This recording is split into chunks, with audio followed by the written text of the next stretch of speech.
Jon Snow had always felt slightly different, as though a thin, invisible wall separated him from the rest of the world. He would watch Robb and the other children of Winterfell, Sansa, Arya, Bran, and Rickon, laugh and squabble and grow into their roles, while he stood to the side. No matter how close he tried to be to them, he never quite belonged in the same space. The fact that he was a bastard had been used to explain away that sense of distance, but deep down he knew there was a deeper rift running through his life. As a boy, he observed Lord Stark's quiet but steady attention. Ned's watchful eyes sometimes seemed to hold secrets that even Ned himself could not voice. There were always mysteries swirling about Jon's parentage, but none so profound as the magic that stirred in his dreams. Vague images of fire, dragon's wings, and a voice he could never quite remember upon waking haunted him from time to time. Though he could not guess the root, Jon sensed he was at the center of a story too big for him to even imagine. It gave him a restlessness that lurked in his veins, though he never understood its origin. One dusk in the winter of his 14th year, he lingered in the courtyard practicing sword forms long after Robb and the others had gone inside. The yard was empty, the wind moaning through the old stone walls. He swung his wooden sword, repeating the same movements until his muscles ached.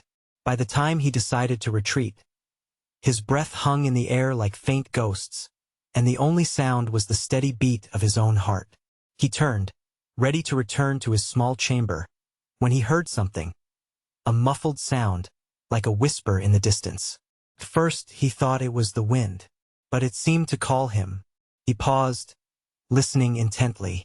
There was an insistent tug in his chest, pulling him toward the edges of the courtyard where a small door led beyond Winterfell's walls. He shouldn't have gone. It was late, and he risked the scolding of the guards. But some instinct made his feet move forward. Quietly, he unlatched the door and passed into the darkness.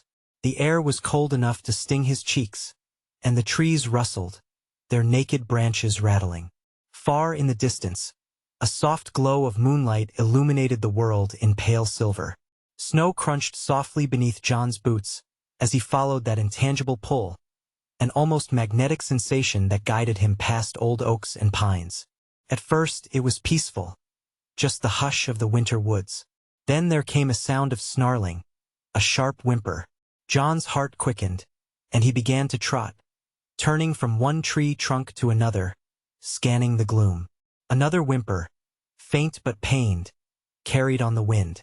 He picked up his pace. When he emerged into a small clearing, he saw a horrifying sight. A mother direwolf, dead. Her body sprawled on the snow, blood staining her pale fur. She had died recently. A fallen branch pinned her hind legs in place. Jon, overwhelmed by both sorrow and wonder, sank to his knees. Direwolves were rarely seen so far south, and a sense of awe rippled through him. He saw movement. The direwolf had given birth. Nestled in the snow, 5 pups huddled together, some whimpering softly. Most were gray or darker furred, but one sat apart, staring at him with burning red eyes. That pup was an albino, smaller than the rest, but somehow more present. Its gaze seemed to pierce him. Jon's heart caught in his throat. He expected the little creature to tremble or shy away, but it did not. Instead, it padded closer, stepping over its siblings with gentle purpose. Jon extended a hand, half in wonder, half in trepidation, expecting a timid sniff. Yet there was no fear in the pup's stance. Those red eyes locked onto Jon's face, and though it made no sound, he could almost sense a silent echo. A soft warmth spread through Jon's chest, as though some ancient chord within him had been struck. Carefully, Jon scooped the pup up, cupping one hand under its belly and pressing its small trembling form to the warmth of his cloak. The pup's bright eyes never left his. Where the other pups whimpered, this one was silent. Jon tried to gather them all. There were 5 in total. He could give them to each Stark child, he reasoned, though he had no notion that one of them was meant for him. Then, as the others made small sounds or fought him with sharp little teeth, the white pup remained uncannily calm, pressing its nose to the base of Jon's thumb. That night, Jon returned to the castle with a sense of forbidden triumph. He and the others, Robb, Theon, and even Ned, found themselves in that courtyard, examining the pups. Theon joked that the white one was certainly the runt, a cursed creature. Bran, eyes wide with awe, said the pup was unique. Ned allowed the children to keep them, trusting the old god's sign. Jon was left holding the albino pup. And even though part of him felt he was no Stark by name, he couldn't deny how that little life clung to him. Jon named him Ghost for his silent nature and pale color. In the days that followed, the pup's presence gave him unexpected comfort. Ghost was small but fiercely intelligent. He did not howl as loudly as his siblings, nor did he scamper around mindlessly. Whenever Jon walked the halls, Ghost was at his side, so silent that Jon sometimes forgot he was there until he looked down to see those red eyes watching him, brimming with something that almost felt like understanding. As Jon grew older, the suspicion that Ghost was more than a mere dire wolf pup only deepened. Sometimes at night, he dreamed of an ancient land bathed in fiery light where silver-gold dragons soared across a sky thick with smoke. A city of towering spires and obsidian structures shimmered in the haze. Strange words echoed in Jon's mind, words in a tongue he had never heard but somehow felt intimately familiar. Each time he woke, sweat-soaked and panting, Ghost stood by his bedside, silent and watchful as if standing guard. The connection between them was intense, akin to a bond that transcended the usual man and wolf relationship. Jon felt Ghost not just as an animal companion, but as an extension of something else, like an arm of fate guiding him toward a destiny he could only guess at. He did not speak of these dreams, nor did he share the sense of Ghost's otherness with anyone. He already felt enough of an outsider. If he admitted he was having dreams of dragons and flames, the people around him might suspect all sorts of madness. But as time passed, especially when the news came that King Robert Baratheon was arriving at Winterfell, Jon had reason to be more guarded. The presence of the king and the royal family stirred everyone into a frenzy.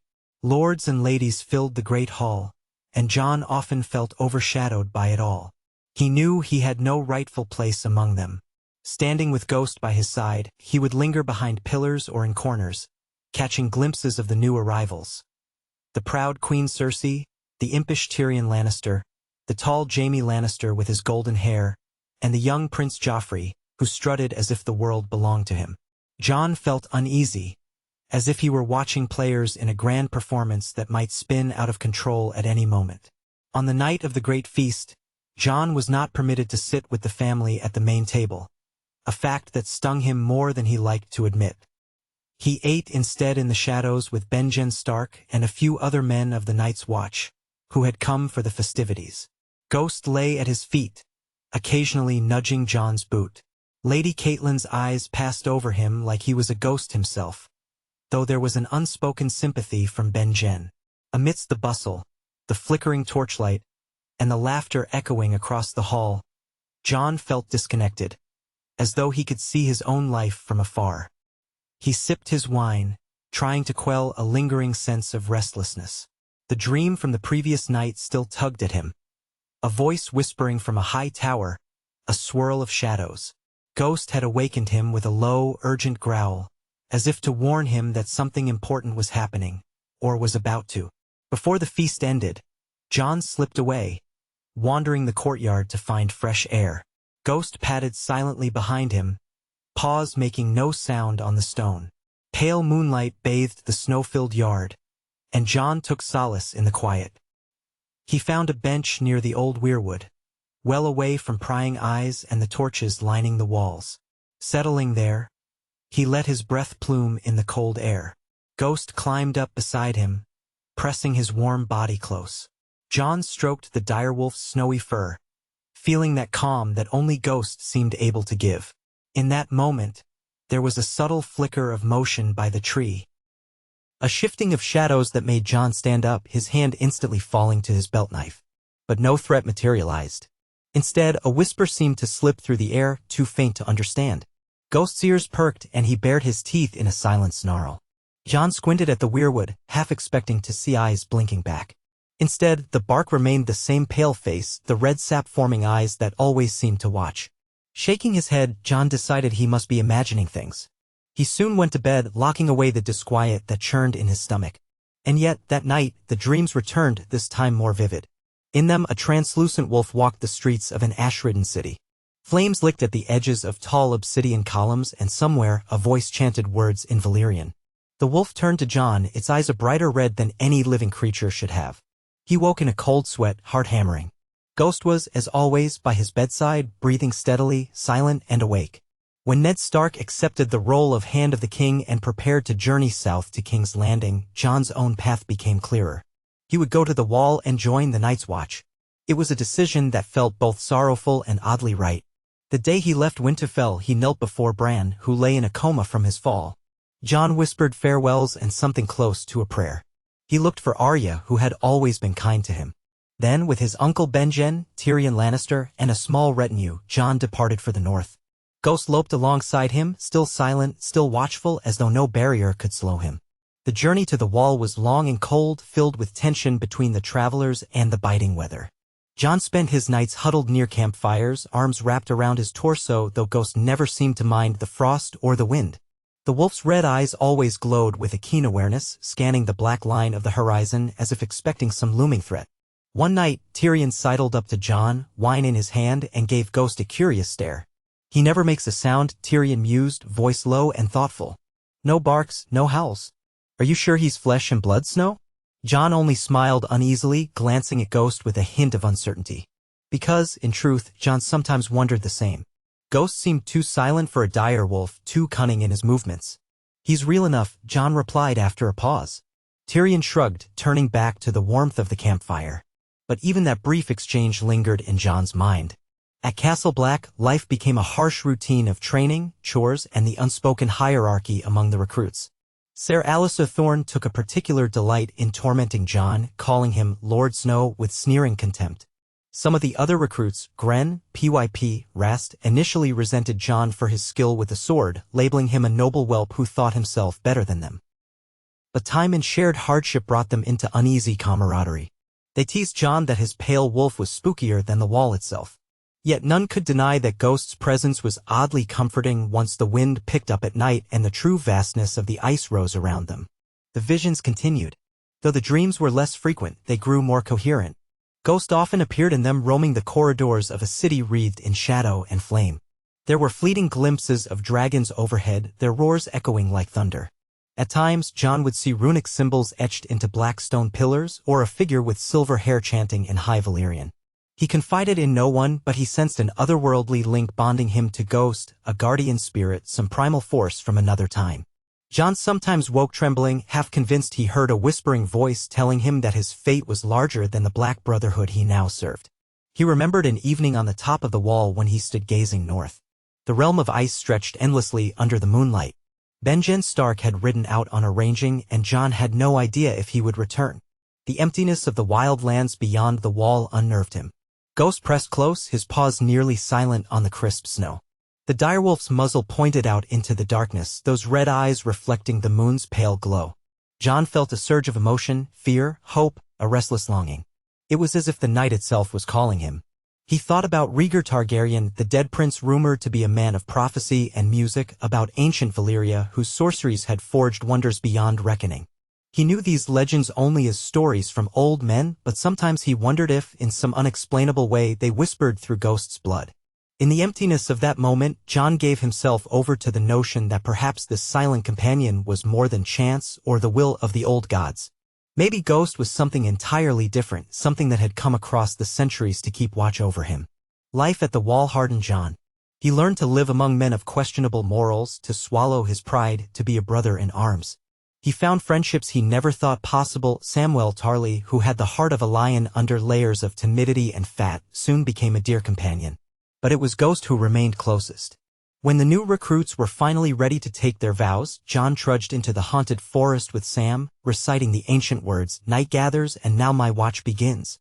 Ghost was with them, an unspoken witness, his presence as old and mysterious as the forest itself. But as the weeks passed, the tension within Jon only grew. The nightmares came and went. And sometimes, even when he was wide awake, if the light and shadow shifted just right, he could swear Ghost's form shimmered with an outline of something else, as if a second presence hovered around his body. This manifestation was fleeting, glimpsed only from the corner of Jon's eye. It made his skin prickle with gooseflesh. Once, as he was cleaning out the old library with Sam, Jon saw Ghost standing at the far end of the hall, a faint glow emanating from him. Then a passing group of brothers blocked Jon's view. When he looked again, Ghost was gone. Jon found him outside, lying in the courtyard. Telling himself it had been a trick of the light, he tried to move on. But the sense of a hidden truth swirled in his mind like a growing storm. As winter edged ever closer, news arrived from the south, disturbing tidings of Ned Stark's downfall in King's Landing, rumors of war brewing. Jon's heart seethed with conflict. He wanted nothing more than to race south to defend his family, but duty, hammered into him by his oaths, kept him on the wall. The nights seemed darker than ever, and the occasional undead sighting in the far north stoked the flames of fear in every man's chest. Then came a night that changed everything. Ghost vanished. He was there in the courtyard at sunset, and by the time Jon finished his duties and stepped out into the gloom, Ghost had gone. Jon felt panic twist in his gut.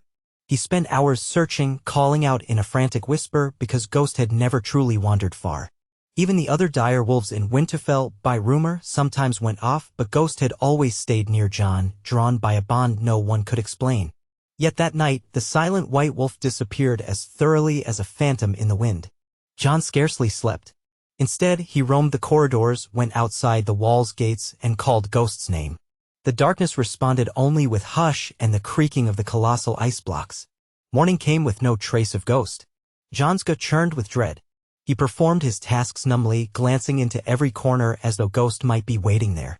2 days passed. Then 3. The Black brothers teased him at first, but when they saw the genuine fear etched on Jon's face, even the more callous among them softened. Jon felt as though a piece of his soul had been carved out. Whatever Ghost was, he was part of Jon. Without him, Jon felt incomplete. On the 5th night of Ghost's absence, Jon awoke to a searing pain in his right hand. He cried out, fumbling in the darkness. It felt as if a knife of fire had sliced across his palm. Moonlight from the window revealed no wound. But the pain persisted. Clenching his teeth, Jon realized the sensation was not truly physical, it was something else, a call. He heard a faint voice in his mind, distant yet unmistakably real, "Come." That was all it said. But it repeated in a silent pulse that resonated in his skull. He threw off his blankets, pulled on a cloak, and crept out of the barracks. The courtyard was deserted. The watchman on the gate gave him a quizzical look as Jon hurried outside the wall. Once in the open air, the voice returned, "Come. Come north." Jon felt the urgent lure. With no idea why or how, he followed it. He trudged into the forest. The sky above was black, the moon a thin sliver, but Jon navigated by some intangible sense, each footstep guided by that compulsion. The tree trunks loomed tall and ominous, their branches like skeletal arms. Within an hour, he was deeper into the wilderness than he had ever ventured alone. Still, he pressed on, crossing small frozen streams, passing ancient oaks. Fear warred with curiosity. At times, he imagined pale shapes moving among the trees or the rustle of unseen beasts. The wall of pines seemed to crowd him. His breath came in frosty puffs. Yet that voiceless summons kept tugging at his mind. Eventually, the woods thinned, opening to a small clearing bright with starlight. And there, at the center, stood Ghost.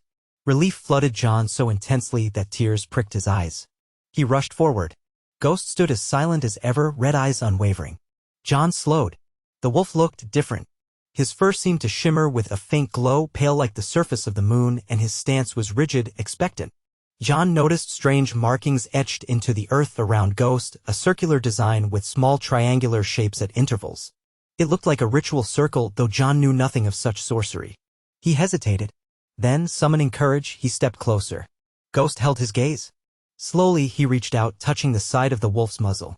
The fur was real under his palm, warm and alive. But something else stood behind those ruby-red eyes, something ancient and potent. Jon felt an electric surge run through his hand and into his arm. He gasped. Ghost's eyes gleamed brighter. Then, like the twisting of a key in a lock, Jon felt something open within his mind. A blaze of images flooded him. He saw an ancient city with roads of fused black stone, Valyria, before the doom. He saw tall towers wreathed in smoke, dragons perched on parapets, flames dancing around them. He saw robed figures chanting in a language that resonated with power. He saw the forging of swords that glowed with the heat of dragonfire. He saw a direwolf silhouette superimposed over a great dragon, their outlines merging. "Ing." And he heard a voice that spoke words he somehow understood. "He is the blood that bridges fire and ice." When the rush of visions ended, Jon collapsed to his knees, panting. Ghost stood calmly, muzzle inches from Jon's face. Then, in Jon's mind, a presence formed, like a swirl of stardust coalescing into a shape. It was Ghost, yet more than Ghost, an echo of something once human, once proud and powerful. Jon felt terror at first, uncertain what was happening. But the presence felt neither malevolent nor alien. It felt protective. In that mind space, he saw a figure, tall and robed, with hair the color of silver. The figure's face was obscured, but he felt an overwhelming sense of duty radiating from it. Then that mental shape faded, leaving only Ghost's consciousness intertwined with John's. John scrambled back, his breath catching in his throat. Ghost did not react outwardly, merely stood regarding him. Slowly, the wolf approached and pressed its head under John's chin as though in comfort. John shuddered, still reeling from what he had seen. The circle of symbols in the earth remained, a testament that this was no dream. Something old and powerful had just awakened within Ghost, or perhaps it had always been there, waiting for the right moment to reveal itself. In that instant, John sensed a knowledge that defied explanation. Ghost had been sent to him, a guardian spirit from the lost empire of Valyria, to shield John from the darkness that lay ahead. Disoriented and stunned, John did not resist when Ghost urged him forward. The wolf moved with graceful purpose into the heart of that circle. John followed, half in a trance. He saw faint lights flickering at the edges of his vision as though shimmering figures danced around them. Then Ghost turned to John, and John felt a voice reverberate in his mind, though the wolf's maw did not move. "You are the one who must stand at the brink of ice and fire. I have guarded your bloodline from the age of dragons. Through you, the doom that took Valyria can be undone, or repeated." John stared, too overwhelmed to question. A distant part of him struggled to believe any of this. Yet everything he felt was undeniably real. Memories that were not his own churned in his mind, dragonfire roaring over obsidian towers, glimpses of silver-haired children learning incantations to bind the very elements. Desperate, he tried to cling to reason. He was Jon Snow, a bastard of the North, sworn brother of the Night's Watch. He had no part in Valyria's downfall or the Targaryen line. And yet, as he recalled the rumors how Rhaegar Targaryen had stolen away Lyanna Stark, he began to tremble. Could he be? He did not want to finish the thought. The presence in Ghost radiated a patient sadness, as if acknowledging the weight of John's confusion. "We have waited for your birth," the voice in his head whispered. "We protected the line through adversity, across the sea, through rebellion. Now the White Walkers stir and the dragons awaken in the south. If you do not stand between them, the world will burn or freeze." Tears threatened to fill John's eyes, though he did not know why. This was too large, too sudden. He sank to his haunches, burying his face in his hands. The cold night pressed around them, the wind rustling the branches at the edge of the clearing. For several long moments, no one moved. Then Ghost made a soft rumble, a comforting sound, and pressed his body to John's side. It was enough to ground John's spiraling thoughts. He inhaled sharply, forcing himself to focus. He was not alone, no matter how immense this revelation felt. Ghost was here, a loyal companion from the day they found each other. Guardian or not, the wolf was real and faithful. John closed his eyes, letting his breathing slow. He tried to sort through the threads of knowledge swirling in his mind. The presence that had once been a Valyrian sorcerer, perhaps multiple ancient guardians fused into a single spirit, now resided in Ghost. The magic that had shaped Valyria's might had not been entirely lost in the doom. Some fraction, some purposeful guardian had found a way through centuries of chaos to reach John. He did not yet understand how or why, but he sensed that all his life he had carried a hidden piece of that legacy. Perhaps Ned Stark had known something, or maybe not. Regardless, here he stood, in a lonely clearing beyond the wall, with a destiny bigger than he had imagined. He finally managed words, though they came out in a shaky whisper. "What am I supposed to do?" The voice that answered was not external. It resonated in his core, the same intangible speech. "Live, grow, protect the realms of men. Unite them if you can. The darkness beyond the wall is no longer dormant. The great other stirs. The lines of men are fractured. There are those in the south whose dragons can tip the scales of fate. You must be the bridge." John tried to protest that he was no one, just a bastard, a man of the Night's Watch. But the presence quieted him. The sense of calm that rippled through him was like a warm tide. "You are more than what they name you," it said. "As am I." John exhaled, feeling the weight of 1,000 years settle on his shoulders. He must have lost sense of time, because the next thing he knew, the sky was lightening to a grayish dawn. Ghost stood with him, emanating silent patience. The circle of symbols on the ground had faded somewhat. As the first rays of daylight broke over the horizon, John realized the clearing felt strangely empty. Whatever ephemeral magic had manifested was gone now, leaving only John and Ghost. But the bond between them was changed. John understood that the wolf was not just a companion. Ghost was a vessel of an ancient power that had chosen to protect John and guide him. Perhaps even help him shape the future. They made their way back to Castle Black, cold and exhausted, but determined. John did not try to explain this to the Black brothers who scolded him for his absence. He gave vague excuses of searching for Ghost. When he saw Sam's worried face, he could only muster a forced smile of reassurance. Inside, his thoughts churned. The old ways of Valyria had been rumored to be dark and treacherous. Yet Ghost had never shown any evil or cruelty. If anything, the direwolf's loyalty was steadfast. John believed that it might be something akin to how the children of the forest warred or shaped the minds of animals, but this was older, deeper, a lost art of binding a guardian soul to a great beast. He had no notion how or why it had persisted, only that it now entrusted its fate to Jon Snow. He was soon forced to confront new challenges. Unrest was growing among the Watch. Rumors whispered of Whites and White Walkers re-emerging. Men began to vanish on rangings. Bodies found in the snow rose again with dead, frosty eyes. The Lord Commander decided on a great ranging beyond the wall, hoping to unravel the secrets of the wildlands and find Benjen Stark, or at least his remains. Jon found himself volunteering to go along with a contingent of seasoned rangers and a handful of recruits. The morning they departed, the wind was sharp as glass. Jon rode, Ghost trotting beside his horse. The spirit within Ghost was quiet, watchful. Jon felt its presence hovering at the edge of his consciousness, ready to speak if the moment required. They journeyed through forests and over frozen rivers, deeper into the land of endless snow and ice than Jon had ever traveled.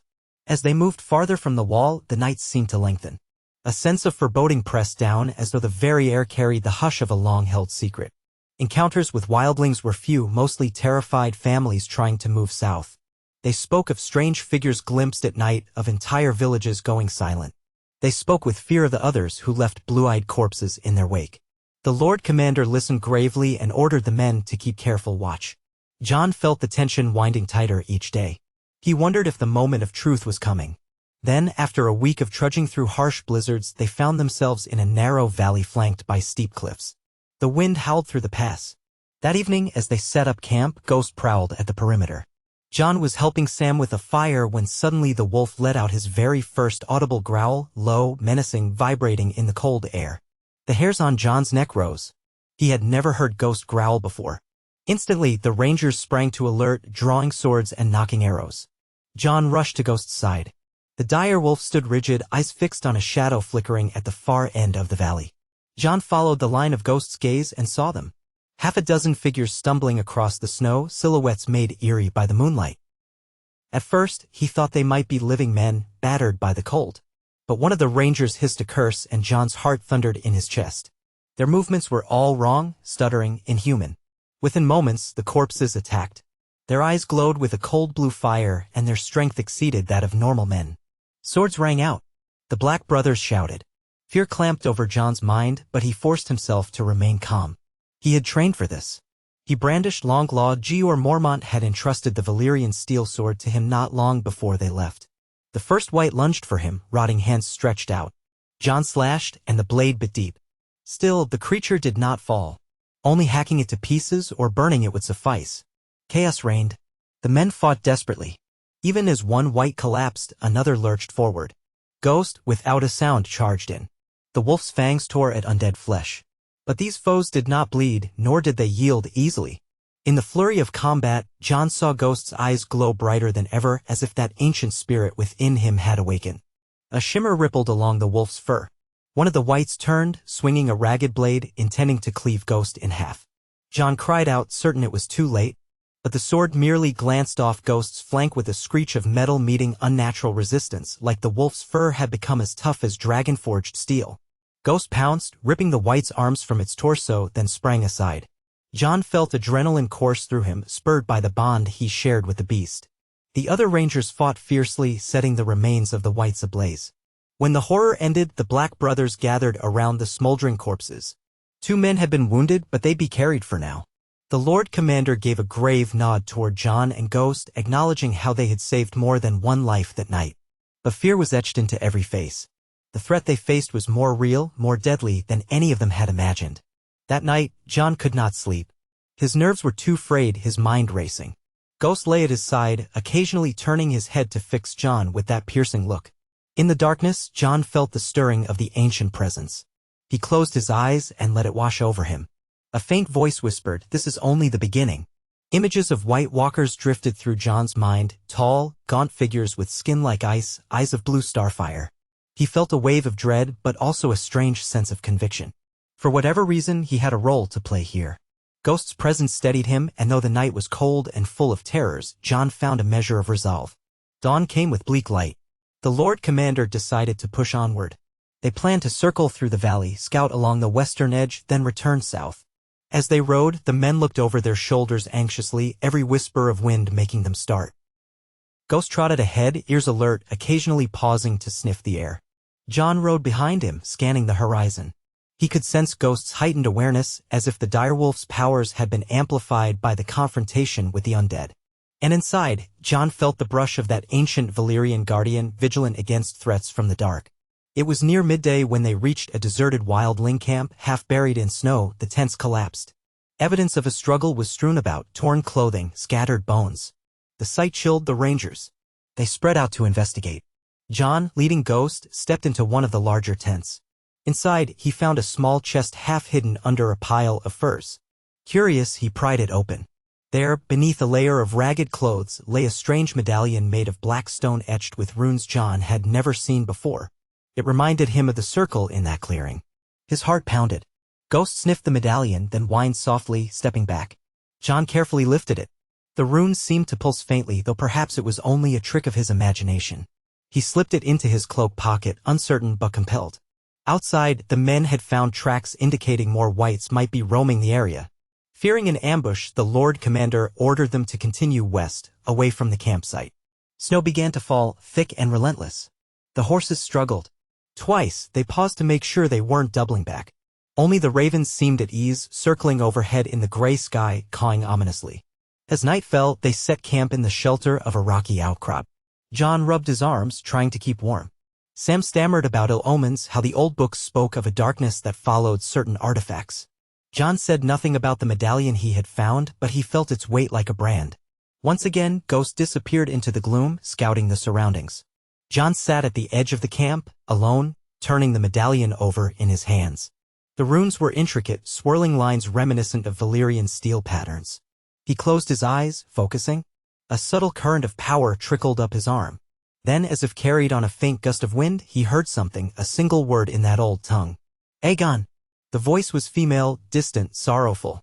It brought tears to John's eyes without him understanding why. He had heard the name Aegon Targaryen before, of course, many kings had borne that name. But the way it resonated in the medallion made his heart ache with a sense of longing and loss. Could that be his true name? The thought made him tremble. He remembered the presence in Ghost telling him he was a bridge between fire and ice. If Rhaegar Targaryen was indeed his father, that meant the blood of the dragon ran in his veins. The truth of it weighed heavily on him. He thought of Ned Stark, the man he had called father all his life, a man of unwavering honor. Had Ned lied to protect him? John had no time to unravel the full mystery. War in the south raged on, and the threat in the north loomed ever greater. Yet the question pounded in his chest like a war drum. Who was he truly? A snarl from the darkness startled him. He rose, drawing Longclaw. Ghost emerged into the firelight, hackles raised. Another shape followed, a ragged figure stumbling, arms outstretched. More whites, approaching silently in the snow. Shouts rang through the camp. The Night's Watchmen scrambled to arm themselves. A fierce skirmish broke out again, steel flashing in the firelit gloom. John fought side by side with Ghost, the two moving as one. He felt that mystical link hum, guiding his sword arm. When a white lunged at his back, Ghost was there, snapping its spine. John's blade, reinforced by Valyrian steel, cut easily through dead flesh. But they kept coming. More staggering forms pressed in from the dark. The men formed a ring around the fire, hacking and thrusting, but the undead threat was relentless. Just as it seemed they would be overwhelmed, John felt that rush of power course through him again. His surroundings blurred. He saw superimposed images of a Valyrian priest conjuring flames from the air, heard the chanting of a lost language. Without conscious thought, John raised his left hand, gripped the medallion, and bellowed, "Dracarys," in a voice not entirely his own. Fire erupted. Blue and orange flames burst from the medallion, engulfing the nearest whites. A cacophony of shrieks filled the night as the undead figures staggered back, their icy shells cracking under the supernatural heat. The men of the watch stared in astonishment, their faces lit by the roaring fire. John stood there, equally shocked, feeling the heat curl around his outstretched hand, yet not burning him. Ghost's eyes glowed brighter, and the wolf howled a chilling, ethereal sound that seemed to split the night. The synergy between man and wolf unleashed a devastating wave of flame that reduced the nearest cluster of whites to ash. In moments, the rest scattered back into the darkness, presumably to regroup or fade. Then the flames subsided, leaving a ring of melted snow and scorched earth around Jon. His brothers gaped at him as if seeing a ghost indeed. The Lord Commander approached slowly, eyes wide. "Jon, how?" Jon had no answer. He stood panting, gazing at the charred remains of the undead, the medallion still clutched in his trembling fingers.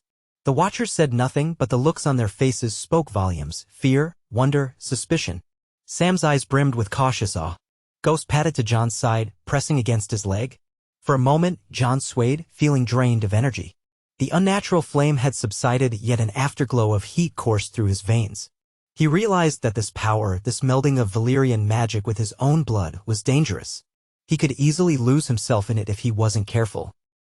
Through all the turmoil, the presence in Ghost seemed calm, as if this was all part of a long-awaited plan. Jon felt faintly resentful, as though the spirit had forced his hand. But he also sensed a quiet apology, a sense that the moment had required such drastic action to save them.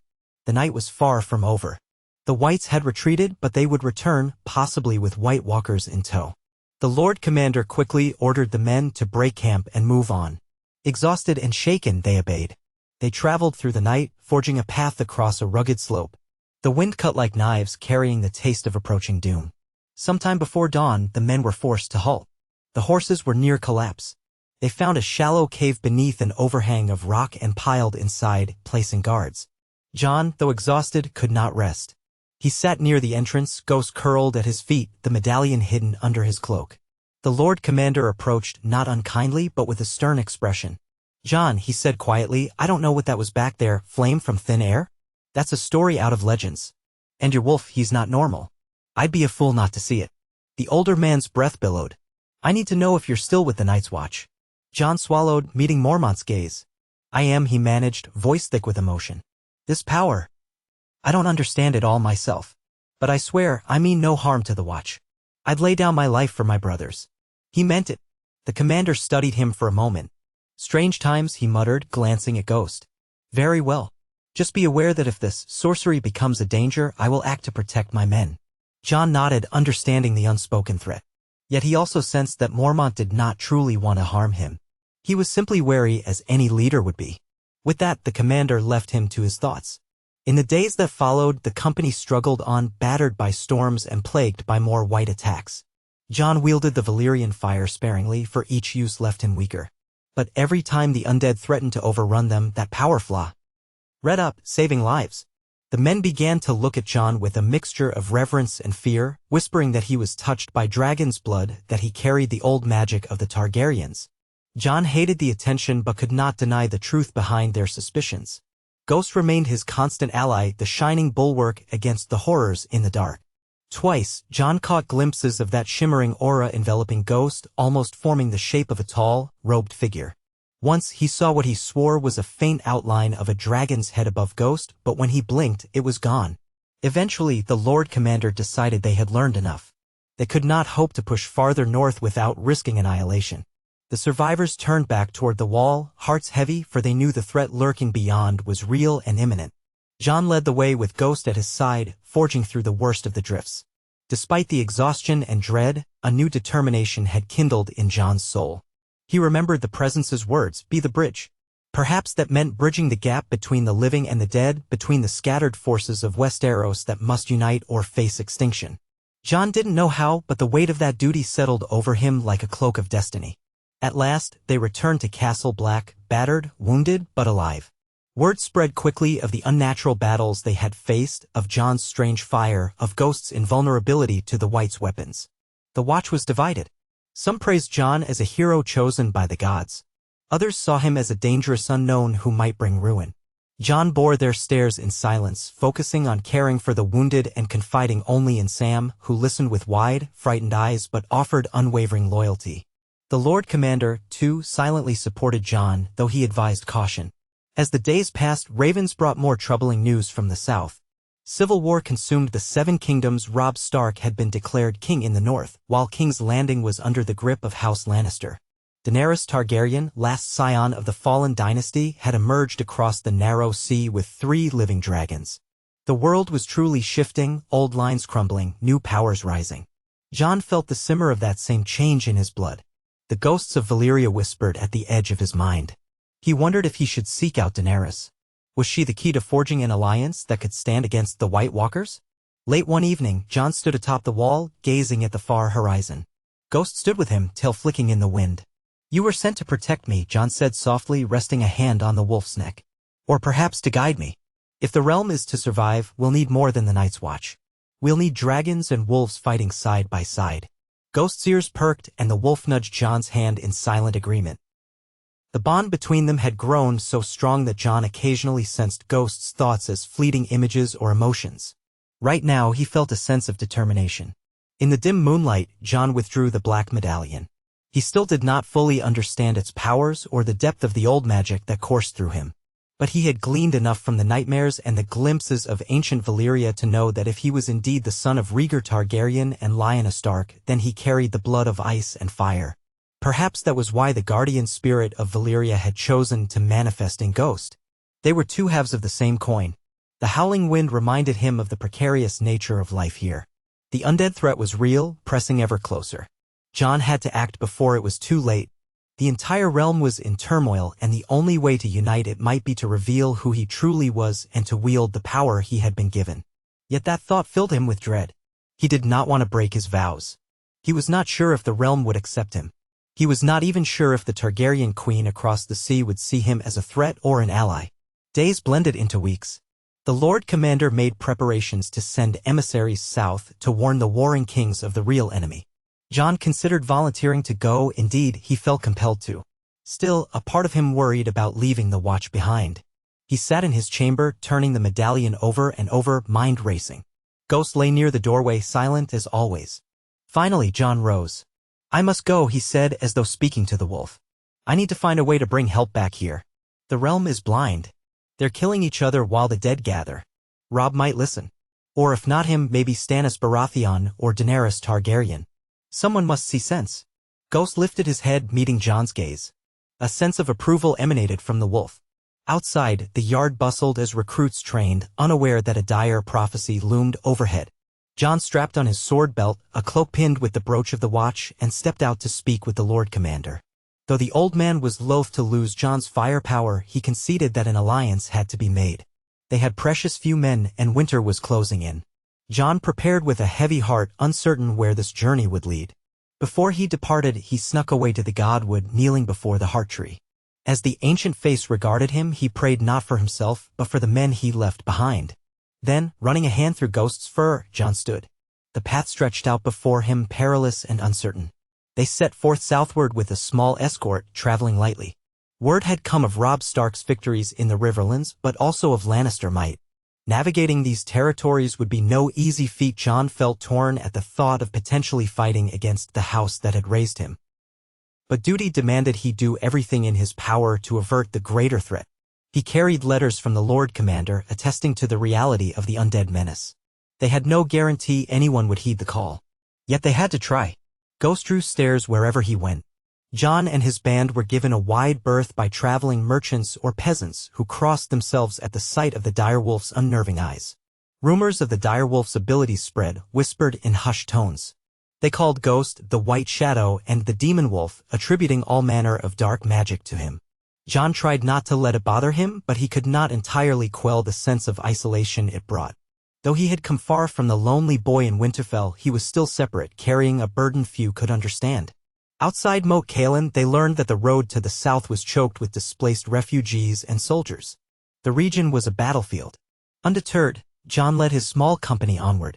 One morning, when the sky was heavy with clouds, he rode ahead of the group to scout. Ghost trotted beside him, ears pricked. The path wound through a marshy stretch of land, the ground soggy beneath the horse's hooves. Mist drifted across the reeds. Suddenly, Ghost froze, lips curling to reveal his teeth. Jon halted, scanning the fog. "What is it?" he whispered. The wolf answered with a low growl. Jon drew Longclaw. Out of the mist stepped a small band of men in battered armor, outlaws or soldiers, Jon could not tell.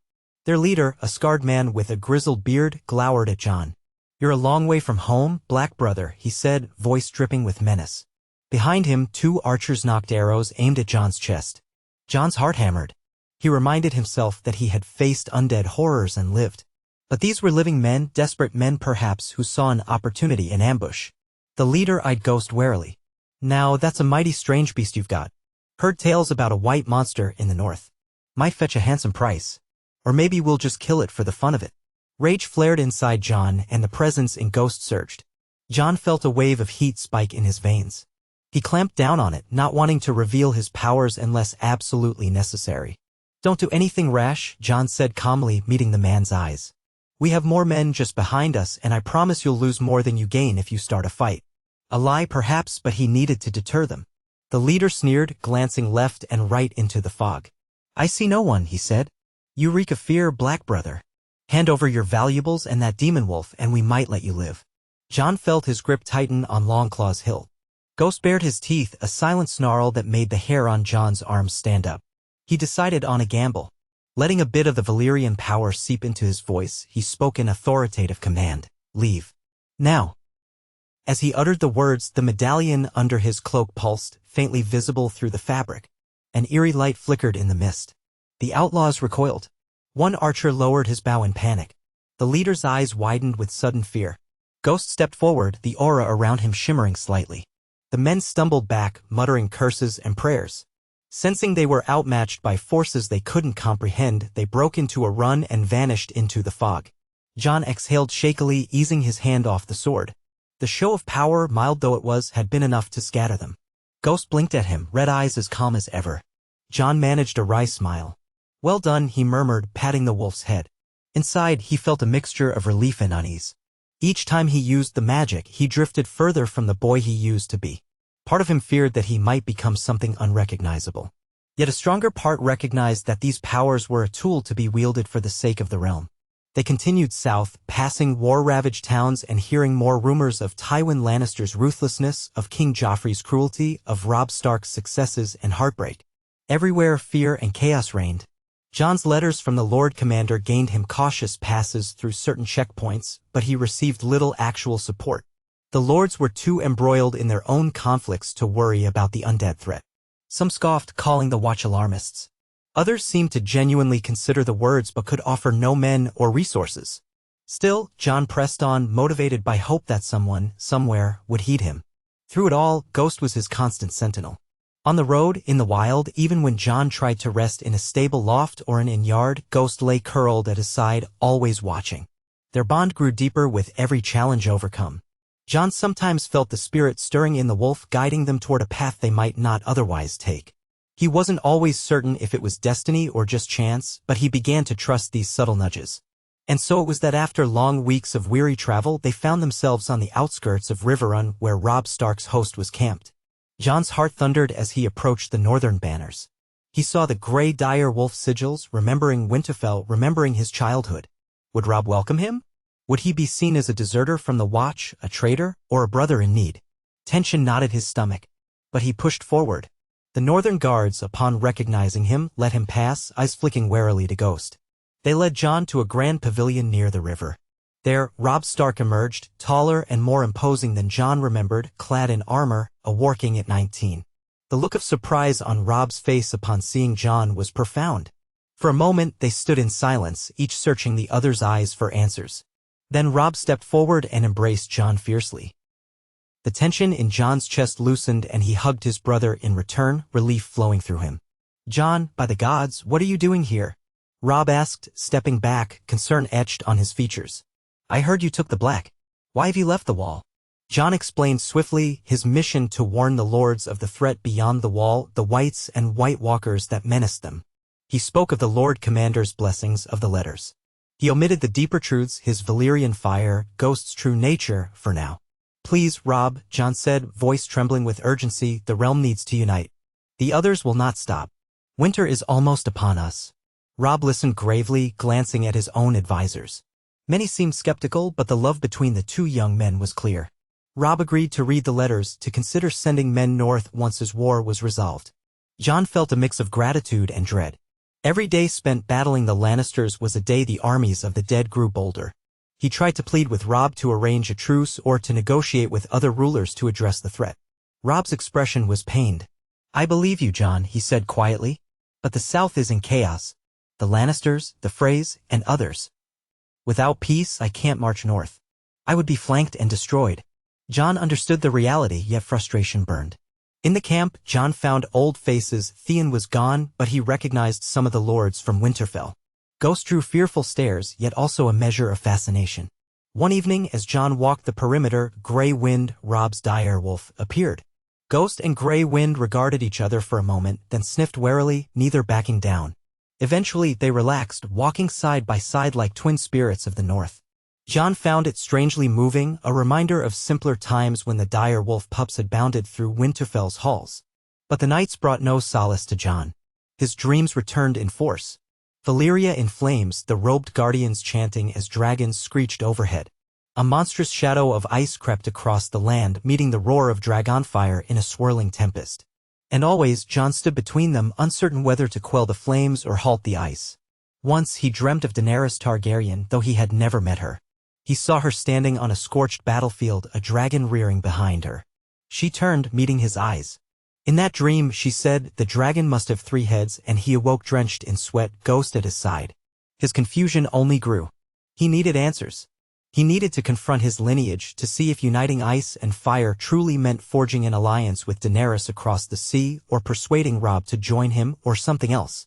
After a fortnight at Riverrun, it became clear Robb could not spare men nor time. A letter arrived from the Lord Commander, urging Jon to seek any who would listen. Jon made his decision. With a heavy heart, he told Robb he had to leave, to travel east and possibly across the narrow sea to find Daenerys Targaryen. Robb was stunned. "Jon, that's madness. The seas are full of pirates. And even if you reach her, how will you persuade her to sail north with her dragons?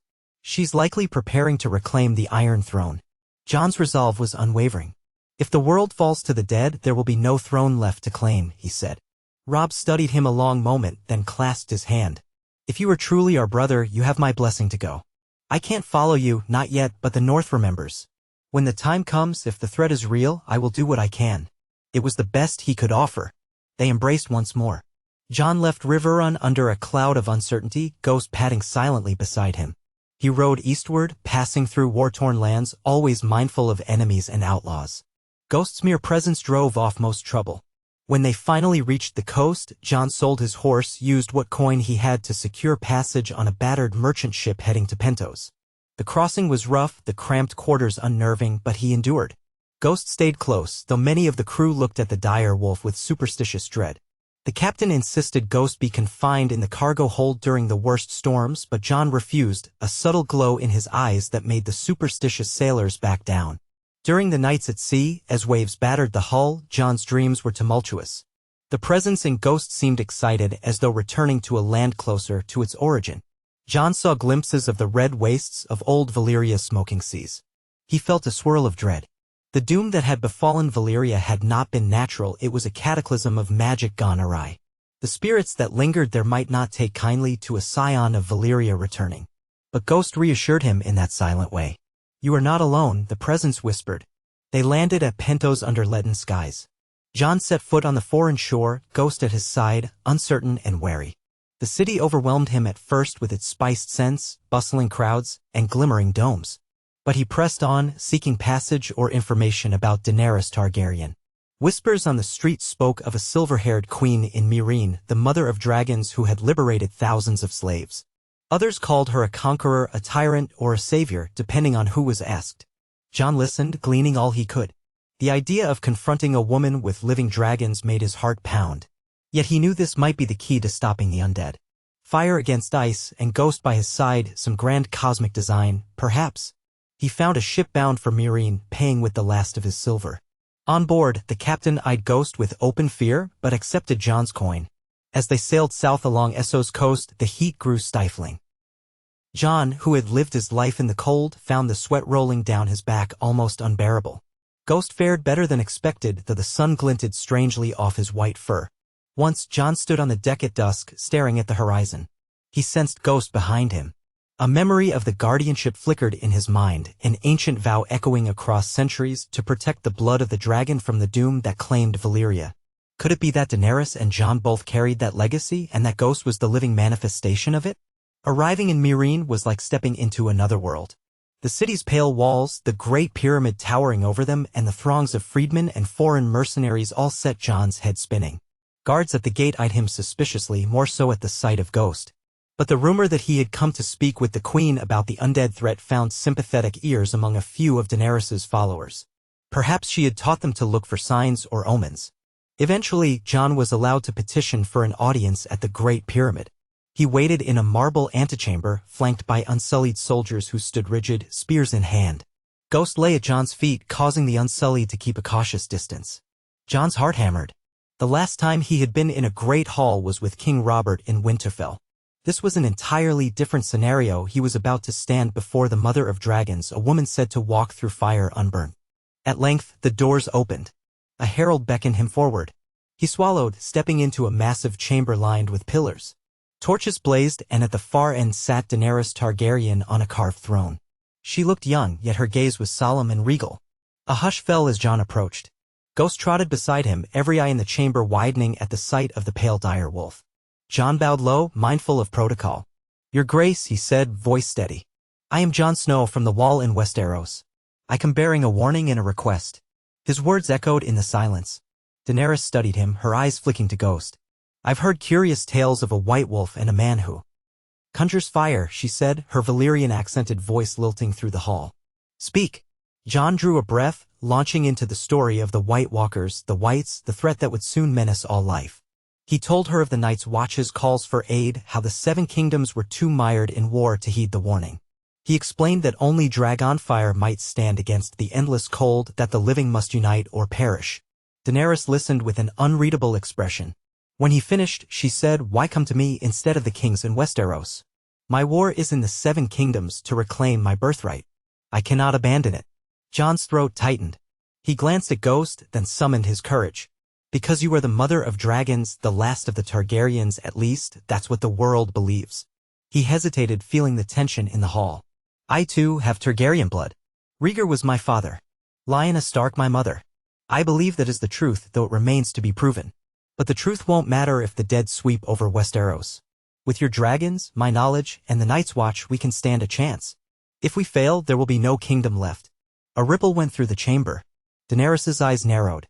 She clearly did not know whether to believe him. Then Ghost stepped forward, locking his crimson stare on the Queen. Daenerys tensed. To everyone's astonishment, Ghost lowered his head almost as though bowing. A hush fell. One of the dragons perched on a ledge overhead, a greenish beast, let out a low rumble. Something subtle passed between Daenerys and Ghost, an unspoken communication. She rose from her throne, stepping down to meet Jon's gaze. Silence reigned. Jon's heart pounded. Daenerys lifted a hand, almost trembling, and reached out to Ghost. The dire wolf did not flinch. Their eyes locked. Jon felt the presence surge in Ghost, a wave of old power swirling around the Queen. Daenerys sucked in a breath, her expression transforming into awe. "I see something, old," she murmured, voice barely above a whisper. "It's as if he carries the echoes of our ancestors. I feel fire and a vow made long ago." She turned her eyes to Jon, a spark of recognition there. "Perhaps you speak the truth. If so, the world stands on the brink of a war beyond imagining." Jon let out a breath he hadn't realized he was holding. "Will you help us?" Daenerys's gaze hardened with resolve. "I will not let an army of the dead threaten my kingdom or any kingdom. But we must be cunning. My war in Westeros is not yet won. If you are indeed my blood, we must see if we can stand together. My dragons will burn the undead if they come, but first, I must secure my forces." A wave of relief and trepidation washed over Jon. He had found an ally, yet the path ahead was far from simple. The politics of Essos and Westeros were labyrinthine, and time was short. But at least, for the first time, someone with real power believed him. Ghost let out a soft whine, as if signaling agreement. Daenerys reached out to Jon, placing a hand on his shoulder. "We have much to discuss. And I believe," she glanced down at Ghost, eyes shining with wonder, "you have a story to tell me about this guardian spirit you carry. There is more to you, Jon Snow, than meets the eye." Jon nodded, swallowing past the lump in his throat. "Yes," he said. "Much more." And so he began to speak of the ancient bond, the magic of Valyria, the circle in the snow, the night he learned that Ghost was a spirit sent to protect a Targaryen who was also a Stark. Daenerys listened intently, her dragons stirring in the heights of the chamber. Jon could feel the tide of fate shifting around them, weaving together ice and fire in a tapestry neither fully understood. But with Ghost at his side, he felt the warmth of hope. The dead were coming, and only together could they stand against the storm. Jon did not know where it would lead, or if they would triumph. But he stood with a guardian from Valyria and the mother of dragons, and for the first time he believed the living might yet have a chance. Jon and Daenerys spoke long into the night, their voices echoing through the dim corridors of the Great Pyramid in Meereen. Ghost remained at Jon's side the entire time, regal and silent, a steady reminder of the ancient powers that had brought them both to this moment. Daenerys's counselors and trusted companions, Grey Worm, Missandei, a few others who were still uncertain about Jon's sudden arrival, observed from a careful distance. The presence of a massive white dire wolf with glowing red eyes gave them pause, but Daenerys's obvious fascination and respect for the creature tempered their distrust. Jon recounted in detail all he had witnessed at the wall, the White Walkers rising in the frozen wastes, the Whites shambling across snowbound forests, the men of the Night's Watch who had given their lives. He shared the horrifying encounters with deathless foes who could be stopped only by fire, Valyrian steel, and dragonglass. And he spoke of Ghost and the swirl of ancient magic that had manifested during his darkest battles. Yet as candid as he tried to be, he still omitted the most personal, intangible moments, the ones so intimate and strange he hardly knew how to put them into words, the ritual circle in the snow, the glimpses of a robed figure in Ghost's aura, the sense of an entire lost world stirring in the wolf's eyes. He shared the letters he carried from the Lord Commander with their official seal describing the threat and entreating any who had power to ally with the Night's Watch. As Daenerys perused the parchment, her gaze flitted between the bold lines describing the undead menace and Jon's face, which bore the imprint of hardship and unwavering conviction. "And you claim Rhaegar Targaryen was your father," she said at one point, a subtle tremor in her voice. She lifted her eyes from the parchment to study Jon. "You look like a Stark." Jon managed a small, wry smile. "So I've always been told. My mother was Lyanna Stark, your father's beloved, from what I hear in the rumors. I have no proof. Only the puzzle of my life, what I learned from my father, Lord Eddard Stark. He never said it outright, but the truth began to emerge once I started questioning why the Honorable Ned Stark would return from war with a Targaryen's child. And I have Ghost." He glanced down at the direwolf. "He's been with me since I was a boy, but he carries something older inside him." Daenerys's eyes flickered. "Magic," she said softly. "I've seen magic in this world before. Some wondrous, some terrible. I have felt it in my own blood when I walked through fire and brought dragons back into being. But this," she trailed off, looking at the direwolf. "It's different. It reminds me of something ancient, half forgotten. When I touched him, I felt echoes of a lost age." Jon took a breath, recalling that moment. He had seen the subtle tension in Daenerys's hand as she brushed Ghost's muzzle and felt the wolf spirit almost spill into her, showing her glimpses of Valyria's grandeur, of swirling fires. "From what I gather, Ghost is a guardian spirit that has passed through generations of Targaryen bloodlines, ever since the doom of Valyria. I can't pretend to understand it, or why it found me, but I know it's bound up in our shared blood." Daenerys's expression was a study in conflicting emotion, wonder, wariness, and something like hope. She nodded slowly. "Very well. We shall treat him like an honored guest." A faint smile touched her lips. "Though I will have to warn my dragons not to mistake him for prey." Ghost offered no outward reaction, but Jon felt the amused flicker at the back of his mind, that intangible sensation that came whenever the wolf was particularly aware of something. Even so, Daenerys's dragons remained a subject of fascination and caution. Jon had watched them from below, perched in the heights or soaring briefly on heated currents of air. Their silhouettes over the city reminded him of the nightmares, and yet also of the sense of possibility that dragonfire brought, the key to combating the endless cold of the others. Eventually, Daenerys dismissed her counselors, choosing to speak with Jon alone at a simple wooden table set with candles and a jug of water. A brazier provided modest warmth in the cool of the night. Ghost settled near the door, keeping a silent vigil. Daenerys let out a heavy breath, drumming her fingers on the table. "If the North faces a threat like the White Walkers, we cannot hesitate. My entire purpose, my entire claim, centers on restoring peace and justice to the realm. If half of what you say is true, there will be no realm left to restore unless we stand against these monsters together. Jon nodded. Then you'll sail for Westeros?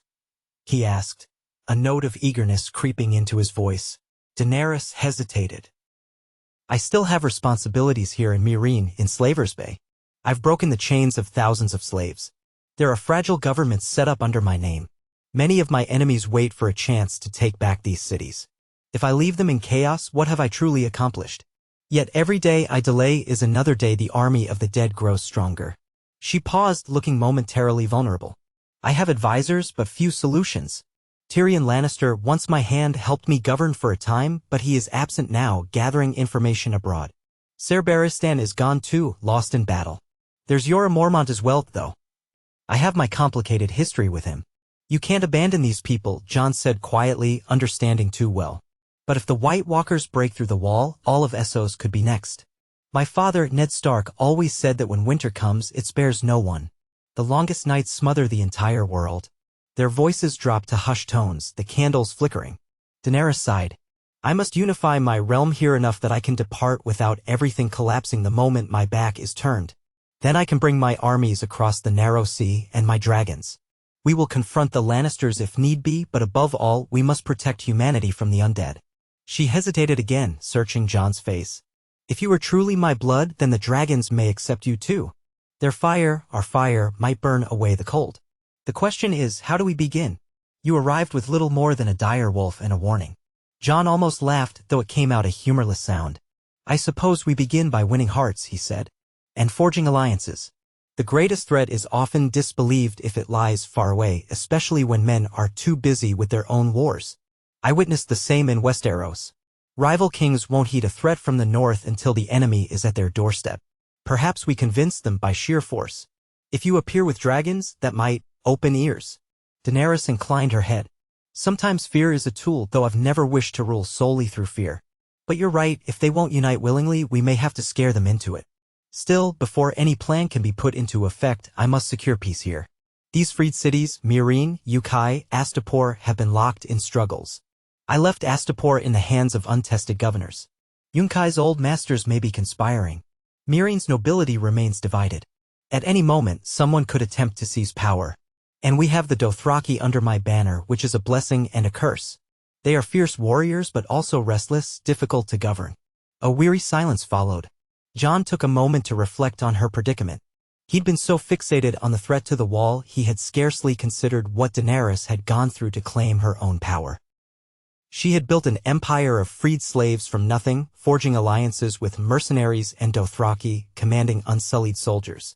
It was no small feat. A part of him wondered at her inner strength. It was different from the quiet resilience of Ned Stark or the cunning of Tyrion Lannister. Hers was a power tempered by personal sacrifice, by surviving trials most never would. He finally said, I don't know enough about Slavers Bay to advise you, but if you have rebellious factions, perhaps I can help. My experience might be limited, but I've learned a thing or two about leading men who come from all walks of life. The Night's Watch is made up of thieves, bastards, and outcasts. If there's any way for me to assist, I will. She seemed touched by the offer, though cautious. I won't turn down help, especially if you're to be an ally. Very well. Let us see what we can accomplish. Once Meereen and these other cities are stable, we'll cross the sea. She brushed a stray silver hair behind her ear. As for the truth of your parentage, I suppose that will come to light sooner or later. I confess, Jon, I never imagined another Targaryen might still walk this earth, let alone a cousin. If you were born of Rhaegar and Lyanna, that makes you my nephew, I believe. My brother Rhaegar was older than I, but not by so many years. And you, I suppose, are only a few years my junior. That truth, he might be her nephew, hit Jon in a way he hadn't fully absorbed. Yet it changed little about the urgency. Whether they were aunt and nephew, or distant kin, or something else entirely, the blood they shared demanded unity in the face of the apocalypse. He let the moment pass without delving too deep into that tangle of emotions.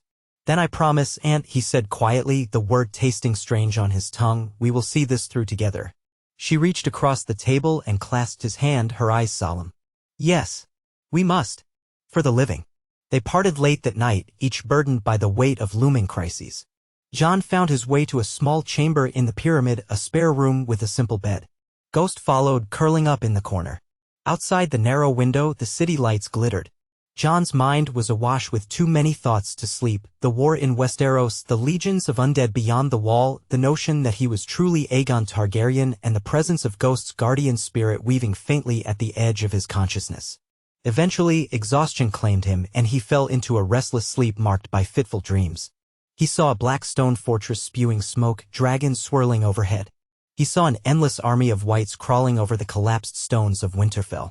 He saw a figure robed in shimmering red reaching out as if to guide him through swirling ash. And always he heard Ghost's heartbeat echo in the distance like a drum. When dawn came, light spilled across the city, revealing Myreen's wide streets and sun-baked buildings. The horns of the city sounded, beckoning people to the markets and squares. Jon rose, stiff and weary, and made his way to the throne chamber. A few unsullied guided him along, their expressions unreadable behind polished helmets. Ghost drew stares from every corner as usual, but no one dared block his path now that Daenerys had given her express approval. Inside, Daenerys had convened a small council. Grey Worm stood at her side, stoic as ever, and Missandei was quietly reading from a parchment. A handful of local advisors, a man named Rekko, a woman named Banesa, hovered nearby, evidently part of Myreen's transitional government. Daenerys beckoned Jon to approach, and they began to discuss the pressing matters. That remnants of the Sons of the Harpy could still be plotting underground rebellions, that Yunkai had not fully embraced the end of slavery, that Astapor might be on the verge of fracturing. All 3 cities are under my nominal rule, Daenerys explained, pinching the bridge of her nose as if warding off a headache. But the people are restless. Many of the former masters want to reclaim their power. Others fear that if I leave for Westeros, the entire region will plunge back into chaos. Grey Worm's voice was quiet, but resolute. I have men posted throughout the city.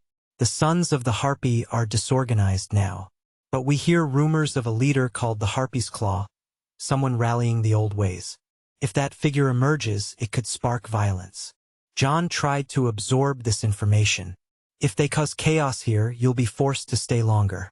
We need to keep them from destabilizing the city. Rekko, a Myrinese official, nodded vigorously. We must show strength. The people must believe their queen is unwavering. Daenerys's gaze swept over them all.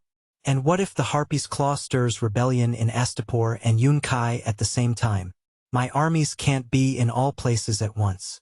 We have some alliances with local leaders, but they're tenuous. Jon considered the situation. Is there a way to grant these cities enough self-governance that they won't resent your departure? If they believe they are free to chart their own course, under your protection, perhaps they'll be more inclined to keep the peace. Daenerys nodded slowly. We tried something similar in Astapor, a council, but there was betrayal from within. The council fell apart, leading to bloodshed and the partial return of slavery. I had to send forces to restore order. She paused, gazing at Jon, her voice turning thoughtful. But that was before the threat of the undead overshadowed everything. If we can show these cities that an even greater doom looms, one that could cross the seas, perhaps they will unite under a single cause. Missandei spoke up gently. Your Grace, many here do not believe in whites or White Walkers. To them, that is as fantastical as ghosts or demons. At that, Jon felt Ghost shift at his side, as if the wolf understood the reference. Jon met Daenerys's eyes and offered a faint half-smile. We can offer proof. Ghost and I have faced them, but I know that words alone won't be enough. Daenerys tapped a finger on the arm of her throne-like seat, a flicker of an idea crossing her face. We have dragons, she said. I could fly over these cities, show them a glimpse of the power I wield. If the old masters see what stands behind me, maybe they'll think twice about rebellion. Jon remembered how King Robert once spoke of conquering the 7 kingdoms. Fear was a potent weapon. But Daenerys didn't seem eager to terrify her subjects, only to persuade them. A demonstration might help, but it could also feed resentment if done without care. A silence lingered, each person lost in thought. Eventually, Daenerys glanced at Grey Worm. We'll meet with the heads of the major houses in Meereen and the leading freedmen. Let them know that the Queen will soon depart to save the world from a frozen threat in the far north. We'll see how they react and whether the notion of cooperating with the new order or returning to the old ways is more appealing. If the Harpy's claw has sympathizers among them, it may flush them out. Grey Worm nodded. I will arrange it. He turned to Daenerys with a small, respectful bow. Before the meeting dispersed, Daenerys looked at Jon. Will you stand beside me when I address these leaders? I'd like them to see the face of the North, hear your story firsthand. Jon inclined his head, though the thought of addressing foreign nobles in a place he barely knew gave him pause. If you think it will help, she offered a small, almost reassuring smile. Your very presence might remind them that our power extends beyond this bay. Thank you, Jon. So began a series of tense gatherings in the halls of Meereen. Day after day, Daenerys invited influential figures, former slave masters, new leaders among the freedmen, merchants whose coin flowed through the city's veins, and spoke to them of the looming winter, of the threat that would not merely remain in Wester. As if it were not stopped. Jon listened as these men and women debated. Some scoffed openly, questioning why they should care about a distant land's troubles. Others expressed fear at Daenerys leaving with her armies, worried the city would be ripe for vengeance by the old guard slavers. Jon took the floor in one such meeting, his posture rigid, Ghost at his side. Nervousness coiled in his stomach, but he steadied his voice. I understand your fears, he said, scanning the distrustful eyes turned his way. I once guarded the wall, a place where nothing but ice and shadows existed beyond. We believed we were safe in the Seven Kingdoms, that war and politics were all that mattered. Until the dead rose. They do not care about treaties, gold, or who once wore chains and who wore crowns. They only bring darkness. If Queen Daenerys does not go, if she does not bring her dragons, Westeros may fall. And if Westeros falls, what do you imagine will stop these monsters from crossing the sea? An uneasy murmur rippled through the gathering. Some cast looks of doubt, but others shared alarmed glances. Daenerys, clad in a dark gown embroidered with dragon motifs, let the silence linger. Then she said, I know many of you worry about the old ways returning, about the freedmen being enslaved again if I leave. That must never happen. I'll ensure a governing council remains, backed by the Unsullied, to uphold the laws I've established. I do not wish to hold the city by fear alone, but I will not allow the old masters to reassert themselves. This is my promise. Her tone carried finality, and for a moment no one dared speak. Finally, a gaunt man who'd once been a prominent master cleared his throat. And if this threat is not real, he said with brittle politeness, if you sail away to chase a phantom menace and never return, what then are we left with? Jon stepped in before Daenerys could reply. The threat is real, he said, a firmness in his voice that reflected all he had endured. I have seen it. I have fought it. If we fail to stop it, what you are left with is a fate worse than chains or war, a living death. That silenced the man, though bitterness lingered on his face. Daenerys let the session adjourn with the promise that further discussions would continue in the coming days. One by one, the group dispersed, leaving behind the faint echoes of uncertain whispers. Jon turned to Daenerys, noting how exhaustion lined her features. She gave him a grateful look. You speak with the conviction of a soldier who's seen too much, she said softly. It helps them believe, or at least doubt their disbelief. Jon exhaled, rubbing a hand through his dark curls. I hope so. They seem torn. I can't say I blame them. From their perspective, the White Walkers might as well be a myth. He paused. I've never been comfortable in such negotiations. Leading the Night's Watch was different. Everyone knew the common enemy we faced, or learned quickly. Daenerys nodded, stepping a little closer, lowering her voice. The difference here is that many of these people have known no threat greater than each other. They haven't stood at the edge of the world looking into endless night. Give them time. The truth of your words will settle in. In the hallway beyond, Missandei approached with a stack of letters. Messages, Your Grace, she said, bowing her head slightly to Daenerys, then glancing at Jon with a polite smile. One of them is from a ship captain who claims to have come from Westeros with news. Daenerys arched a brow. What sort of news? Missandei scanned the letter. The captain claims that the War of the Five Kings is more or less ended. King Joffrey is dead, King Tommen reigns in King's Landing under the Lannister banner, the North has declared independence under Robb Stark, though that is in question, and there have been major battles near Riverrun. Rumors say Tywin Lannister was killed and the realm is destabilized. Dragonstone is apparently under the control of Stannis Baratheon, who some still call the rightful king. Jon felt his chest tighten at the mention of Robb and the North. He prayed his half-brother had managed to keep the White Walkers in mind amid his war. The letter's mention of Stannis Baratheon also stirred memories of the man who had once come to the Wall, seeking an alliance, seeking to burn the old gods for power. But the letter was second-hand and details might be distorted. All it confirmed was that Westeros was fractured, multiple claimants holding pieces of the realm. Daenerys closed her eyes for a moment. It seems that if I arrive in Westeros, I won't find a united land ready to face the dead. I'll find pockets of chaos. Another reason why I must ensure some order here before I depart. Jon, I know you want me to sail soon, but we must be ready for more than one war. Jon opened his mouth to respond, but footsteps in the corridor drew their attention. A man in a hooded cloak approached, escorted by two Unsullied. He pulled back the hood to reveal a weathered face, partially covered by a ragged beard. To Jon's astonishment, he recognized Jorah Mormont. The man bowed low before Daenerys, eyes lingering on Jon with a flicker of surprise. Your Grace, Jorah said quietly, I've returned from my errand in Volantis. I have important information. Daenerys's posture stiffened. Her history with Jorah was complicated. He had once been her most trusted advisor, then exiled after revelations about his early betrayals, then partially forgiven. The memory of that rift still hung in the air. Ser Jorah, she said in a calm tone that veiled her wariness. What news? He glanced at Jon, then at Ghost, who stared back with unblinking red eyes. I see you have visitors, he said. Might we speak privately? Daenerys lifted her chin. Whatever you have to say, you can say it before Jon and Ghost. They are trusted here. Now speak. Jorah hesitated for a beat as though weighing how to respond. Then he said, Yes, Your Grace. I traveled to Volantis and beyond. I've heard rumors that the Red Priests are stirring. They speak of a champion of light who will stand against the darkness rising in the north. Some say her name is Daenerys Storborn. Others say another name. They claim the long night is coming again. People are frightened, looking to any symbol of salvation. He paused, meeting Daenerys's gaze. It could be an opportunity. If the Red Temple declares you Azor Ahai reborn, you may gain a powerful ally in the Lord of Light's faithful. Jon felt a prickle of unease. The Red Priestess Melisandre had once spoken of Azor Ahai, a prophesied figure meant to wield a flaming sword against the encroaching darkness. She had believed it was Stannis Baratheon at one point. Now rumors suggested Daenerys might be that prophesied warrior. It made sense, he supposed. Daenerys had walked through fire and birthed dragons, a feat that reeked of prophecy.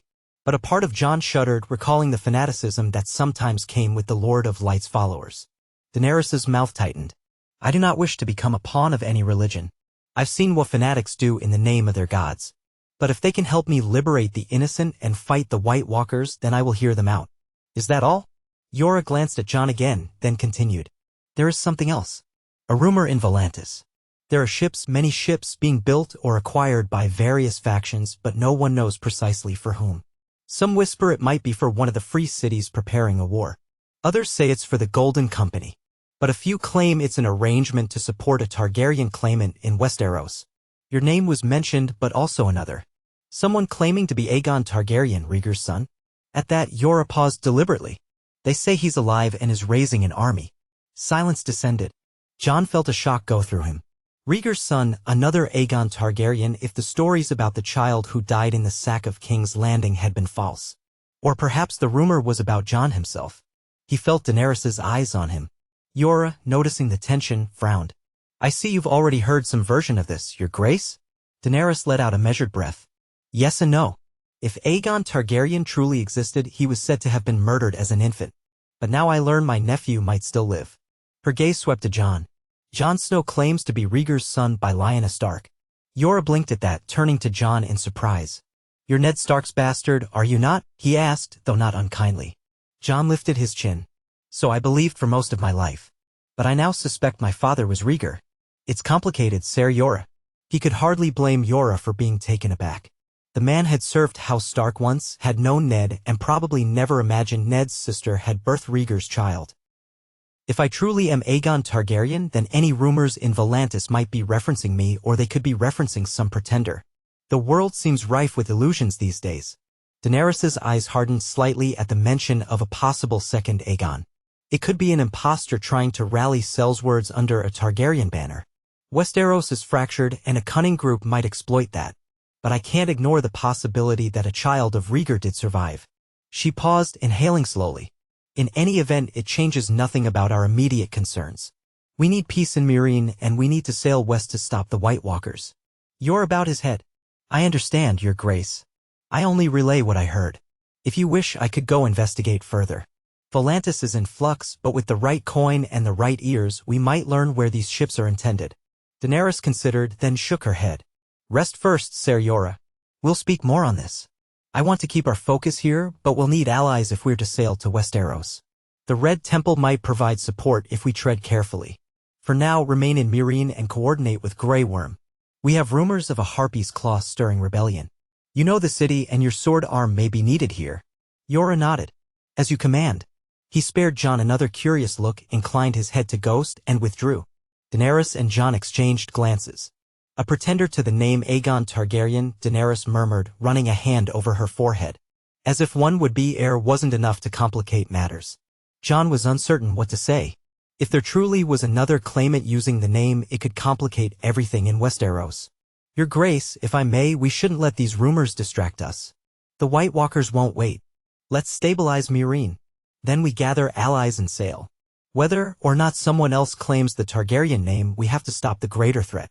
She looked at him, a flicker of relief crossing her face. Wise counsel. Then her gaze shifted toward Ghost, who yawned, a silent but rather massive show of teeth. And you, my silent guardian spirit, are you in agreement?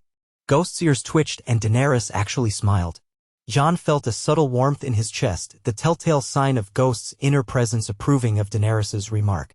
They parted ways once again, returning to the daily tasks of governance, with Jon assisting however he could, primarily lending authority to Daenerys's warnings about the undead or helping quell tensions between the freedmen and the old masters. Even so, pockets of resistance smoldered. A few nights later, a series of murders rattled the city. 2 freedmen were found slain, their bodies marked with the symbol of a harpy claw scratched into their chests. Grey Worm led patrols through the streets, the Unsullied prowling with torches. Daenerys seethed at the news, vowing to root out this nascent rebellion once and for all. Jon, determined to help, volunteered to accompany Grey Worm on a covert investigation. They wore dark cloaks, stepping away from the Great Pyramid under cover of darkness. Ghost trotted beside them, a ghostly white shape in the labyrinth of alleys. The night air was thick with tension, as though the city held its breath. They split into smaller squads, each searching a different sector. Jon, Grey Worm, and a handful of Unsullied combed the southwestern quarter, a maze of narrow streets and crumbling buildings. Ghost sniffed the ground, leading them deeper. Now and then, Grey Worm held up a hand to signal silence when he heard movement. Shadows flickered in the lantern light.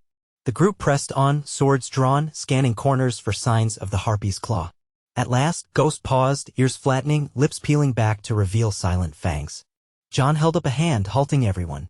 A faint sound, a whispered voice, floated from a courtyard ahead. Carefully, they peered around a broken wall.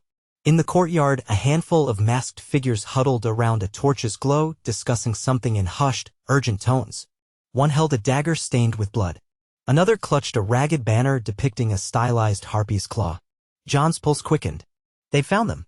Grey Worm made a gesture, and the Unsullied readied themselves to charge. But before they could move, one of the masked conspirators spotted Ghost's burning red eyes in the darkness. He gasped, pointing.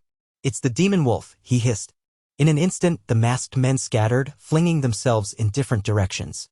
Grey Worm barked a command, and the Unsullied rushed forward. Jon sprinted after a pair of them who fled down a narrow lane. Ghost bounded ahead of him, impossibly swift. The night erupted in chaos. Metal clanged as an Unsullied soldier engaged a rebel wielding a curved blade. Another masked figure sprinted for a side alley, but Ghost intercepted him, tackling him to the ground in eerie silence. The man screamed as the wolf's fangs locked around his forearm. Jon caught up a breath later, pressing the tip of Longclaw to the rebel's throat. "Who are you?" he demanded. "Where's your leader?" The man spat curses, then howled as Ghost tightened his grip just enough to emphasize the danger. Blood dripped onto the stones. Jon's heart hammered. "Talk," he growled. The rebel hissed, "She'll kill me if I speak." Ghost let out a deep, rumbling growl that sent a tremor through Jon's own bones. "We'll kill you right now if you don't," Jon warned, though he took no pleasure in it. The man's eyes darted around, panicked. "The Harpy's Claw meets, near the old fighting pits, after midnight, in the catacombs." He grimaced in pain, then rasped, "That's all I know." "I swear it." Jon motioned Ghost to release him. The wolf did so reluctantly, lips still curled. The man clutched his bleeding arm, glaring up at Jon with a mixture of fear and hate. Before Jon could decide what to do with him, Grey Worm and an Unsullied appeared, subduing the rebel with ropes. The other rebels had scattered or been captured, though a couple lay dead. Grey Worm turned to Jon, expression grim. "We have the location now," he said. "We must inform the Queen." They returned to the Great Pyramid under the hush of the late hour, the captured rebel limping between 2 Unsullied guards. Daenerys was summoned from her chambers. She arrived wearing a dark robe, hair loose around her shoulders, flanked by Missandei and a pair of Dothraki blood riders who insisted on escorting her whenever possible. Her face hardened when she saw the prisoner. "Who leads you?" she demanded of the bleeding rebel, her voice cold as steel. He quivered, half in shock. "I told them nothing." Daenerys narrowed her eyes. "We already know where your group meets. We will find the Harpy's Claw. You have one chance to keep your life. Tell me all you know." He swallowed thickly. "She, a woman. I never saw her face. She wears a gold mask. She calls herself the true heir of Meereen. She preaches hatred for the foreign queen, vows to restore the old ways. That's all. I'm just a foot soldier." Daenerys's fury made the air seem to vibrate. "So you slit the throats of innocent freedmen because she commanded it? Did you think I would let that pass?" He babbled denials and pleas, but Daenerys turned away. "Take him to the cells. We'll question him further." She paused, catching Jon's eye. "You, Grey Worm, and I will lead a force to the catacombs tomorrow night. This ends now." Jon nodded. He felt the hum of tension in the air. They were so close to rooting out this rebellion, yet the notion of going into ancient catacombs made his stomach knot. Ghost, sensing his unease, pressed against his side in silent support. Daenerys's gaze lingered on Ghost as if drawing reassurance from the wolf as well. The next day dragged by in a blur. Preparations for the raid were subtle but extensive. Daenerys kept up appearances, holding court as usual, while Grey Worm quietly repositioned unsullied squads. Jon spent the afternoon in the pyramid's library, gleaning a few scraps of knowledge about Meereen's ancient tunnels from dusty scrolls. The city's underbelly was a labyrinth, some sections older than recorded history, rumored to link to the remains of the fighting pits and beyond. As twilight fell, Daenerys summoned Jon and Grey Worm to a quiet balcony with a view of the sloping city rooftops. She wore dark leathers this time, hair braided back in a style more suited for battle. Grey Worm had replaced his usual helmet with a simpler cowl. Missandei had insisted on staying behind to maintain a semblance of normalcy. "We enter from the old arena entrance," Daenerys said softly, pointing to a faint shape near the city's west side. "A small group of Unsullied. We find these rebels and end them before they spread more fear." Jon crossed his arms, glancing at Ghost. "I'll go in first with Ghost and a few Unsullied. Once we confirm they're inside, we'll signal you to enter. A pincer move. We'll trap them." Daenerys met his gaze. "Be careful. If the Harpy's Claw truly is as fanatical as the stories say, she may have booby traps or hidden guards." He nodded, feeling a jolt of anticipation. "I will." Night descended and they moved through the streets. The city was restless, recent murders and rumors of rebellion had everyone on edge. But the presence of unsullied patrols kept most people indoors. Jon, Grey Worm, and a handful of elite soldiers made their way to the crumbling entrance of the old fighting pits, a structure half buried by time. Ghost slunk ahead, nose low, weaving between broken columns. They found a narrow passage leading underground, the air cool and stale. Jon's heart thumped as they descended, torches held aloft. Flickering light revealed stone steps worn by centuries of footsteps. At the bottom, the corridor branched in two directions. Ghost sniffed at the left path, ears perked. Jon signaled the group to follow. At intervals, they saw cryptic marks chalked on the walls, perhaps signs the rebels used to navigate. The air smelled of mold, old blood, and something acrid. Ghost halted abruptly, head swinging up, ears forward. Jon stiffened. He whispered to Grey Worm, "They're close." Grey Worm nodded, gesturing for two Unsullied to slip ahead quietly. The men complied, moving with surprising stealth despite their armor. Jon and Grey Worm followed, hands on their swords. Ghost eased down the tunnel, silent as death. Rounding a bend, they spied a gathering in a wide subterranean chamber where the ceiling rose high enough for a handful of torches to cast jittering light. Dozens of masked figures stood in a circle, chanting something in the old Giscari tongue. At their center was a woman in a gold mask shaped like a harpy's face, carved with cruel, exotic features. She wore flowing red robes embroidered with the symbol O. A clawed hand. Her voice carried a sharp, fervent tone as she exhorted her followers.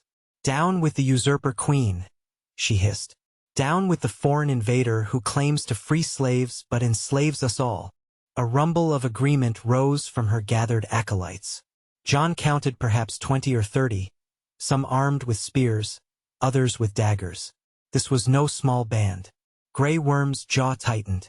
Slowly, they began positioning themselves around the edges of the chamber. The masked leader raised her arms dramatically. "Tonight, we show our strength. Tonight, we will lure the queen herself here, and she will die in the darkness." The crowd erupted into a low hiss of anticipation. Jon frowned. If they had been hoping to lure Daenerys, it meant they were prepared. Where were the traps? Almost as if in response to his thought, one of the Unsullied near the corridor entrance stepped on a pressure plate. A sudden click echoed, and a volley of darts shot out from the wall, striking the unsuspecting soldier in the side. He choked out a gasp, staggering. Grey Worm hissed a curse. The rebels whirled around, spotting the intruders. Chaos erupted. Men shouted and lunged forward. Jon drew Longclaw, leading the charge with a roar. Ghost leaped at the nearest rebel, knocking him down in absolute silence. No growl, no bark, just brutal efficiency. Steel clashed against steel. The Harpy's Claw leader shrieked commands. More darts whizzed from hidden mechanisms. 2 Unsullied went down, but they fought on, stoic even in death. Jon parried a spear thrust, slicing under a rebel's arm. Grey Worm and his soldiers pressed forward methodically, dividing the rebels into smaller pockets. Flames guttered, sending monstrous shadows leaping across the walls. In the confusion, Jon lost sight of the gold-masked woman.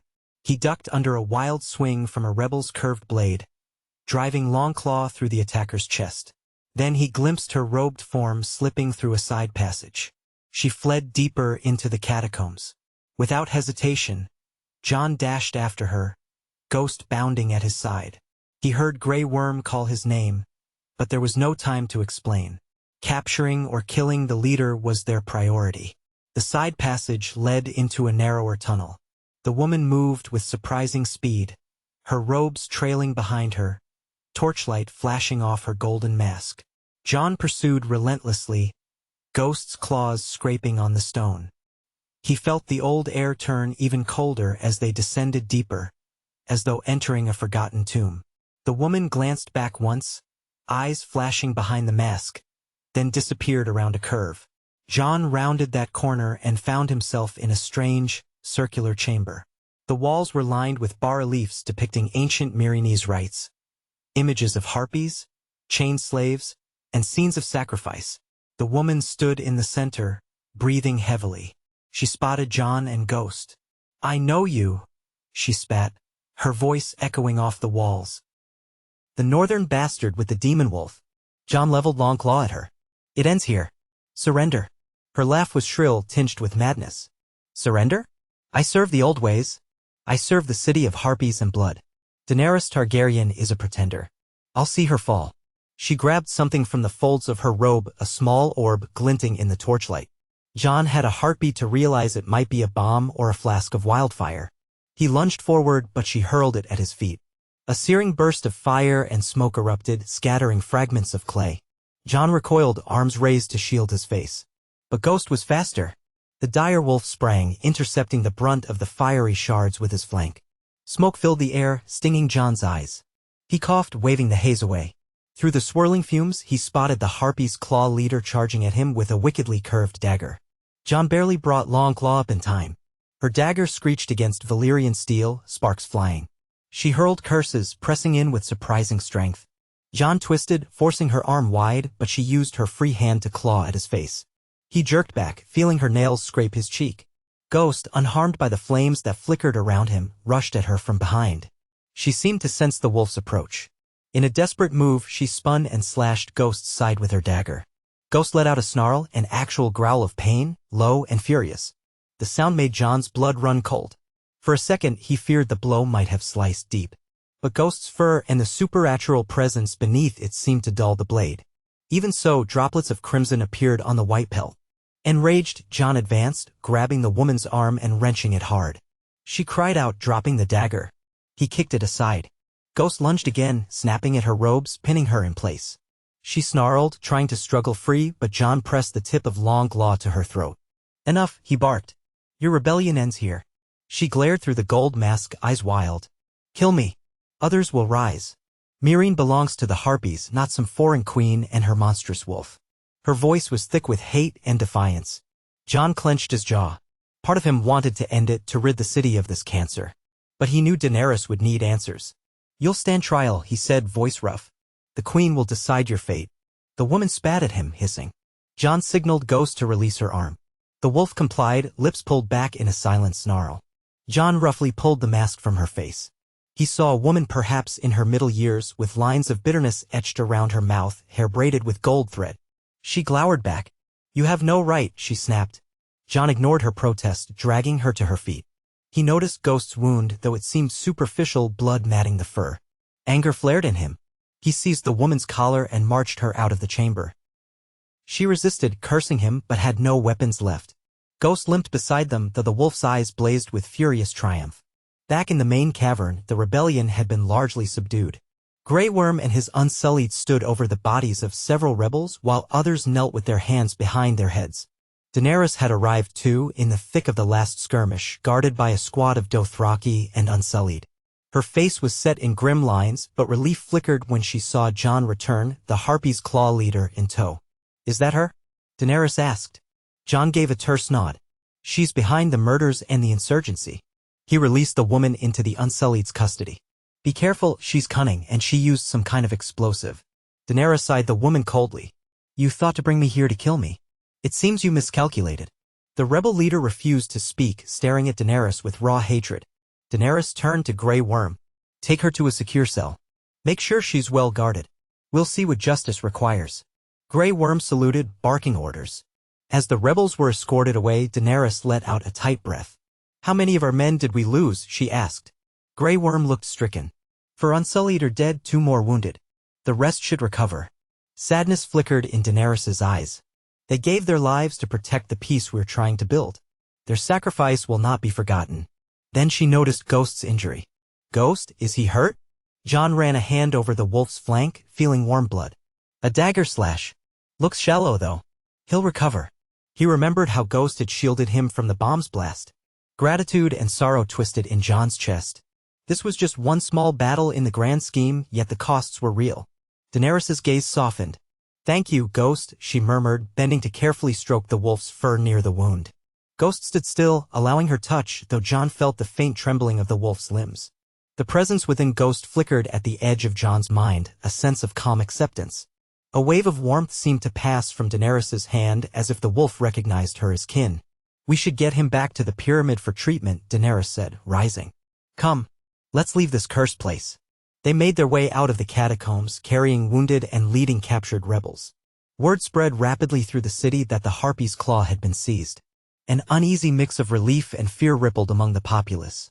Daenerys, back in her throne room by the next dawn, received thanks from prominent freedmen who praised her swift action.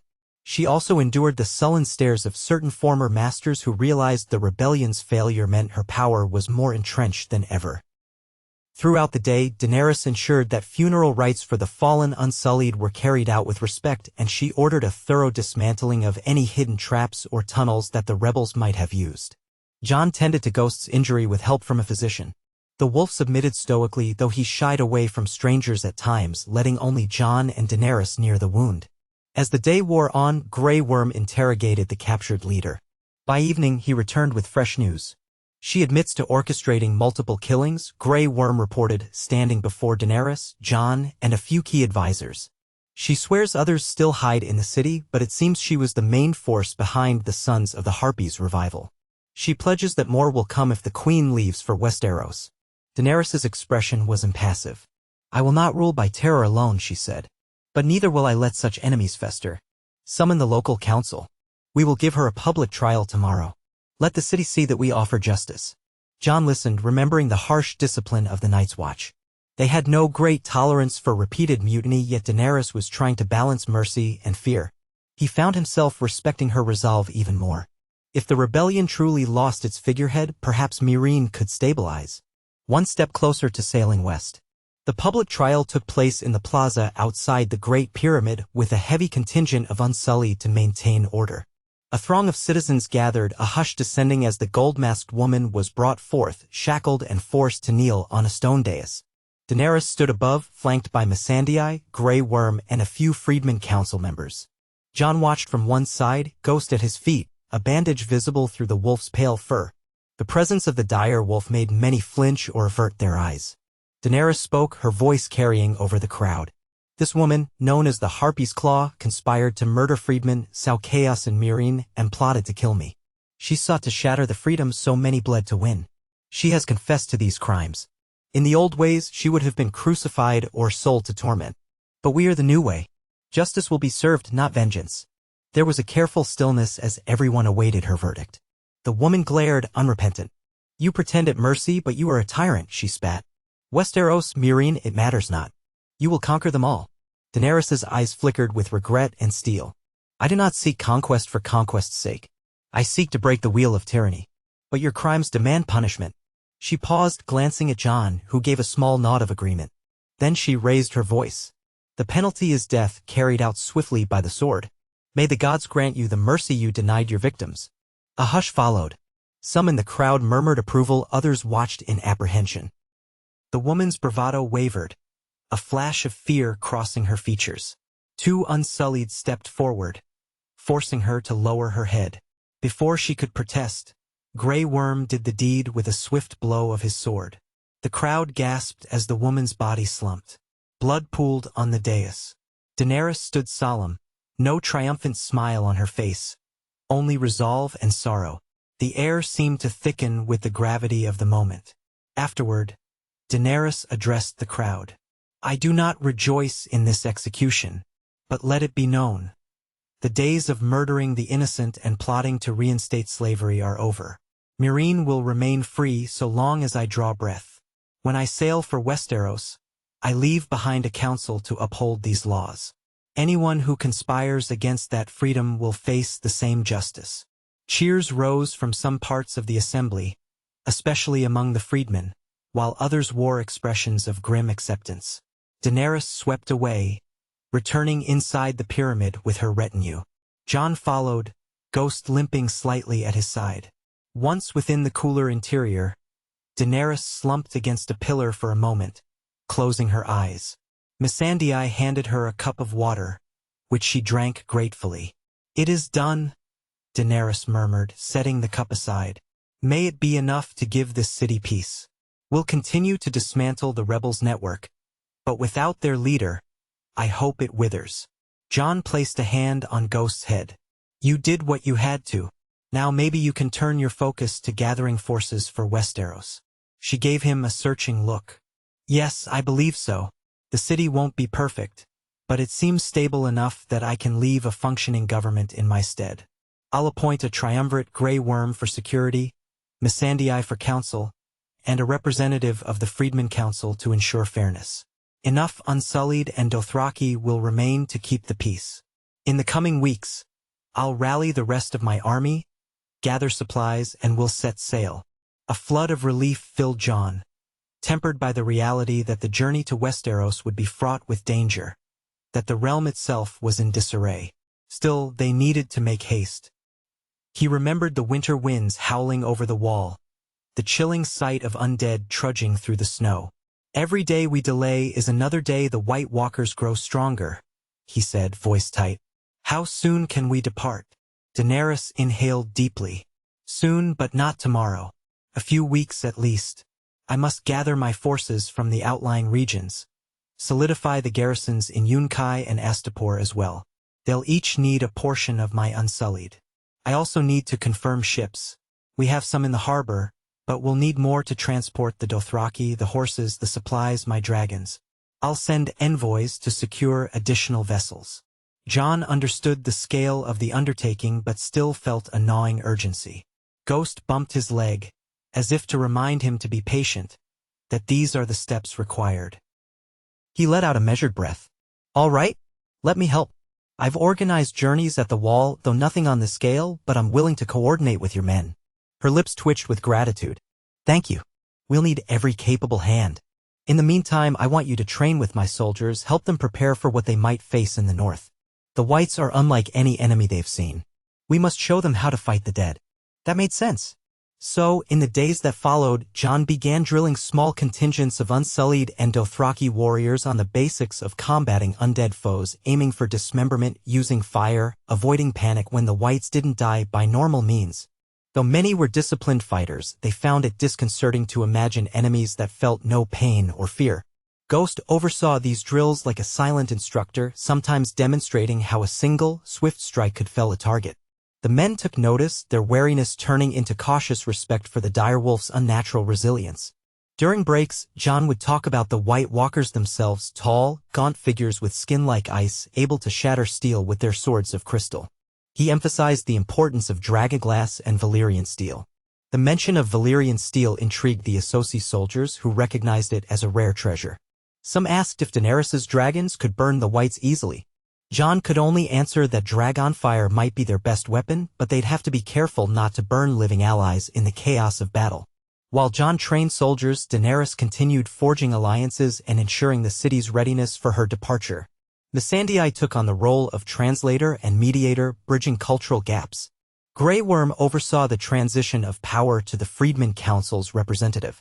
Jorah Mormont, still re-establishing some measure of trust with Daenerys, advised on matters of naval procurement, sending out envoys to potential shipbuilders. The city bustled with activity. Gradually, word spread that the Queen would soon sail west with her armies. Freedmen who had settled into new lives wondered if that might endanger them, but Daenerys assured them of her plan to leave guards behind. Many expressed hope that the old masters wouldn't dare a resurgence after the defeat of the Harpy's Claw. Others urged Daenerys to crush all possible opposition before leaving, but she refused to be drawn into further bloodshed unless necessary. In time, ships began to arrive in the harbor, smaller cogs, trading galleys, and a few larger carracks. The city's shipyards, though modest, worked tirelessly to modify vessels for troop transport. The Dothraki eyed the sea with distrust, for the Khalasars hated the notion of crossing vast waters. But word that their Khaleesi had dragons and that across the sea lay new lands to conquer or liberate assuaged many. Still, tensions ran high. At last, the day approached when Daenerys felt confident enough to set the plan in motion. Astapor, Yunkai, and Meereen each had a governance structure left behind, composed of loyal freedmen councils, small garrisons of Unsullied, and a handful of Dothraki who'd adapted to city life. Grey Worm would remain overall commander in Slavers Bay at least until Daenerys secured Westeros. It was a difficult farewell. Daenerys respected Grey Worm deeply, but she needed someone she could trust absolutely to maintain stability. He, in turn, accepted the responsibility with solemn devotion. The night before her departure, Daenerys summoned Jon to the highest terrace of the Great Pyramid. The city sprawled below, lanterns and torches gleaming like a sea of stars. A warm wind blew in from the bay. Ghost stood at the terrace edge watching the moonlight shimmer on distant waves. Daenerys leaned against the stone balustrade, her silver hair stirring in the breeze, her eyes fixed on the horizon. Jon stepped up beside her. "You'll leave a piece of yourself here," he said gently, reading the wistfulness on her face. She nodded. "I freed these people and tried to give them a better life. Now I must go to save another land. I only pray the city won't revert to bloodshed the moment I'm gone. But I've done all I can. Now I must honor the greater call, protecting the realm of men from the darkness." Jon placed a hand lightly on her shoulder, a gesture of solidarity. "We must. Thousands of lives, if not millions, depend on it. And you won't face it alone. My brothers of the Watch, the Northern Lords, and your armies, together we can push the dead back." She turned to him, a thoughtful look in her eyes. "You speak of unity with such hope, Jon. But you've seen how the lords of Westeros bicker among themselves. How will we unite them?" Jon's jaw tightened. He pictured Robb, the bannermen, the scheming of King's Landing. "We'll do it because we have no choice," he said softly. "The White Walkers are coming and the living must stand together or perish." He studied her expression. "You have dragons. That will command attention. And if they learn the truth about who I am, well, perhaps that will sway some. The North might trust me, if not you initially, because they knew me as Ned Stark's son." A wry smile tugged her lips. "Yes, I suppose that's true. But even so, the revelation that you are a Targaryen could unsettle them. Many in the North remember the Mad King's brutality. We'll have to tread carefully." Jon nodded gravely. He'd thought of that too. The scars of Robert's rebellion lingered. "I'm prepared for that. We'll do what we must." She laid a hand on Ghost's back, stroking the wolf's thick fur where the bandage had been removed. The wound had healed surprisingly quickly, leaving only a faint scar. Ghost turned his head, gazing at her with those red eyes that held a glimmer of ancient wisdom. "Thank you," she whispered, and Jon felt that subtle hum of acknowledgement in his mind, echoing from Ghost. Her gaze returned to Jon. "We sail at dawn. Get some rest. It will be a long voyage." "I will," Jon replied, but made no move to leave. For a moment, they both stared at the moonlit waters, neither speaking. An unspoken bond had formed between them beyond the political alliance, beyond blood ties. They had faced the city's darkest threats together and emerged victorious. Now they stood on the verge of an even greater battle. At length, Jon quietly took his leave, Ghost padding after him, leaving Daenerys alone with her thoughts on that lofty terrace. Come dawn, the harbor was alive with activity. Dozens of ships bobbed at the docks, sails fluttering in a moderate breeze. Dothraki riders looked on warily, horses snorting at the unfamiliar smell of salt and brine. Unsullied soldiers marched in disciplined ranks, boarding specified vessels. Supplies were carried aboard: grain, dried meats, barrels of water, weapons, and the essential cargo of the dragons themselves. Drogon, largest of the three, circled overhead, letting out periodic roars. Rhaegal and Viserion perched on rocky outcrops near the coast, waiting. Jon helped oversee the loading, ensuring the men organized the cargo efficiently. He had a sense of déjà vu, recalling the bustling courtyard of Castle Black, men gearing up for arranging. Only now the scale was far greater and the stakes even higher. Jorah Mormont strode by, directing a handful of sailors, pausing to trade a nod with Jon. Tension coiled in the air, but also a palpable excitement. Daenerys Targaryen was about to lead her armies across the sea to reclaim her birthright and battle a threat beyond mortal comprehension. At last, Daenerys herself arrived at the quay, resplendent in light armor fashioned with dragon's scale motifs. She mounted Drogon in a display that caused gasps among onlookers. Some had never seen her mount a dragon so closely. Drogon spread his massive wings, flapping them with thunderous power that stirred the waters below. With a mighty push, he launched into the sky, Daenerys astride, her silver hair whipping around her face. A triumphant roar reverberated over the city. Rhaegal and Viserion followed, so that 3 dragons soared overhead as the fleet began to depart. Jon boarded one of the lead ships, Ghost padding up the gangplank without hesitation, though the wolf did pause to sniff at the unfamiliar timbers. Dothraki archers, posted on deck, eyed the dire wolf warily but gave him space. Jon looked up and saw Daenerys guiding Drogon into formation with the other dragons, circling above the fleet.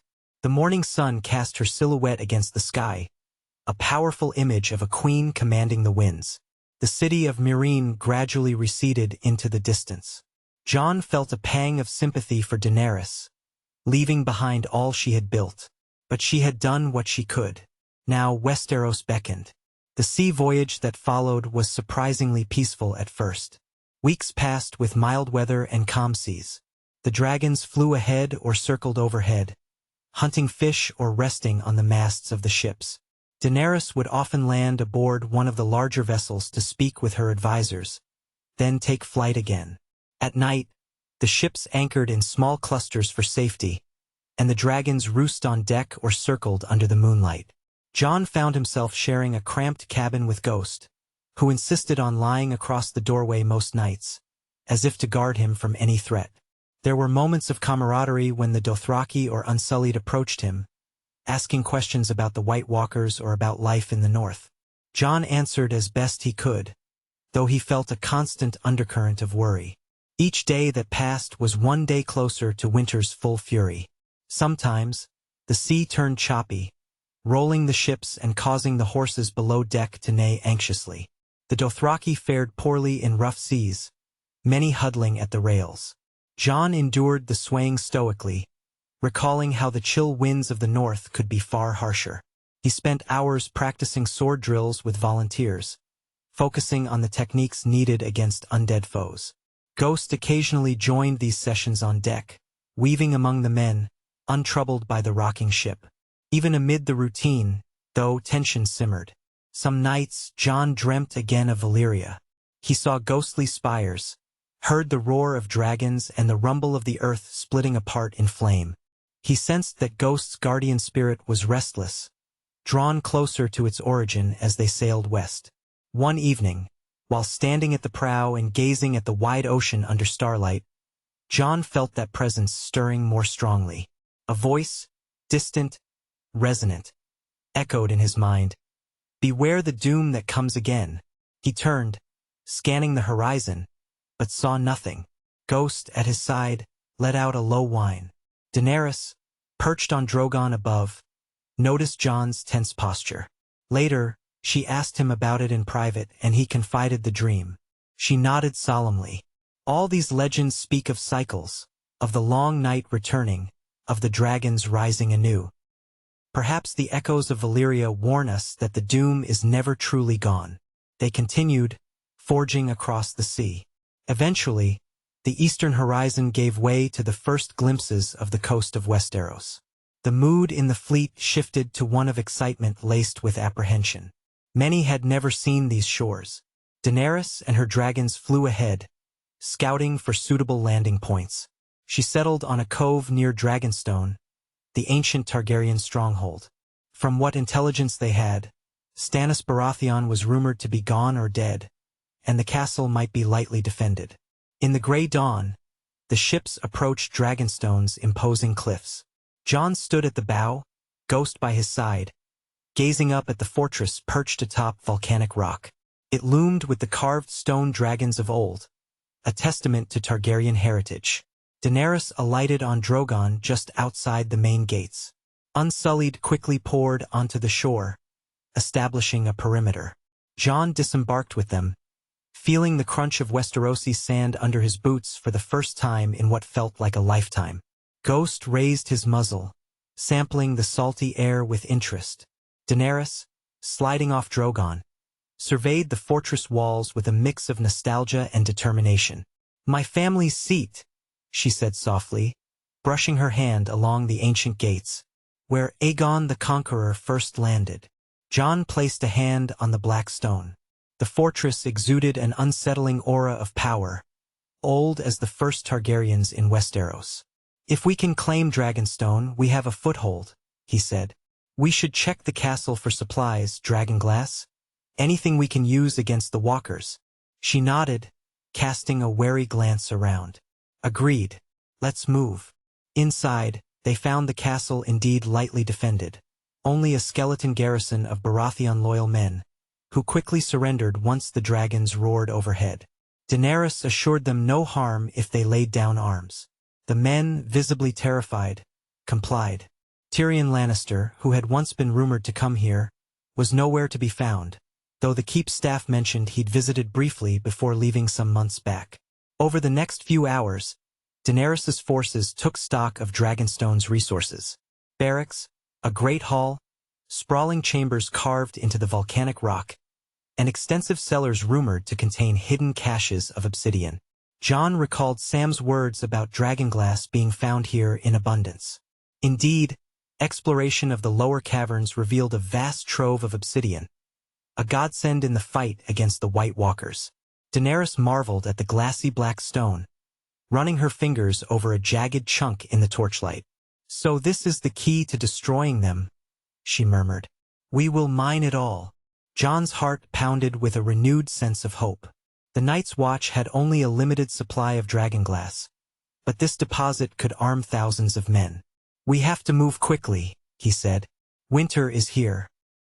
If the walkers break through the wall, we'll need every blade ready." Daenerys summoned her captains, giving orders to begin extracting the obsidian. The next question was how to approach the realm, how to convince or compel the local lords to unite under their banner against the threat of the dead. Jon advised trying to reach out to the north first, but Daenerys was understandably wary of ignoring the rest of the realm. She also needed to know the current political landscape more concretely. So she dispatched riders and ravens across the southern kingdoms, proclaiming her arrival and her intent to defeat both the undead and any tyrants who refused to acknowledge her rightful claim to the throne. Jon suspected some lords would bow out of fear of dragons. Others might resist. A war could spark before they even managed to rally forces against the dead. To address the north, Jon penned letters to Winterfell, to Robb Stark if Robb still ruled there, explaining the situation, beseeching him to gather men for the fight. He also wrote to the Night's Watch to let them know reinforcements were coming. Each raven bore the seal of both the Targaryen sigil and the Night's Watch. Whether that would convince them or confuse them, Jon could only guess. But the time for secrecy about his identity was over. While waiting for responses, Daenerys's men set about fortifying Dragonstone, establishing vantage points for the dragons and mining the caverns of obsidian. Jon spent hours teaching blacksmiths how to shape the dragonglass into arrowheads, spear tips, and small blades. It was tedious, delicate work. Obsidian could be brittle and sharp. Ghost roamed the corridors, drawing gasps whenever he emerged from the shadows like a living phantom. The small garrison who had surrendered found themselves in a strange new world, subordinate to a queen with dragons and a wolf said to carry a ghost from Valyria. Days passed, tense and expectant. The weather began to worsen, a chill wind sweeping in from the north, gray skies thick with clouds. Daenerys, restless, sometimes soared on Drogon over the surrounding seas as if scouting for enemies or reminding the realm that dragons had returned. Rhaegal and Viserion remained near the castle, occasionally diving into the sea to snatch fish or perching ominously on the ramparts. Jon watched them with awe and a tinge of fear. Even after all this time, the sheer presence of dragons was unsettling. But he also felt a stirring of kinship. If he truly was Aegon Targaryen, part of him was bound to these creatures by blood and prophecy.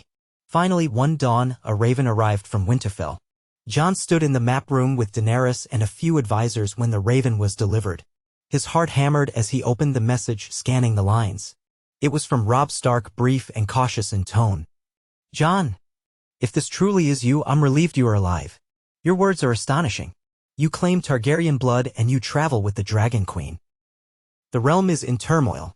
I sit as king in the north, but my forces are diminished. We have lost men in battles against the Lannisters.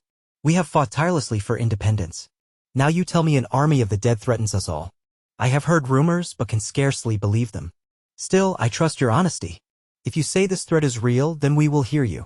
Bring the queen to Winterfell if you can. We shall speak of alliances and the wars to come." Robb Stark, king in the north. Jon let out a breath he didn't know he'd been holding. Robb was alive, though battered by war. He actually entertained the notion of meeting Daenerys, though apparently with caution. Jon looked at Daenerys, who read the letter over his shoulder. She nodded. "So, your brother invites us to Winterfell." Jon felt relief mingle with a quiet anxiety. "Yes, but it will be a delicate meeting. The North bled under the Targaryen banner centuries ago, and they fought for independence more recently. We'll have to prove this alliance is in their best interest, that it's the only way to survive." Daenerys's eyes were resolute. "Then we will go north. The Dragonglass needs to reach the wall, your brother needs to see us. Let us bring a portion of the fleet around to White Harbor or perhaps Eastwatch by the sea, whichever is safer. We'll bring enough soldiers to show strength, but not so many as to seem like conquerors." Jon agreed. "That's wise. I'll advise the best route." He hesitated. "But if we go to Winterfell, we must be prepared for suspicion, if not outright hostility. The Northern Lords despise the Mad King's memory. They might not accept you easily." Daenerys managed a small, confident smile. "Then they'll see I am not my father. I come to save them, not to burn their castles. And if that's not enough, a demonstration of what the White Walkers can do may change their minds." Jon pictured the horrors he'd seen at Harhome, the reanimated corpses rising in droves. He prayed it wouldn't require another tragedy for the North to believe. "We'll do our best to convince them with words first," he said. "I can speak for you. Robb trusts me, at least he used to. I hope that remains." Daenerys gave a brisk nod. "Then it's settled. We leave soon. Dragonstone can serve as a base for the rest of my forces, but we'll take enough men and Dragonglass north to make a statement. Rhaegal and Viserion will remain here with the main host. Drogon and I will accompany you to Winterfell. Let's see if we can unite the living before the dead come knocking." Preparations began at once. Ships were loaded with crates of obsidian weapons, a contingent of Unsullied, and a portion of the Dothraki outriders. Daenerys herself would travel partly by ship, partly by air, depending on the weather conditions. Jon took personal charge of ensuring a large supply of Dragonglass was safely stored, instructing a few blacksmiths on how to continue shaping it en route. Ghost prowled the docks, exuding quiet vigilance. As the day came to depart, Daenerys stood on the causeway overlooking the harbor, the wind tugging at her cloak. Jon stepped beside her, scanning the horizon. "The seas are choppy," he noted. She nodded, lips set in a determined line. "Choppy seas are the least of our worries. What awaits us in the north could be far more turbulent." He glanced at her, reminded of their long journey thus far, from the catacombs of Meereen to the halls of Dragonstone. They had overcome so much to reach this point. Could they truly unify the realm, or at least the north, in time to face the greatest threat of all? "I believe we'll succeed," Jon said softly, feeling the weight of Ghost's presence behind him. "It's why Ghost was sent to me and why you birthed dragons from fire. We stand at the crossroads. We must not fail." Daenerys turned to meet his gaze. In that moment, he saw the fierce compassion in her eyes, the unwavering resolve to protect the innocent. "We won't fail," she said, voice low but firm. "Not if we stand together, Targaryen and Targaryen, Stark and Targaryen, however you wish to name it. Ice and fire. That is our strength. They boarded the ships, sails unfurling in the stiff breeze.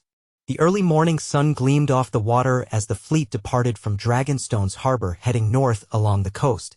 Drogon soared overhead, Daenerys perched on his back, a daunting silhouette against the cloudy sky. Jon remained on the lead vessel, scanning the coastline, mind churning with anticipation. Ghost lay near Jon's feet, gaze fixed on the horizon. In that silent bond that linked them, Jon felt the guardian spirit stir, a swirl of half-formed images flitting through his mind, an endless field of snow, legions of undead, a swirl of flames overhead. Then a voice, so faint it could have been imagined, whispered, "Your destiny awaits in the cold." Jon inhaled slowly, bracing himself against the rail. They were going home, or at least to the place Jon had once considered home. But everything had changed. He was no longer just Jon Snow, the bastard of Winterfell. He was Aegon Targaryen, or so the blood and prophecy claimed. The White Walkers were no longer a distant rumor, they were an imminent threat. Daenerys Stormborn, once exiled princess, now flew on the back of a dragon over his head. And Ghost, the silent guardian from Valyria, remained his unbreakable shield. The wind blew colder as they sailed, a sign that winter truly loomed. Yet within Jon's chest, a spark of hope glowed, fed by Daenerys's unwavering will and Ghost's ancient magic. Whatever trials lay ahead in the north, whatever doubts or conflicts might arise, he believed they had a chance. Because they carried with them the combined power of Dragonfire and Direwolf, old magic and new alliances. And should the others come, they would find Jon Snow and Daenerys Targaryen standing side by side, resolved to protect all living things from the tide of darkness. Days rolled on, and the fleet pressed steadily north. Occasionally, Daenerys landed on Jon's ship, conferring about navigation and strategy. Each time, Drogon's landing caused the deck to shudder, and sailors rushed aside, fearful of being scorched. Daenerys would dismount with regal poise, swirling her cloak around her shoulders. Jon and she would talk in low tones, charting courses on a worn map. Dothraki outriders, manning some of the other ships, stared in wonder at the dragon, though they were gradually growing accustomed to his presence. Eventually, the coast grew rugged, with stark cliffs and dark pine forests marking the edges of the north. The air turned crisp, the sky often overcast. Seabirds wheeled overhead, calling shrill welcomes to the returning man of the watch. Ghost frequently stood at the prow, muzzle lifted into the breeze, as if scenting the land he'd been born in. Jon felt it too, an electric pulse in his veins that told him winter was near. One gray morning, watchers atop the mast pointed out a distant harbor, White Harbor, the seat of House Manderley. This was the largest port in the north, though still modest compared to southern cities. Daenerys flew in ahead, scouting.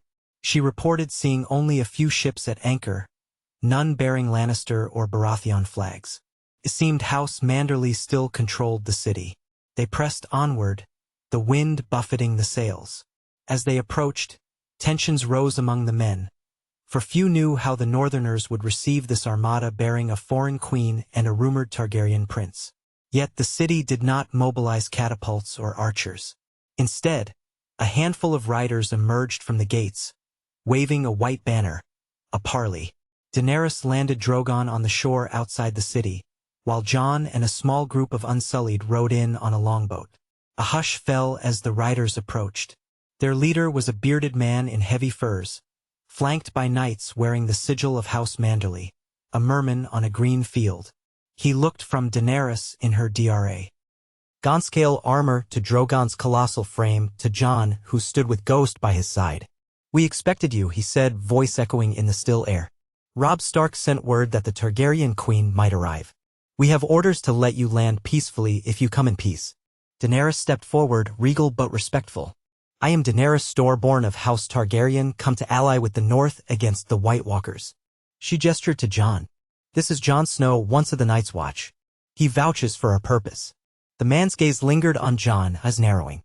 "Jon Snow? Ned Stark's bastard who took the black. But we also heard stories that you claim Targaryen blood.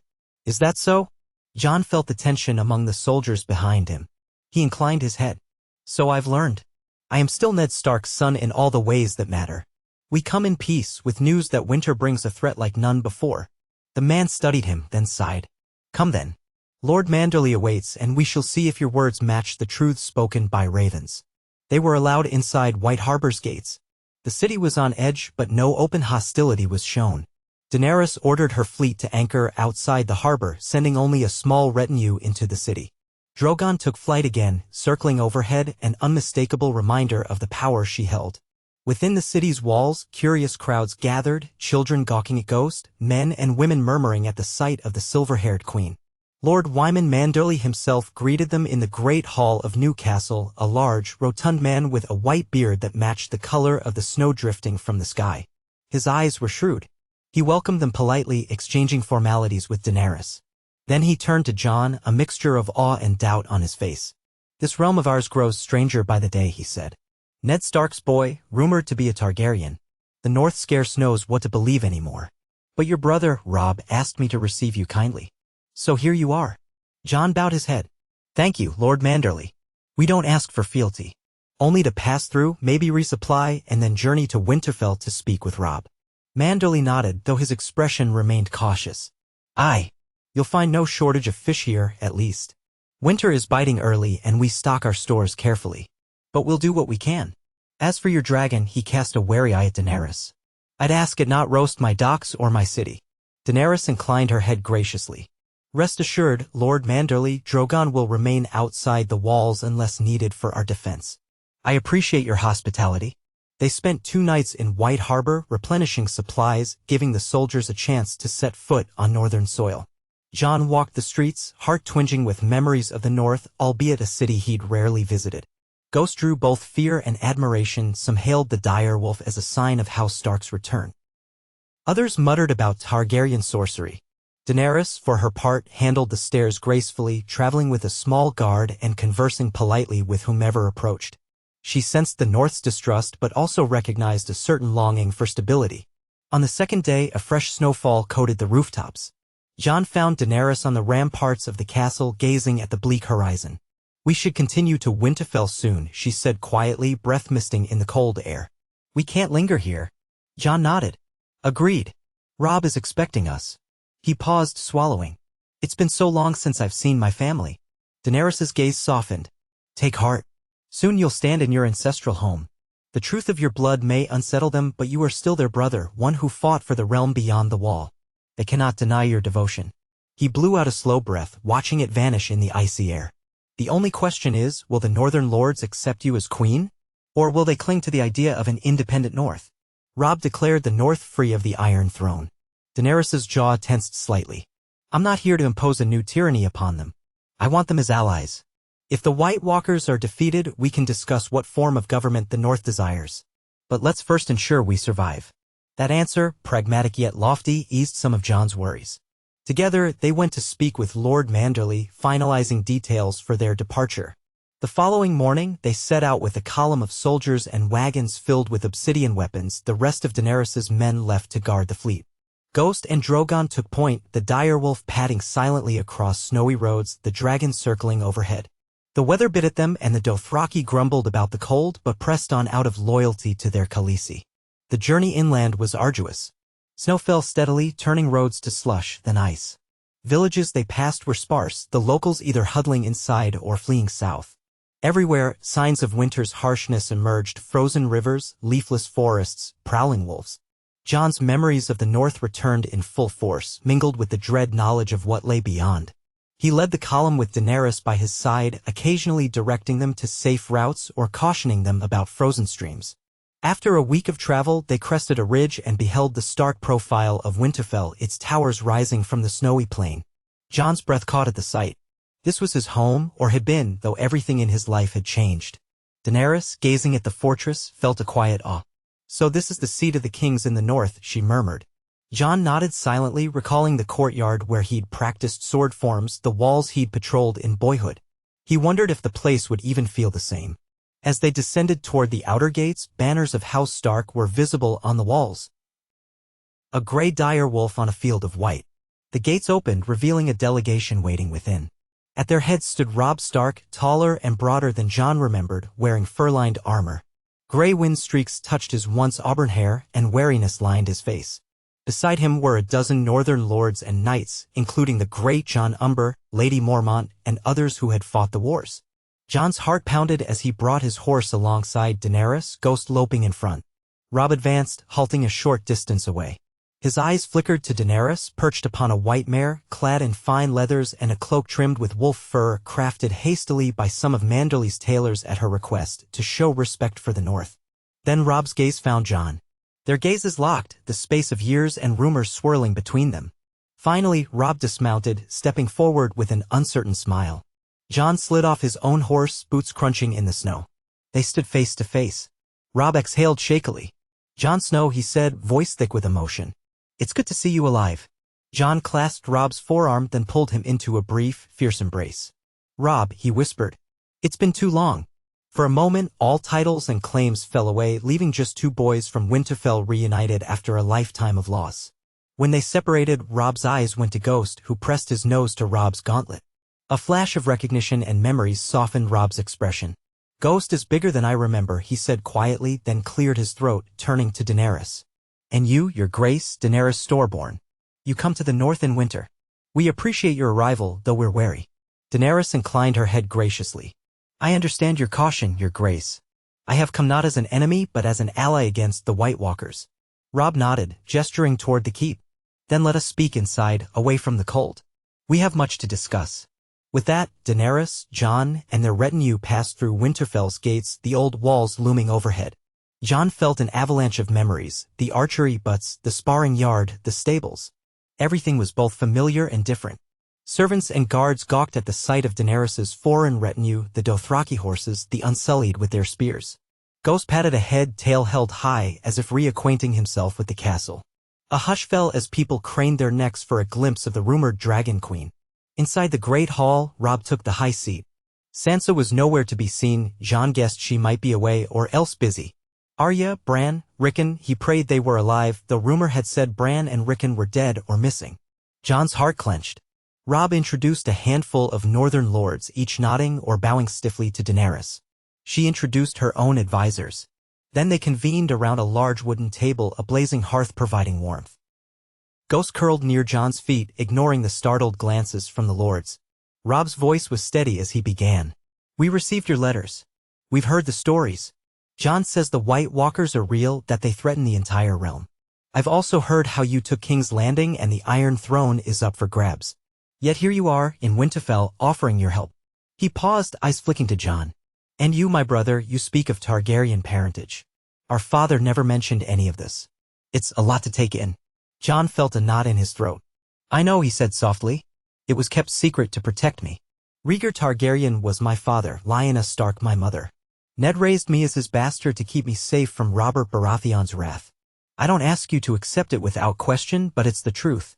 I'm still the same Jon you grew up with, only now I know why Ghost came to me and why the White Walkers." Robb raised a hand gently, halting Jon's rush of words. "I believe you, Jon. Or at least, I believe you believe it. Father was an honorable man, but he kept secrets if it meant protecting his family. If he said nothing about your mother, that might be enough proof." He inhaled, turning to Daenerys. "You claim the Iron Throne. The North declared its independence after everything we suffered under Southern kings. Yet Jon says you were here to save us, not to conquer us. Is that true?" Daenerys met his gaze without flinching. "Yes, King in the North. I won't deny I have a claim to the Iron Throne. But a crown means nothing if the world is destroyed by an endless night. I offer my dragons, my armies, and my resources to fight the White Walkers. When the threat is ended, we can speak of the future shape of the realm. If the North wishes to remain independent, we can discuss it. But first, let us unite against the dead." A murmur rose among the northern lords. Lady Mormont spoke up, her voice cutting through the chatter. "We've heard talk of walking corpses. Are we to believe we must rely on Targaryens and dragons to save us? House Mormont fights for itself. We need proof." Jon responded, voice calm. "I have faced these creatures. They are real. Daenerys's dragons and the dragon glass we bring from Dragonstone are our best weapons. If you doubt us, let me show you." He gestured to the door. "We have wagons of dragonglass. Enough to arm every man, woman, and child. That's the first step. We must hold the wall. If it's still standing." Silence fell, the weight of truth bearing down. Finally, Robb let out a breath. "I don't doubt you, Jon. I've seen men come south, telling wild stories of the dead. I should have heeded them sooner. The snows deepen. We've lost contact with some of our outlying holds. Whites or wildlings we don't know. The rumors alone have sown terror. He looked at Daenerys. If you can help us stand against this threat, the North will not turn you away. One of the lords murmured discontent, but another snapped at him to be silent. Robb rose from the table, crossing around to stand beside Jon and Daenerys. Then let this be an alliance for the living, he said, voice resolute. We'll gather the North. We'll rally at Winterfell. And if the dead come, we'll fight them together. A sense of cautious relief rippled through the hall. Daenerys inclined her head to Robb. Thank you, King in the North. We'll do whatever it takes to protect these lands. Jon placed a hand on Ghost's neck, the wolf's presence a steadying force. In that moment, standing beside Robb Stark and Daenerys Targaryen, seeing northern lords begrudgingly accept a dragon queen, he felt the swirl of fate. The guardian spirit within Ghost thrummed as if acknowledging a crucial turning point. Ice and fire were coming together at last, forging a fragile alliance that might just stand between the realm and eternal darkness. In the days that followed, Winterfell bustled with preparations.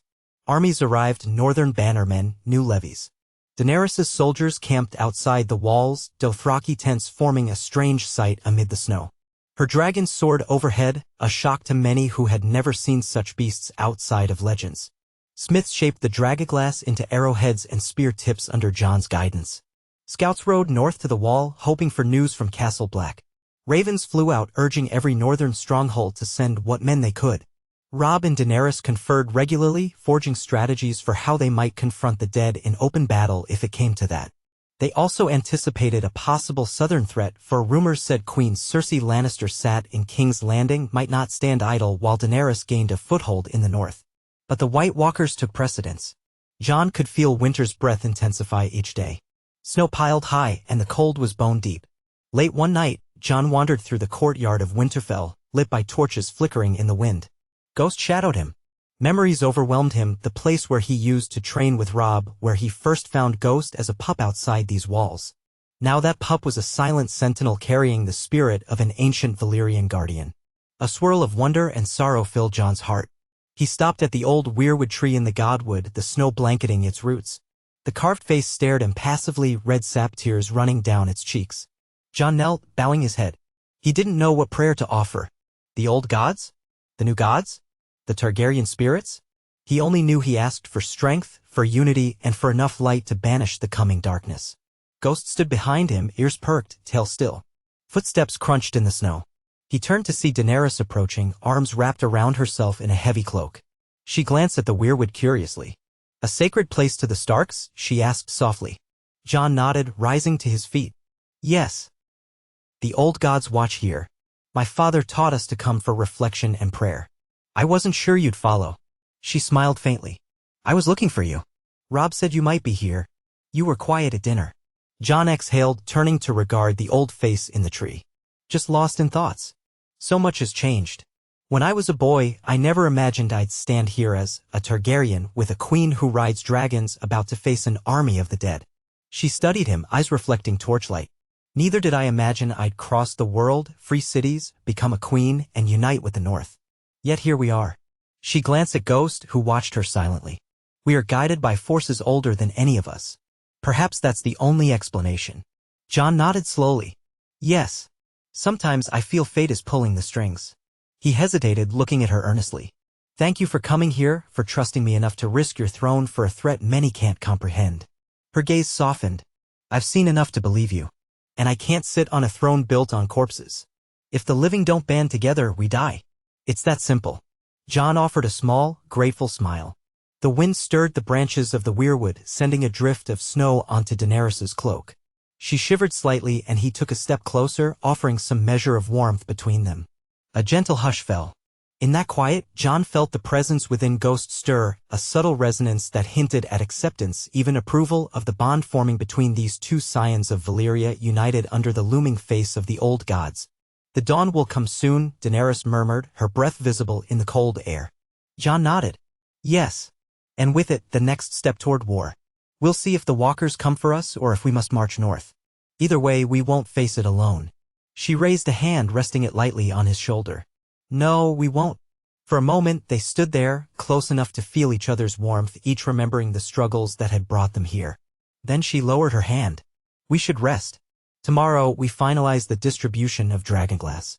Soon, we'll be as ready as we can be. Jon agreed. Together, they left the Godwood, Ghost following, the silence of the old tree a solemn witness to the forging of a new alliance between ice and fire.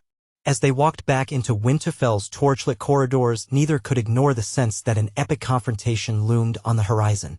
The realm might never be the same, but at least they were united, guided by an ancient spirit woven into Ghost's silent presence. In the deepening cold of a northern winter, hope remained kindled between them, a spark of light in the vast darkness, one that might just save the world. That night, the wind swept across Winterfell's ramparts with new ferocity, as if the world itself could sense the oncoming storm. Even the torches lining the courtyard gutters flickered fitfully, their flames wavering in the gusts. Jon had hardly slept since returning to his childhood home. The bed in his old chamber felt smaller than he remembered, or perhaps he had simply grown larger. Ghost lay by the door, alert even in slumber, keen ears twitching at every sound. Jon turned on his side, exhaling a weary breath. Visions of undead hordes crept through his mind the moment he closed his eyes.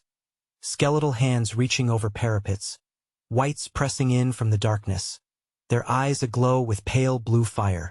At dawn, Jon rose and made his way to the lower courtyard. Already, the hush of morning was broken by the clanging of hammers and the rasp of blades being sharpened. He saw lines of northern soldiers and newly arrived bannermen forming up to receive their allotment of dragonglass weapons. Barrels full of obsidian arrowheads stood in neat rows. Blacksmiths were shoring up spears, fixing them with razor-sharp points of black stone. The Dothraki hovered near the stables, uneasy in the cold, some stamping their feet to keep warm. Unsullied patrolled the gates in silent precision, their breath pluming in the frigid air. As Jon approached, a few of the blacksmiths called his name, asking for guidance on shaping the more brittle pieces of dragonglass. While he walked from station to station, Daenerys arrived, wrapped in an austere fur cloak dyed with subtle Targaryen reds, her silver hair braided up to keep it from tangling in the biting wind. She observed the rows of dragonglass-dipped spears with a thoughtful gaze.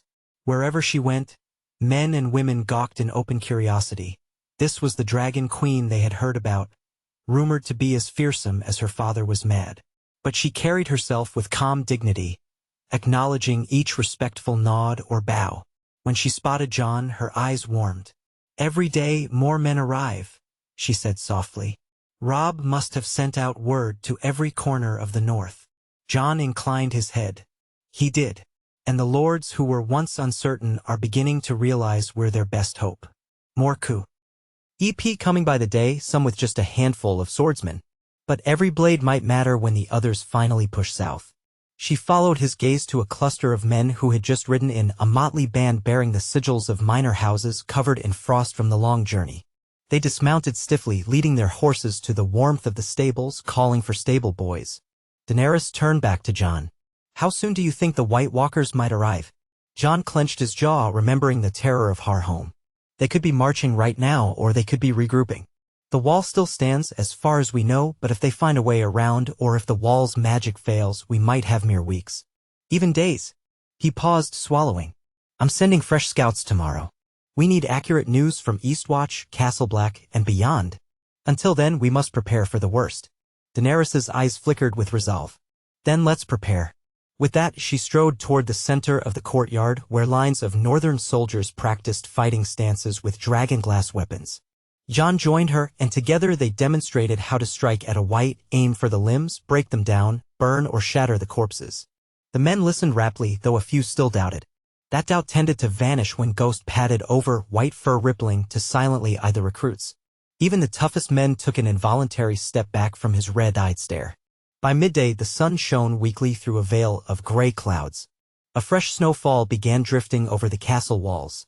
Robb emerged from the great hall with a small entourage. Lady Mormont, taller and more forbidding than her slight frame would suggest, the great Jon Umber, recovering from an old injury, and a handful of other northern lords.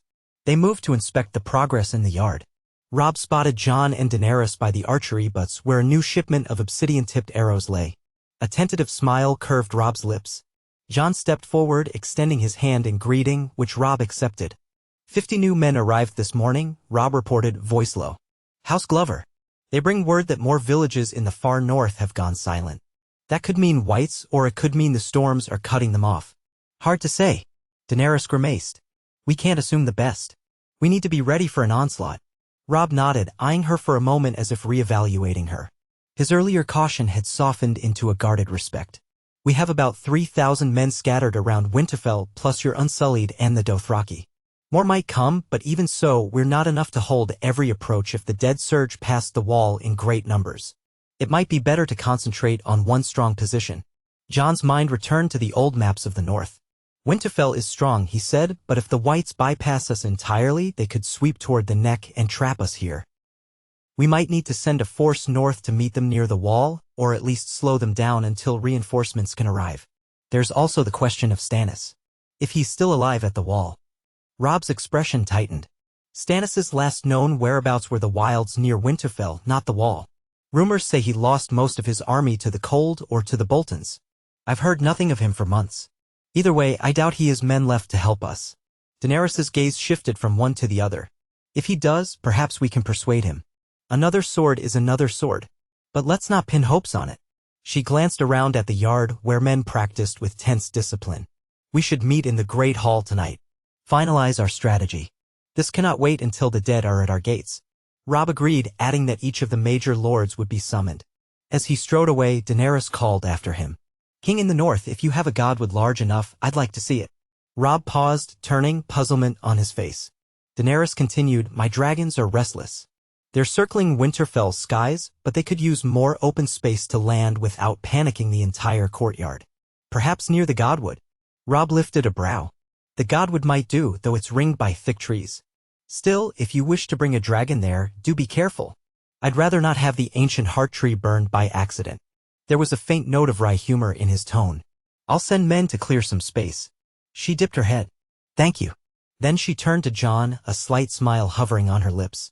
I might like to see Drogon land in the midst of those old trees. I want him nearby if trouble arrives unexpectedly. Jon nodded. I understand. The presence of a dragon might reassure some of the men or terrify them enough to keep them from panicking, he added with dry candor. Daenerys smirked slightly, then walked off, her cloak trailing behind her. Jon followed at a measured pace, noticing how the onlooking soldiers parted to let her pass. Whether it was courtesy or fear, he could not say. That evening, as promised, a council gathered in the Great Hall. Fires roared in the massive hearths, cutting through the chill that seeped in from outside. Long tables, once set for feasts, were now littered with maps, ledgers of provisions, and stacks of urgent Ravens messages. Robb sat at the high seat under the carved dire wolf banners. To his left was Lady Mormont, silent but watchful. To his right, the great Jon tapped a restless foot. Daenerys stood near the head of the table, flanked by Jorah Mormont and 2 Unsullied guards. Grey Worm had remained at Dragonstone with the majority of her forces entrusted with defending the coastline, so Jorah stepped in as a key advisor. Jon stood across from Daenerys, Ghost at his feet, occasionally letting out a low breath in the stuffy air. Robb began by recapping the troop counts and the status of roads. Several lords noted that the main roads from the south were being choked by snow. Communication with Moat Cailin was still open, but barely. If the winter grew worse, the north could be cut off from potential reinforcements from the Riverlands or beyond. 1 or 2 lords grumbled that they wanted no southern armies anyway, but a stern look from Robb silenced them. Daenerys stated plainly that if the southern lords refused to heed the threat, the north might well stand alone unless the dragons could tilt the balance. What of your dragons, your grace? Asked Lady Mormont, her tone carefully respectful. You have 3. Will they not burn the dead to ash? Daenerys's brow furrowed. I have Drogon here. Rhaegal and Viserion remain at Dragonstone for the moment, watching over my fleet. Summoning them would be wise if we knew exactly where to strike. But they can't be everywhere at once. If the dead come in waves, the dragons can only cover so much ground. And from what Jon has told me, the White Walkers have ways of killing even mighty creatures if they can get close. We must not assume that dragons are invulnerable. A grim hush fell as the lords digested that. Jorah cleared his throat. That said, a dragon's fire is one of our strongest weapons. The whites burn quite easily. The White Walkers themselves may be vulnerable to dragon fire as well, though we haven't tested it in open battle. If the walkers appear, we'll have to try. Robb ran a hand through his hair. So we have dragonglass, we have a dragon, and we have a growing army. But do we wait here at Winterfell until they come, or do we march north and meet them head-on? Jon's gaze swept over the map. Marching north to meet them might mean walking into a blizzard without knowing their location. The advantage of Winterfell is its walls and stores. If the others attempt to pass by, we can harry them from behind. But if they come straight at us, we can defend a fortress rather than fight in open fields. I prefer having some measure of shelter. The great Jon grunted. Hiding behind walls? That's not the northern way. But I'll not march my men blind into endless snow. Too many have died that way already. Lady Mormont folded her arms. Then we stay. But we'd best be certain we can feed every soldier who arrives, or we'll face starvation rather than swords. Robb nodded in agreement. We have decent stores, but if this becomes a prolonged siege with the dead outside the walls, we'll be in trouble. Some villages can send grain, but we'll need to ration. He looked to Daenerys. Your men too will need provisions. The Dothraki in particular horses. Grass is scarce in winter. Daenerys acknowledged the concern. I've brought as many supplies as I could from Dragonstone. We'll supplement with hunting, though I know game is scarce in the cold. Her eyes flicked to Jon. We'll manage somehow. Jon tapped the map. We should send outriders north to the last hearth, maybe to Castle Black if the passes allow it. We need to confirm if the wall still holds. If it does, the Night's Watch might give us advance warning of any breach. If it doesn't, well, then we'd better brace ourselves. Robb considered, then pointed to a few blank areas of the map. We've had no word from the Karstarks or the Umbers in these remote regions. We should find out if they're still manned. I'll organize the scouts. We must pray they return in one piece. The meeting dragged on for hours, tackling the minutiae of supply lines, the forging of more dragonglass, the arrangement of the Dothraki cavalry outside the castle walls. By the time it ended, candles had burned low and the lords filed out wearily. Robb lingered to speak with Daenerys and Jon in a quieter corner of the hall, the three of them leaning over the map table while Ghost dozed nearby. This is more than I ever bargained for, Robb admitted in a low voice. I fought the Lannisters for the North's independence. Now I find we stand on the brink of a war that makes our feuds look trivial. I'd be lying if I said I wasn't overwhelmed. Daenerys gave him a sympathetic look. You're not alone in that sentiment. When I first heard tales of the White Walkers, I was skeptical. I had enough on my hands across the sea. But then I saw whites with my own eyes, felt the icy wind in the north. There's no ignoring it. Jon nodded, placing a hand on Robb's shoulder. We'll do everything we can to unite our forces. Once the realm sees the truth, perhaps others will come. If not, the North fights for all of them, whether they acknowledge it or not. He exhaled. I hope they see sense before it's too late. Robb squeezed Jon's arm in thanks, then parted ways to speak with a few lords who lingered. Daenerys and Jon stepped out into the courtyard together, accompanied by Yora and an unsullied guard or two. Snow fell in soft drifts, piling in corners and along the edges of roofs. The torches seemed dimmer in the swirling cold. Ghost padded behind them, his footprints obscured almost as soon as they formed. Daenerys glanced around the silent yard. Where's Drogon? Jon pointed to the outer walls. He flew beyond the ramparts at dusk, probably hunting. He might be roosting near the Godwood if Robb's men cleared the space. Yora added that a few soldiers had reported seeing the dragon perched in a clearing just west of the walls, near the heart tree. Daenerys decided to go there, ignoring Yora's concerned look about the hour and the cold. Jon followed, curiosity growing.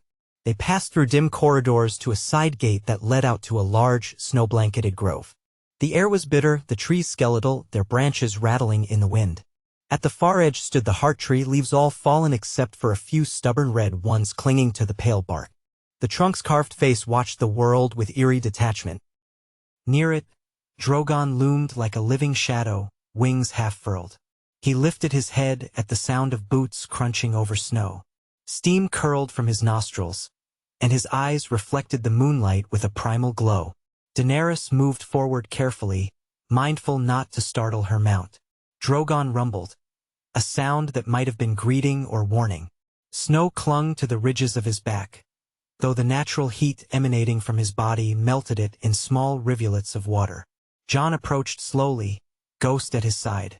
The wolf's ears flattened slightly, but he did not shy away from the dragon, as so many other animals might have. Daenerys reached out, stroking Drogon's scaled flank. The dragon growled softly, flexing his wings. He's restless, she murmured, turning to Jon. This cold, this place. It's all very foreign to him. At least in the south there was sun and warmer air. Jon nodded. We'll have to find ways to keep him comfortable until the White Walkers are dealt with. Then who knows? He trailed off, uncertain what the future held. Returning to warmer lands? Bringing the entire North under Daenerys's rule? The possibilities felt endless, yet overshadowed by immediate doom. Drogon shifted, gazing at Ghost with a slow blink. The dire wolf returned the stare with red eyes that held their own ancient glimmer. Jon felt the faint hum in his mind that signaled the guardian spirit. Ghost's presence stirred, and it seemed to ripple outward. Drogon's pupils narrowed, and a low, questioning rumble vibrated in his chest. Daenerys frowned, glancing between the two creatures. "What is it?" she asked in a quiet voice. Jon didn't immediately know how to explain the intangible. Ghost's spirit is from Valyria in a way. He might be communicating with Drogon on some level. He recalled the odd moments back in Meereen when Ghost had seemed to share a silent communion with Daenerys's dragons, or at least convey a sense of belonging. They sense each other. Ancient kinship, perhaps. Daenerys's expression turned thoughtful. She reached out and laid a hand on Ghost's thick fur, letting her palm rest gently along his neck.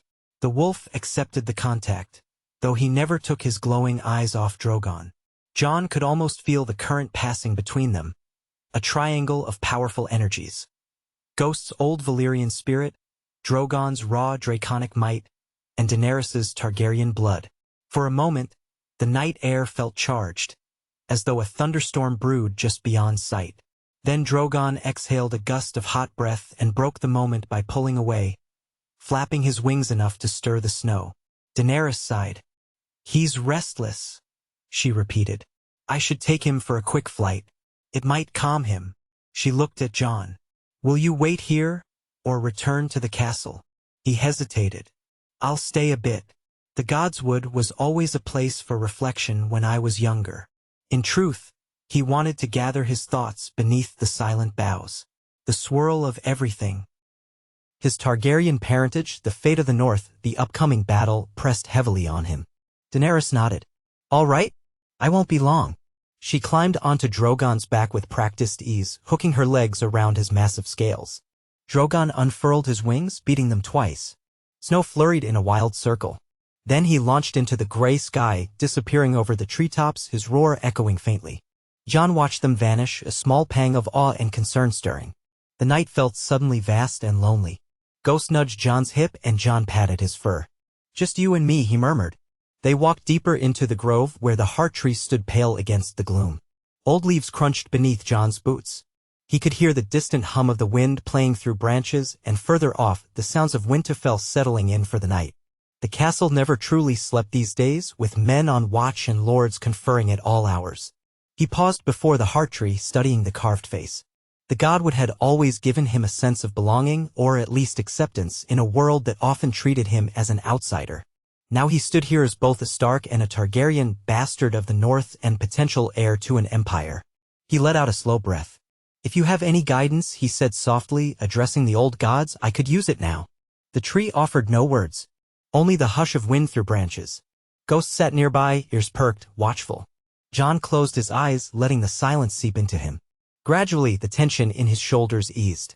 He found his mind drifting, half-floating, until an odd sensation crept over him like the slightest brush of another presence.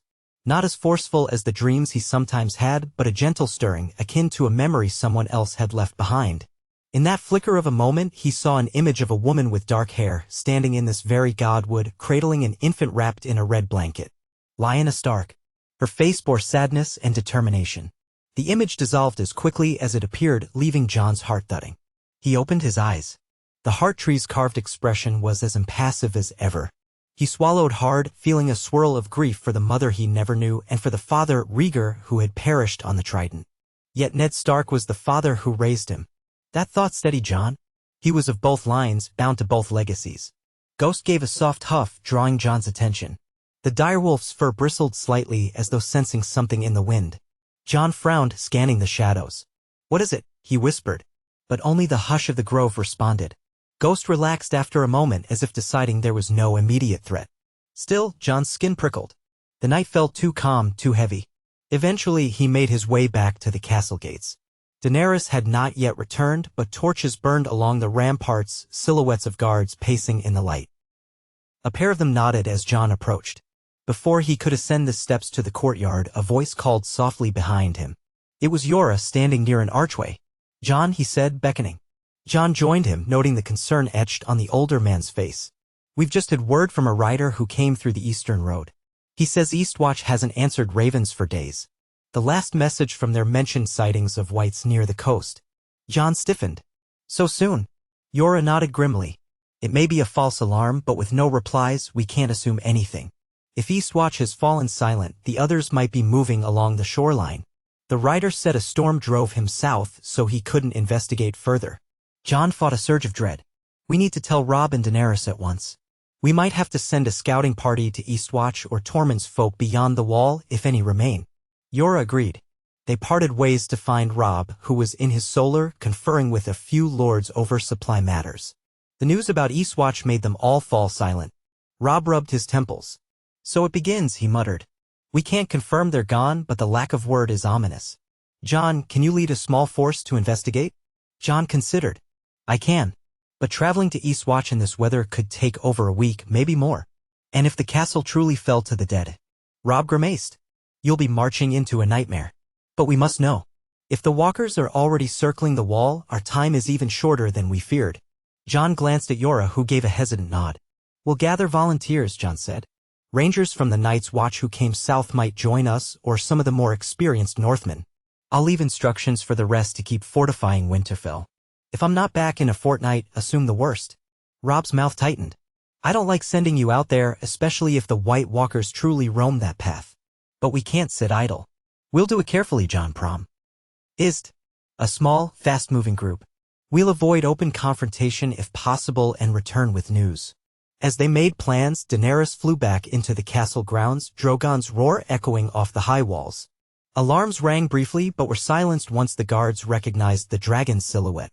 Daenerys dismounted near the courtyard, dusting snow off her cloak. She saw the urgent gathering in the solar window and strode in to join them, the smell of cold air clinging to her clothes.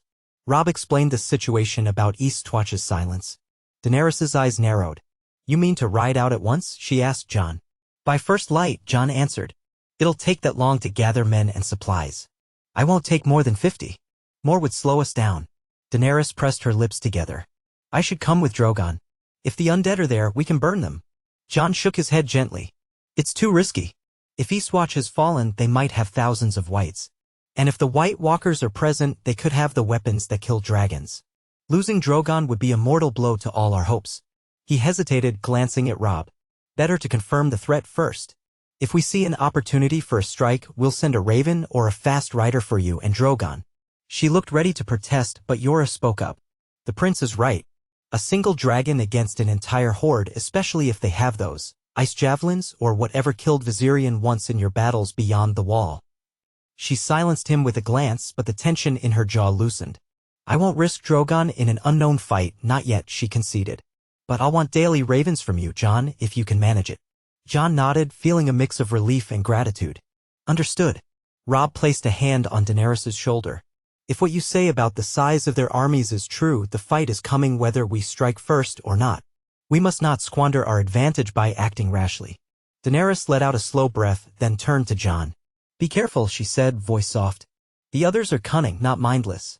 John nodded. "I know. I'll return as soon as I can." That night, as the entire castle slumbered fitfully, John gathered his gear in his old chamber. He strapped Longclaw to his belt, tested the sword's edge, then packed a satchel with maps, dried provisions, flints, a few dragaglass daggers. Ghost paced restlessly by the door, sensing the impending departure. Outside, the wind battered the windows, rattling shutters. John occasionally heard the distant roar of Drogon in the yard, and he pictured Daenerys awake as well, perhaps pacing by firelight, torn between wanting to join the expedition and knowing she had to remain. Part of him wished she could come. But logic prevailed. Her true strength lay in leading the bulk of the army and unleashing Drogon when the time was right. Near dawn, John descended to the courtyard, where a small group of 50 riders stood waiting with horses and gear. A handful of them were Night's Watch men who had come south to warn of the undead. Others were seasoned northern rangers or huntsmen used to winter treks. They were grim-faced but resolute, each carrying dragaglass weapons alongside steel. Robb was there to see them off, clad in a heavy cloak, the hint of worry evident on his features. Yora stood at his side, looking every bit as uneasy. Daenerys approached, accompanied by 2 unsullied guards who held torches to light her way through the swirling snow. She wore a thick cloak over her riding leathers. Jon patted Ghost's flank, then stepped forward. Before he could speak, Daenerys placed a hand on his arm. "Good luck," she said quietly. "And come back alive. The Alliance needs you." He inclined his head. "I will do my best." Her expression tightened, betraying a flicker of deeper emotion that words couldn't quite convey. Then she stepped back, letting him mount his horse. The other riders arranged themselves in a neat column. Ghost loped up to the front, unbothered by the swirling snow. Robb nodded to Jon. "The gates will open for you. We'll wait for news." Jon raised his gloved hand in farewell. Then he nudged his horse forward, leading the small column through Winterfell's gates out into a bleak dawn. The cold stung his cheeks, and the sky was a wash of dull gray. Snowdrifts lined the roads, making the progress slow. Ghost ranged ahead, sniffing the air. Jon felt that old mixture of excitement and dread that accompanied a crucial mission. Around him, the men sat hunched in their saddles, eyes scanning the horizon for threats. They followed the King's Road north for 2 days, passing scattered farmsteads that had mostly been abandoned or barricaded. Crows circled overhead, and the nights were long and bitterly cold. Once they encountered a small band of wildlings who had crossed the wall southward, seeking refuge from something behind them. Jon recognized one of them, Nora, a former spear wife who had come to the wall's side after Mance Rayder's defeat. She looked half-frozen, her cheeks raw. When Jon asked what drove them, she only said, "The dead." Her group had lost others in the night. They were terrified, lacking supplies, so Jon shared some rations. He told them to go to Winterfell and speak with Daenerys or Robb for shelter. The wildlings accepted, though clearly uncertain if they could trust a Targaryen queen. Still, fear of the dead outweighed all else. On the 3rd day, the weather worsened. A blizzard descended without warning, winds whipping across the plains, veiling everything in white. Jon ordered the group to take shelter in a half-collapsed tower that once served as a watch post. They huddled around a small fire, cloaks wrapped tight.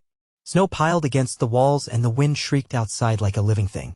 Ghost pressed close to Jon, offering some warmth. No one slept well. A gloom settled over their hearts. Morning brought only marginal improvement. The blizzard abated, but the cold remained punishing, and visibility was still poor. Riding forth, they pushed ever northward, trying to stay on track using landmarks and the faint lines of the road. Jon's sense of direction kept them from veering off into the trackless wilderness. Ghost guided them, trotting ahead, nose to the ground, occasionally letting out a low whine as if warning them not to stray. By the 5th day, the group reached a small crofter's village near the coast. They dismounted to check for signs of life. What they found was a grim hush. Empty huts, footprints in the snow that led nowhere. Jon's stomach churned. He recognized the telltale dread. The residents were gone, possibly turned into whites. In one hut, they found dried blood spattered on the walls, but no bodies. Outside, Ghost sniffed at a patch of disturbed snow. Jon knelt, noticing the faint prints of bare feet. Far too many, pressed together, as if a crowd had marched away in unison. A shiver ran through him that had nothing to do with the cold. "They were here," muttered one of the Night's Watch Rangers, voice tight. "The whites took these villagers. Maybe a day or 2 ago." Jon rose slowly. "We need to keep going. Eastwatch is still a day's ride if the roads hold. Light the huts. We won't leave anything for the dead to use." They set torches to the abandoned dwellings, the dry thatch catching quickly. Flames licked at the snow, sending up black smoke. Then they rode on, the ominous memory of that village lingering at their backs. The men grew quieter with every league. Even the horses seemed nervous, snorting and stamping at shadows. Late on the 6th day, they glimpsed the coastline. A line of gray, turbulent sea, and beyond it, the faint outline of Eastwatch's tower jutting from a bluff. The wall itself soared not far from there, an icy barrier that stretched into the gloom, though snow squalls made it difficult to see. Jon urged his horse to a faster pace, heart pounding with mixed hope and dread. If Eastwatch still stood, there should be patrols on the beach, watchers on the walls. But the settlement below the castle lay eerily silent. They found the gates battered open. A few shattered timbers told of a fierce struggle, but no sign of defenders. The outbuildings by the docks were empty. John dismounted near the base of the steps leading to Eastwatch's main gate, scanning the ramparts. No archers, no movement. The sea wind howled, carrying the tang of salt and rotted kelp. Ghost whined, sniffing at the ground. Cautiously, they advanced. The courtyard inside was half filled with drifts of snow. Weapons lay scattered, some snapped in half. Bloodstains froze into the stone. No corpses, which was even more unsettling. The men formed a defensive circle, eyes darting to every shadow. John led them deeper, calling out in a low voice, "Is anyone alive here?" No answer. One of the rangers found an interior door that had been wrenched off its hinges. Inside was a guardroom, ransacked, dragonglass-tipped spears scattered. Signs of a desperate fight were everywhere, scorch marks on the walls, twisted lumps of metal. But not a single body. John's breath billowed in the cold air as he took in the devastation. The White Walkers had come and their victims had likely joined their ranks. "The wall?" asked a huntsman who stood behind John, voice trembling. "Is it breached?" John pressed his lips together. "We'll check. If the others took Eastwatch, they might have a path around the wall, or they might have scaled it, or used the sea. Let's head to the top, see what we can see." They proceeded up a winding stairway that led to the battlements. Wind cut through the arches and the men kept close to the inner wall to avoid being blown off. Ghost padded behind John, silent as ever, occasionally pausing to sniff the gloom. The top of Eastwatch offered a partial view north, where the wall continued its endless stretch of ice. John squinted, peering through the swirling snow. No obvious breach in that direction, though the haze made it impossible to be certain. Out toward the shore, the sea was choked with ice floes. In the distance, the dark shape of what might have been an iceberg loomed. Everything was eerily still. One of the watchmen next to John hissed a soft curse, pointing to the foot of the wall near the cliffs. It was hard to see clearly, but it looked like a crack or a gap in the ice, a kind of cleft that might allow passage around the edge. Snowdrifts half covered it, obscuring how large it was. John's heart pounded. If the White Walkers had discovered a route around the base of the wall, Eastwatch's defenders would have been the first line, and apparently they'd failed. "We have to get closer," John murmured. "Come on." He started down the steps on the far side, ignoring the worried looks from his companions. Once in the courtyard, they made their way toward the cliffs. The going was treacherous, narrow ledges of rock slick with ice. Mist from the crashing waves below rose up, coating everything in frost.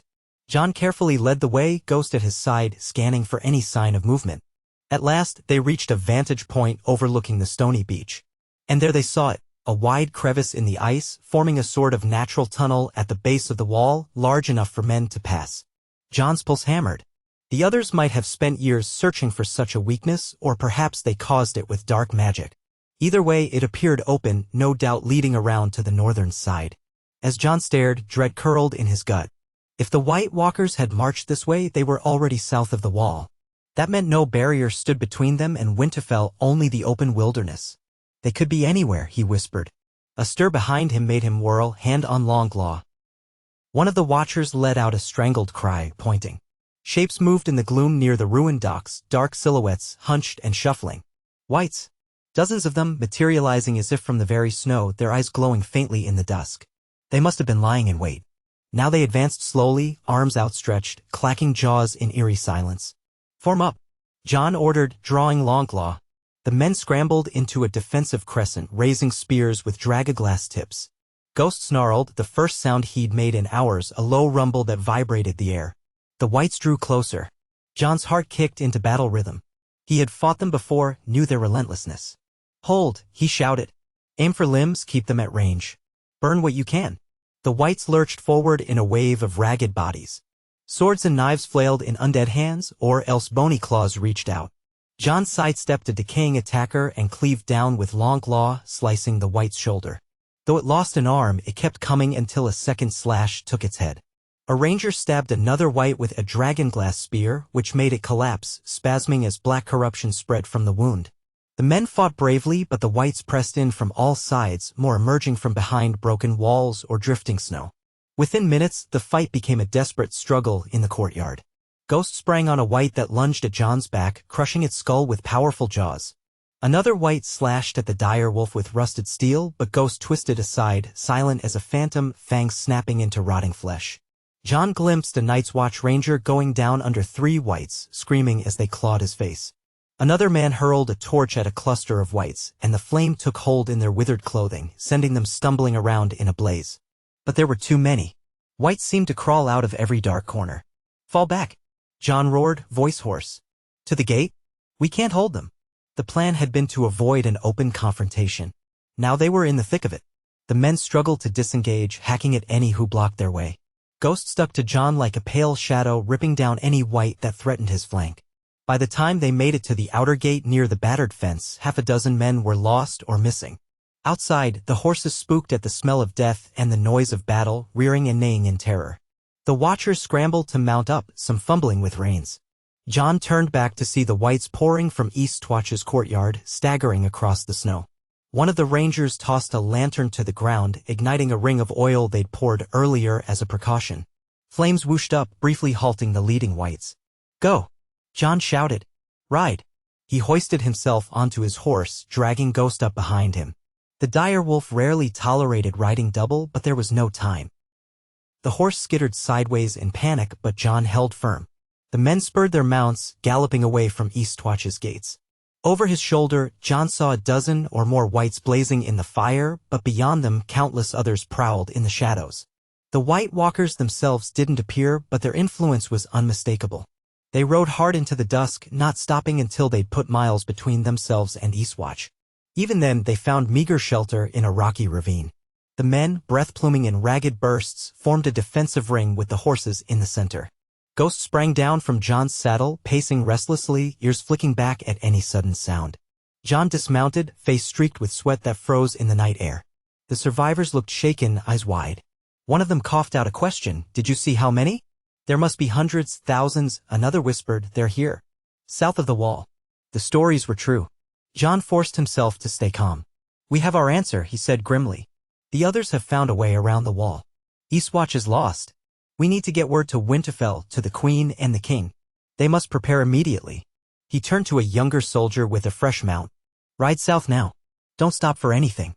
Warn them that we encountered a force of wights, that Eastwatch fell. The White Walkers could be anywhere." The young man nodded, though fear shone in his eyes. He galloped off into the night, his horse's hooves muffled by snow. John turned to the remaining men. "We'll keep moving at first light. We can't outrun an entire undead host if they pursue us, but if we move carefully, we might slip past them or at least stay ahead. Burn your fallen comrades if you can," he added in a pained voice. "We can't let them rise against us." They had lost too many to do a full cremation, and the ground was frozen solid. The best they could do was gather the bodies in a cairn of loose rocks, dousing them in oil and setting them alight with a torch. Watching the blaze, John felt a hollowness in his chest. Every death hurt, but losing them to the undead was worse. Their flames crackled in the darkness, the smoke rising to the starless sky.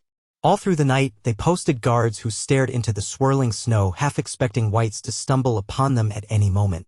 Ghost remained restless, though no immediate threat emerged. John caught fragments of sleep, plagued by nightmares of Eastwatch, empty corridors, silent defenders turned into monsters.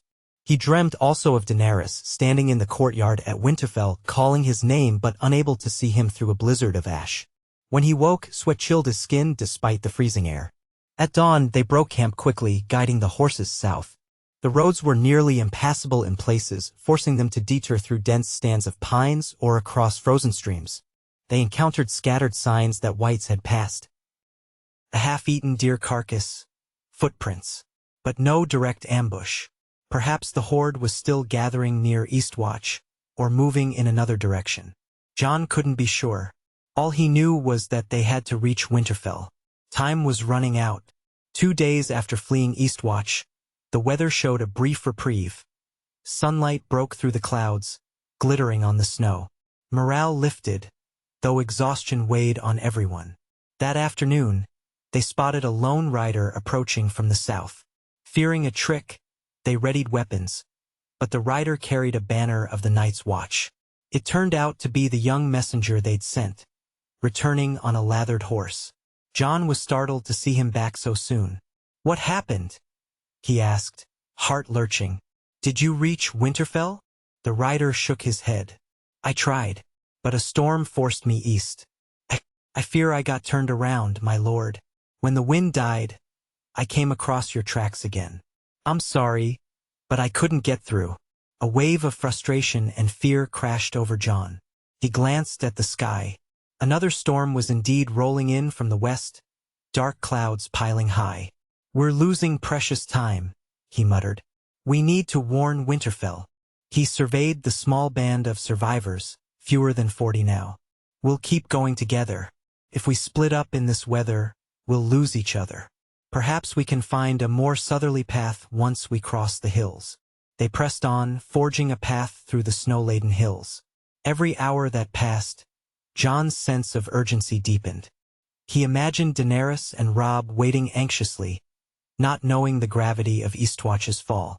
If the others marched south in force, Winterfell could face them within days.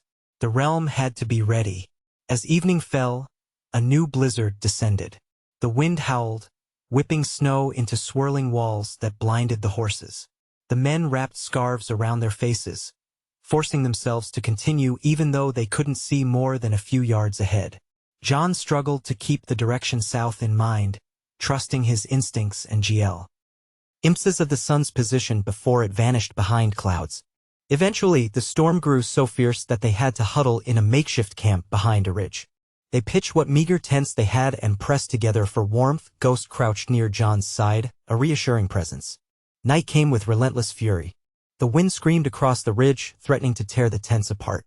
Snow sifted in, piling around ankles, creeping into bedrolls. Jon's face stung from the icy air. He tried to doze, but the cold was too biting, and his mind raced with thoughts of the dead out there somewhere, perhaps sheltered from the storm by simple lack of need for warmth. He pictured legions of silent wights staggering through the darkness, unstoppable. A hollow dread settled in his bones. His half-sleep was broken by Ghost's growl. Jon snapped awake, hand going for Longclaw. Through the howling wind, he heard a noise, crunching steps on snow. The other men stirred, peering out from under tarps or makeshift shelters. Phantom shapes appeared in the swirling whiteness. At first, Jon thought it was the undead, but a moment later, a voice called out, a man's voice, hoarse and faint, "Help us, please." Jon pushed aside the flap of his tent, bracing against the gale. Ghost was already bounding forward. In the flickering torchlight, Jon glimpsed half a dozen figures stumbling toward them, wrapped in ragged furs. Wildlings, possibly? He rushed out to meet them, ignoring the blasts of frigid air. One man collapsed at his feet, face nearly blue with cold. Another woman clutched a small child, both shaking violently. Without waiting for answers, Jon and the Watchers dragged them into the largest tent, layering them with spare blankets. A few men rubbed their limbs to restore circulation. The woman stared at Jon with haunted eyes. "We fled south from our home, but they're behind us," she rasped. "They're so close." Jon's throat tightened. "How large a force?" The woman closed her eyes, tears freezing on her cheeks. "Too large. Thousands of whites, led by pale walkers. They came along the coast. Our home fell first, then Eastwatch. They moved like shadows in the storm." Jon's worst fears confirmed. He felt a heaviness settle in his chest. The others were indeed pushing south. He gave them what little comfort he could, some hot broth, meager as it was. "We need to reach Winterfell," he told the group. "It's the only place with enough men to stand a chance." They nodded numbly, clinging to the hope of shelter. Jon realized their presence would slow him further, but leaving them behind was unthinkable.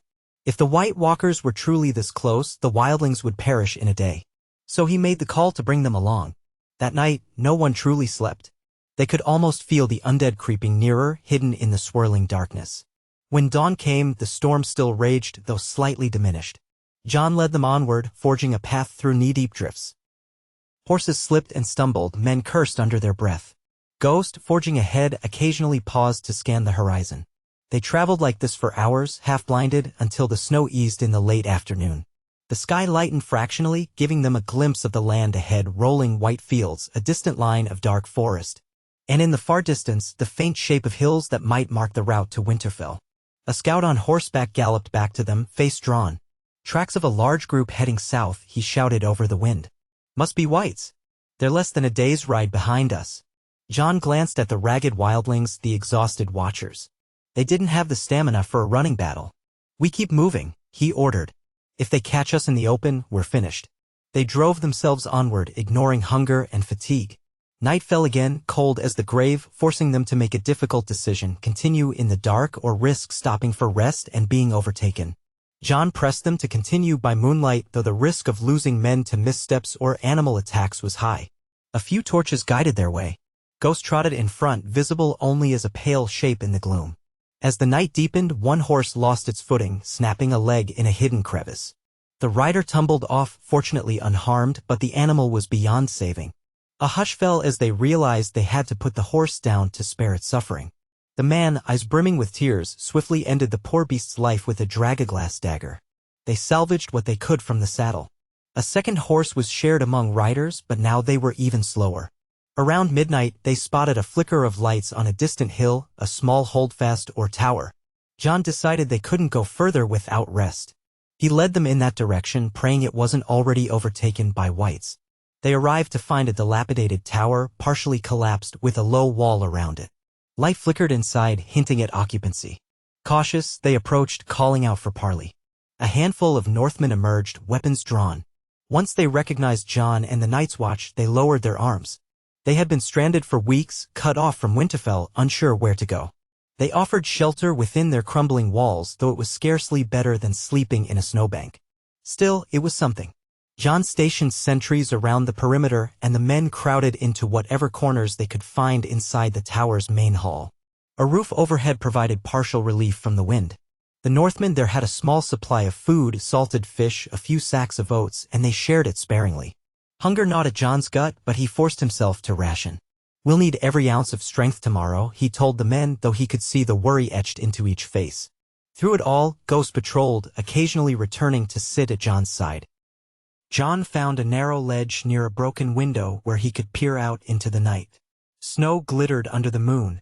The wind moaned through cracks. A single torch on the tower's upper level illuminated the courtyard, revealing a patchy stone floor. Shadows stretched everywhere. John's breath formed white plumes. He tried to muster hope, thinking of Daenerys, of Robb, of the men at Winterfell who would fight. But Eastwatch's horror loomed large in his mind. Sometime near the darkest hour, shouts erupted from one of the watch posts. John leapt to his feet, sword in hand, Ghost at his side. He rushed down the rickety stairs to the courtyard, pushing past men fumbling with cloaks and weapons. Outside, torches bobbed as watchmen hurried to the wall. "Whites!" someone yelled. "They're here!" John's stomach twisted. He scrambled up the broken steps to the parapet. In the moonlit distance, he saw them, ranks of shambling figures cresting a rise, their eyes points of pale fire, no more than half a mile away. So it had come to this, a confrontation in a half-collapsed tower. He cursed under his breath. They had no choice but to fight or flee, yet there was nowhere to flee in the middle of the night. The horses were exhausted, the men near collapse. The whites moved with implacable steadiness, unaffected by cold or fatigue. "We hold them off here," John shouted to rally the men. "Form a perimeter. Use the walls as best you can. Archers, get your dragonglass arrows ready." Even as he spoke, he knew the walls were incomplete, the tower half in ruin. But there was no better option. If they scattered into the night, the whites would hunt them down. Torches flared around the courtyard, men and women forming up with spears and bows.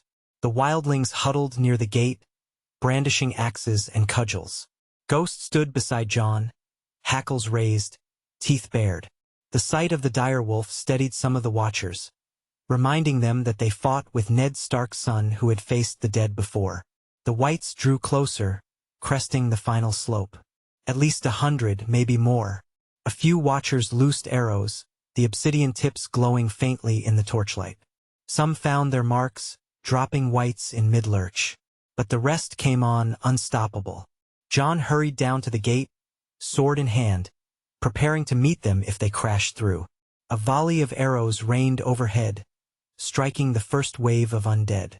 Several collapsed, but others climbed over their fallen, howling with unnatural voices.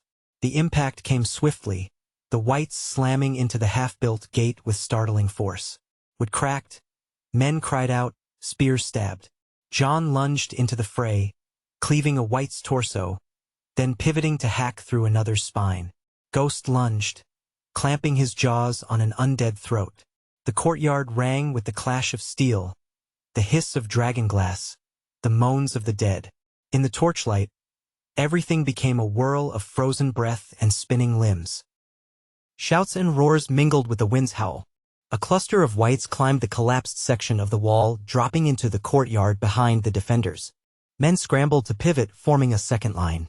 Jon saw a wight leap onto a fallen soldier, raking bony claws across his chest. He rushed in, driving Longclaw through its skull. Icy blood splattered the stones. Another wight lashed at Jon's arm, but Ghost intervened, knocking it aside. Jon felt the old synergy with Ghost, the unspoken bond that let them move as one. The spirit inside the dire wolf flared, so intense that Jon almost sensed the echo of old Valyria swirling around them. But the enemy kept coming. More wights clambered over the wall. A few men tried to hold the gate, thrusting with spears. Cries of pain rent the night. Someone shouted for more oil to burn the walkway, but the oil supplies were minimal. A small patch of flame leapt up near the wall, scorching a handful of wights, but the rest pressed on. The defenders were overwhelmed, outnumbered, pinned in a cramped space. Jon found himself driven back near the center of the courtyard, battered by the swirl of chaos. He fought like a cornered wolf, each strike felling a wight. His arms burned with fatigue, breath ragged. The survivors clustered around him, forming a desperate knot of defenders. Ghost prowled at the perimeter, snapping at any wight that ventured too close. Dragonglass arrowheads soared overhead, felling a few more. Yet it felt like an unending tide. The wights were unstoppable, climbing over their own to reach living flesh. A deep chill suddenly spread through the courtyard, more potent than the winter air. Jon's heart lurched. He knew that cold. Out of the swirling mass of wights stepped a tall, gaunt figure with ice-pale skin and eyes like frozen starlight. A white walker carrying a slender blade that glistened with unnatural frost. The wights parted around it as if subject to its will. Jon's breath caught in his throat. He had faced a walker before, knew how deadly they were. Dragonglass or Valyrian steel might kill them, but only if one managed to strike. The walker strode forward with regal confidence, scanning the battered defenders.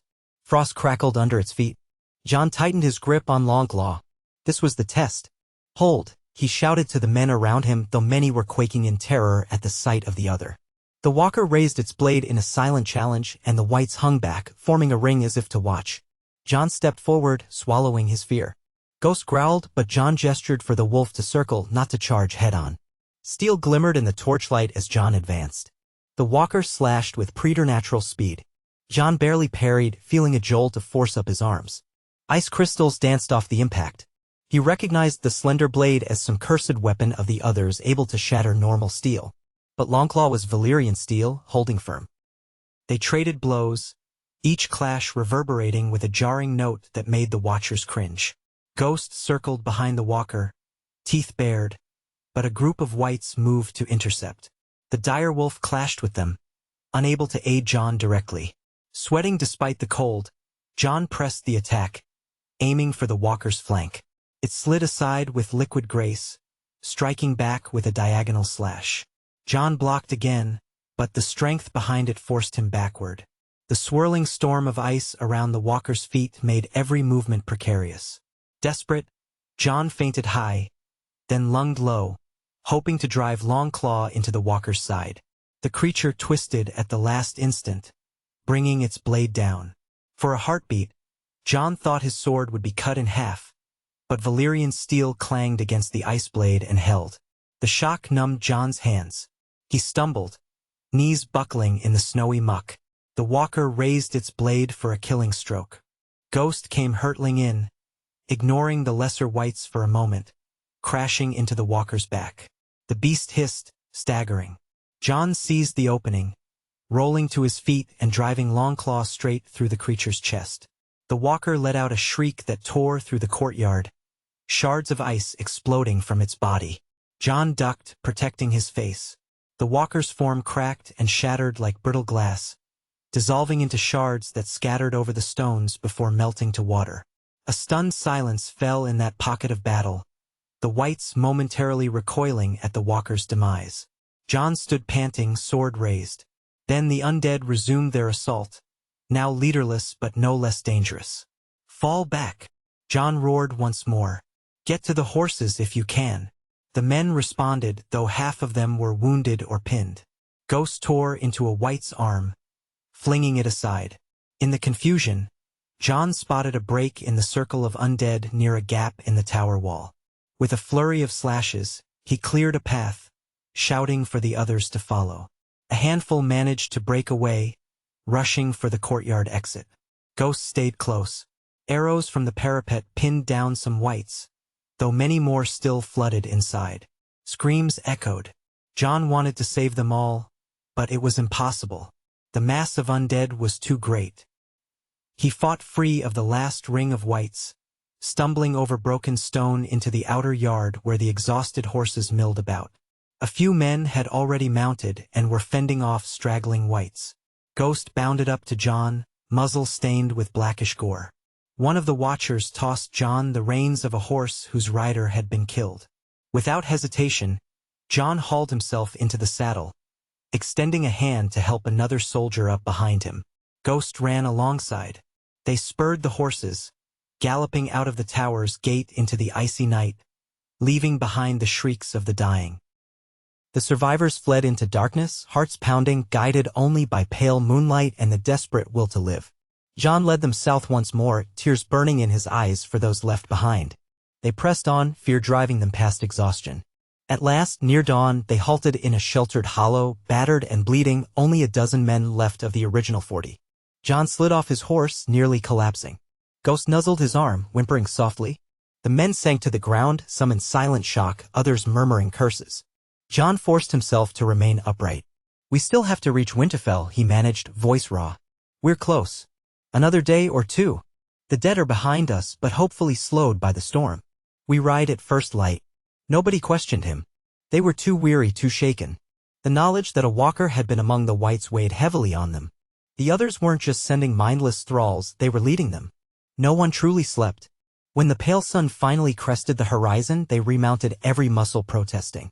Ghost kept up his silent vigilance, weaving among the horses. The question burned in Jon's mind, would they reach Winterfell in time to warn Daenerys and Robb? Or would the White Walkers arrive first? As they descended a final ridge, relief flooded Jon's chest at the sight of Winterfell's distant walls. He could just make out the towers against the gray sky. Smoke rose from chimneys, signs of life. A prayer escaped his lips. They were almost home. Urging the horses into a final canter, they crossed the wintry fields, teeth chattering, hearts pounding. The gates were manned by watchmen who nearly loosed arrows, but at the last moment recognized Jon's party.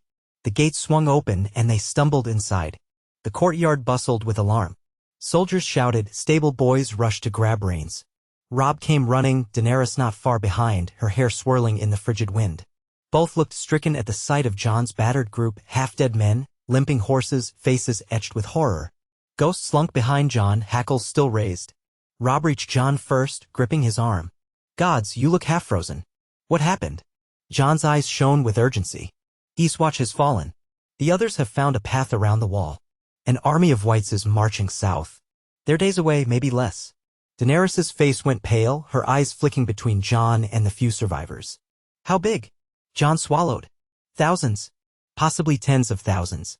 They destroyed Eastwatch, roamed the coast, and I faced a walker in a ruined tower 2 nights ago. We barely escaped." Robb glanced around at the men in the courtyard who'd gathered to hear. A ripple of dread passed through them. Daenerys reached out, touching Jon's arm gently. "You did well to return with this warning." Jon nodded, though grief and exhaustion threatened to consume him. "We have to prepare. They'll be here soon." Robb took a deep breath, steeling himself. "Then it's time. We rally every sword, line the walls with dragonglass. The White Walkers come and we stand ready." He turned to Daenerys. "If you have any means to bring your other dragons from Dragonstone, do it now. We need every advantage." Daenerys's jaw set in firm resolution. "I'll send a raven at once. Rhaegal and Viserion will join Drogon. If the others are that close, the time for caution is over." She paused, glancing at Jon. "You need rest, bandages, a warm meal." Jon nodded absently, though his mind still spun. "Yes, but first, gather the lords. Let's finalize the defenses. The real war begins." An hour later, in the great hall, a council of war convened in haste. Men crowded around the massive table, some still rubbing sleep from their eyes. Daenerys stood at the head, near Robb. Jon leaned against the table, trying to ignore the throbbing bruises on his arms and the deep fatigue in his bones. Ghost lay at his feet, belly pressed to the stone floor as though anticipating conflict. The lords who had once harbored doubts about whites were now grimly silent. Jon's battered state, combined with the half-dead survivors, served as all the proof they needed. Robb's voice was stern. We have at most a few days to prepare. The whites move quickly, not slowed by cold or hunger. Our only advantage is these walls and the dragons. He glanced at Daenerys. Queen Daenerys, I'll need your help deploying men to vantage points around the castle. The Dothraki can ride out to scout, but we must not engage the main force in open field. Winterfell is our best chance. Daenerys agreed, explaining how she'd already dispatched a raven to summon Rhaegal and Viserion. They'll arrive within a day or two if the winds favor them, she said. Drogon is here. We'll keep him near the castle unless we see an opening to strike the dead from above. But if the White Walkers show themselves, I will burn them. Jon spoke, voice hoarse. Remember, the White Walkers have weapons that can harm dragons. We must be careful. Keep the dragons aloft, out of range if possible, until you see the Night King or his generals. One arrow from them could be fatal. Daenerys pressed her lips together. I know, but I won't sit idle while the dead overwhelm the walls. Robb tapped the map. The walls, moats, and the castle defenses are as secure as we can make them, but the outer battlements are the weak point. Once they press in, we'll rely on archers with dragoglass arrows to thin their numbers. If the whites breach, we fight courtyard by courtyard. A cold silence lingered. Everyone understood the gravity of a siege against an enemy that felt no fear or pain. Eventually, Daenerys looked at Jon. You need rest. Go. Sleep if you can. Your men, too. When the enemy arrives, we'll need you at full strength. Jon started to protest, but a wave of dizziness reminded him he was nearly spent. You're right, he admitted grudgingly. I'll see to my men first, then find a bed. Robb nodded. We'll continue making final arrangements. We'll wake you if there's any development. Reluctantly, Jon left the hall, Ghost padding behind. The knowledge that an immense undead force was marching toward them made the idea of rest feel impossible, but his body demanded it. He stopped by the infirmary to check on the wounded. The healers did what they could, but supplies were limited and a few men were too far gone. Jon felt guilt claw at him, but a tired old maester insisted he move along. You can't help them now, my lord. Rest, or you'll join them in short order. So Jon trudged to his chamber, the same small room he'd once occupied as a boy. He collapsed onto the bed fully dressed, Ghost settling near the doorway, silent and watchful. As soon as Jon's head hit the pillow, he fell into a heavy, dream-haunted sleep. He saw Eastwatch again, the White Walker's icy glare, then Daenerys on Drogon consumed by flames. He tried to scream, but no sound emerged. A swirl of shadows engulfed him. When he woke, the light filtering through the window had changed, suggesting hours had passed. He felt somewhat steadier, though hunger gnawed his belly.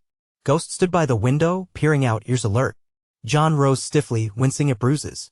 He splashed water on his face from a basin, then made his way into the corridor. The keep was abuzz with activity, men carrying crates of dragoglass arrows, blacksmiths clanking in the courtyard, hastily prepared cauldrons of pitch lining the walls. A hush of dread underlay it all, as though the castle itself held its breath. He found Daenerys on the ramparts, conferring with a group of archers about the best vantage points. Drogon perched on a wide tower, scanning the horizon with unblinking eyes. The beast's presence cast a strange hush. Dothraki outriders rode in and out of the gates, scouting for signs of the enemy. Jon joined her, noticing the tension in her posture. She turned at his approach, exhaling a breath that formed a faint cloud in the cold. You look better. Rest helped, he conceded, though the ghosts of Eastwatch still weighed on his soul. Any news? She shook her head. No sign of the horde yet. No word from your messenger either. But the scouts say the outlying villages are quiet, abandoned. Likely the whites are on the move, but we don't know their path. The only certain thing is that they're coming. Jon nodded grimly. Then we wait. He paused, glancing at Drogon's massive form. Where's Robb? In the courtyard, finalizing the formation of the reserves. He's placed Lady Mormont in charge of a small flank group. They'll guard the eastern approach in case the dead attempt a side breach. Daenerys chewed her lip, scanning the snowy plains beyond Winterfell's walls. Rhaegal and Viserion should arrive soon. They left Dragonstone days ago. If the wind is fair, they might come by tomorrow. Jon tried to take solace in that. 3 dragons would help, but they wouldn't guarantee victory. His mind drifted to Ghost's role. The direwolf's Valyrian spirit might be crucial in a pinch, though how exactly, Jon still didn't fully understand. He just knew that Ghost had saved him from the White Walker's blade and that the presence inside the wolf bristled whenever undead were near, as though resonating with old magic. Let's hope they arrive in time, he said softly. That day stretched in tense anticipation. The men of Winterfell finished their defenses. Boiling cauldrons of pitch lined the walls, along with piles of kindling soaked in oil ready to be lit and dropped on the undead below. Archers stood watch with dragonglass-tipped arrows. Teams of swordsmen and spearmen drilled in the courtyards, ignoring the sting of the cold. Food was rationed and everyone was instructed to stay within the castle walls at night. By dusk, the sky turned a violent mixture of red and purple. Smoke from the hundreds of hearth fires rose in lazy columns over Winterfell. Jon, Daenerys, Robb, and the key lords gathered in the great hall for a final meal before nightfall. No one spoke much, the tension looming like a storm cloud. Robb's wife, a quiet woman from House Westerling, offered a few words of encouragement, but the mood remained grim. Daenerys picked at her food absently, her mind clearly on the coming battle. Afterward, Jon walked the ramparts with Robb, speaking softly of their memories of Winterfell in better times. "Remember when we sparred in the yard and Arya tried to join us with a wooden sword?" Robb mused, a faint, sad smile tugging at his lips. Jon nodded. "She was fierce even then. I wish I knew where she is now." Robb's face darkened.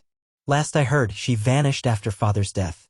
Some say she's alive in the Riverlands or across the sea. I pray she's safe. Sansa is at the Vale, I believe, under Lady Lysa's protection. As for Bran and Rickon," he trailed off, his eyes filling with grief. "We heard they were dead, but the details were never certain." Jon swallowed. The weight of their fractured family pressed heavily. If they saw what's coming, they'd hurry back. But maybe it's best they're far away from the war. The others have no mercy. They stood in silence, gazing at the fields. The first stars winked overhead. Then a roar shattered the stillness, echoing off the walls. Jon and Robb whirled, hands on hilts, until they realized it was Drogon, perched on a tower behind them. The dragon let out another roar, louder this time, wings beating the air. Something had caught his attention. Down in the courtyard, Daenerys emerged, looking up in alarm. Jon and Robb hurried down. "What is it?" Robb demanded. Daenerys was already climbing steps to the tower's top. Jon followed, ignoring the protests of his legs. At the top, they found a small platform where Daenerys stood, wind whipping her silver hair. Drogon crouched a few feet away, hissing at something in the sky. Jon shielded his eyes, squinting. At first, he saw nothing but dark clouds. Then, faintly, the silhouette of two winged shapes emerged, gliding low. A moment later, the shapes grew clearer, dragons. Regal and Viserion, their forms outlined by the last glow of twilight. Daenerys's face lit with relief. "They're here," she breathed. The pair of dragons soared in wide arcs above Winterfell, letting out echoing cries. Men in the courtyards shouted in alarm. Not all of them forewarned that more dragons would be arriving. But Daenerys waved her arms, signaling them. Gradually, they descended, landing heavily in an open section near the eastern side of the castle. Drogon gave an answering roar, bounding off the tower to greet them. The ground shook as the three dragons circled each other, sniffing and snapping in a display of dominance and reunion. Daenerys wasted no time. She descended to meet the riders who had brought her dragons. A pair of mercenaries from Essos, apparently, who had guided the creatures across the sea at her command. They looked half-frozen, bowing low. "We had storms along the way, my queen, but your children fly strong," one said, though his teeth chattered. "We delivered them safely." She thanked them, ordering that they be given food and warmth. Then she turned to Jon and Robb, who were surveying the three dragons with awe. "Now we have our full might," Daenerys said. "Let the others come. We will not stand alone." Jon felt a flare of hope. 3 dragons, an armed fortress, thousands of soldiers. The White Walkers were formidable, but perhaps not unbeatable. "We'll position them around the ramparts," he said. "When the dead approach, they can coordinate from the air. But we must keep them high until the White Walkers show themselves." Daenerys nodded, recalling the lessons of Hardhome and her previous near-disasters. "Indeed, Drogon, Regal, Viserion, they'll sense the undead as well. If the others are near, the dragons grow agitated." Robb raised an eyebrow. "We'll need to keep the men calm. The arrival of 2 more dragons will set some on edge, especially if they see them as harbingers of doom." Daenerys managed a tight smile. "Harbingers of life, this time. The doom is already at our doorstep."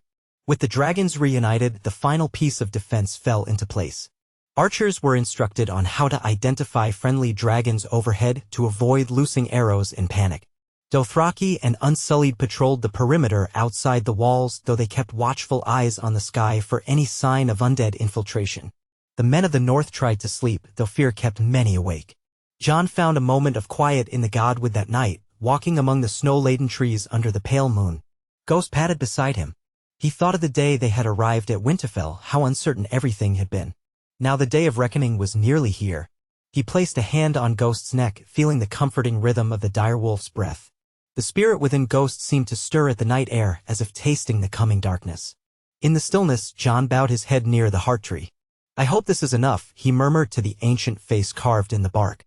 "3 dragons, an alliance of Northmen, and the strength of all we can muster. Is it truly enough to stop the dead?" The leaves rustled faintly as though in answer, though no words came. Ghost stood vigil, red eyes glowing.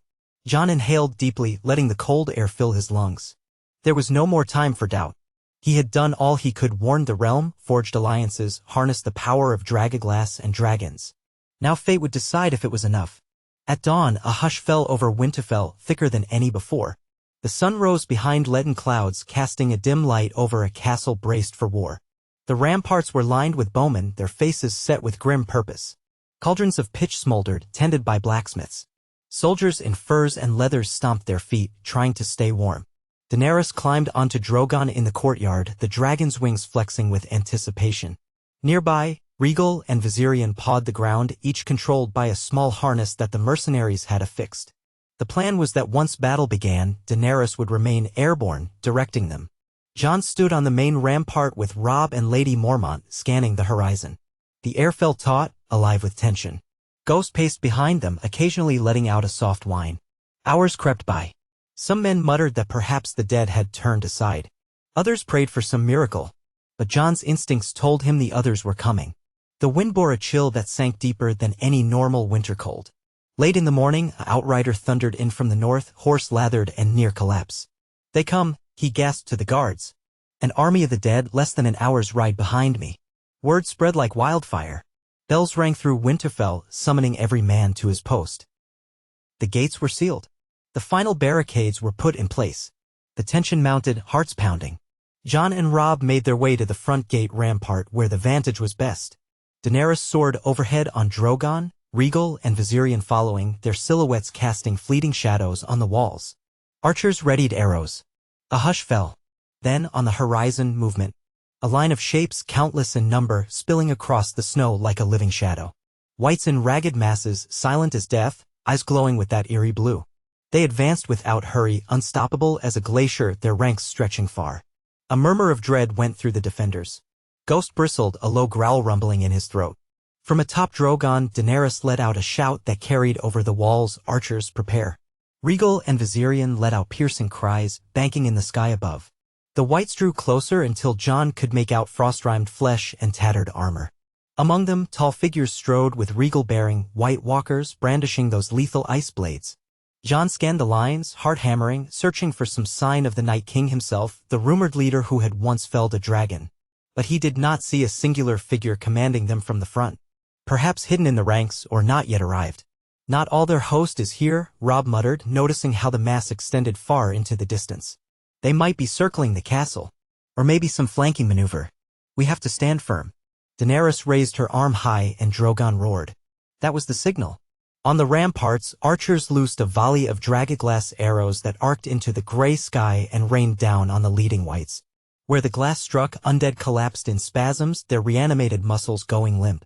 But the wave behind them marched on, trampling their fallen. Another volley, then another, each thinning the ranks somewhat.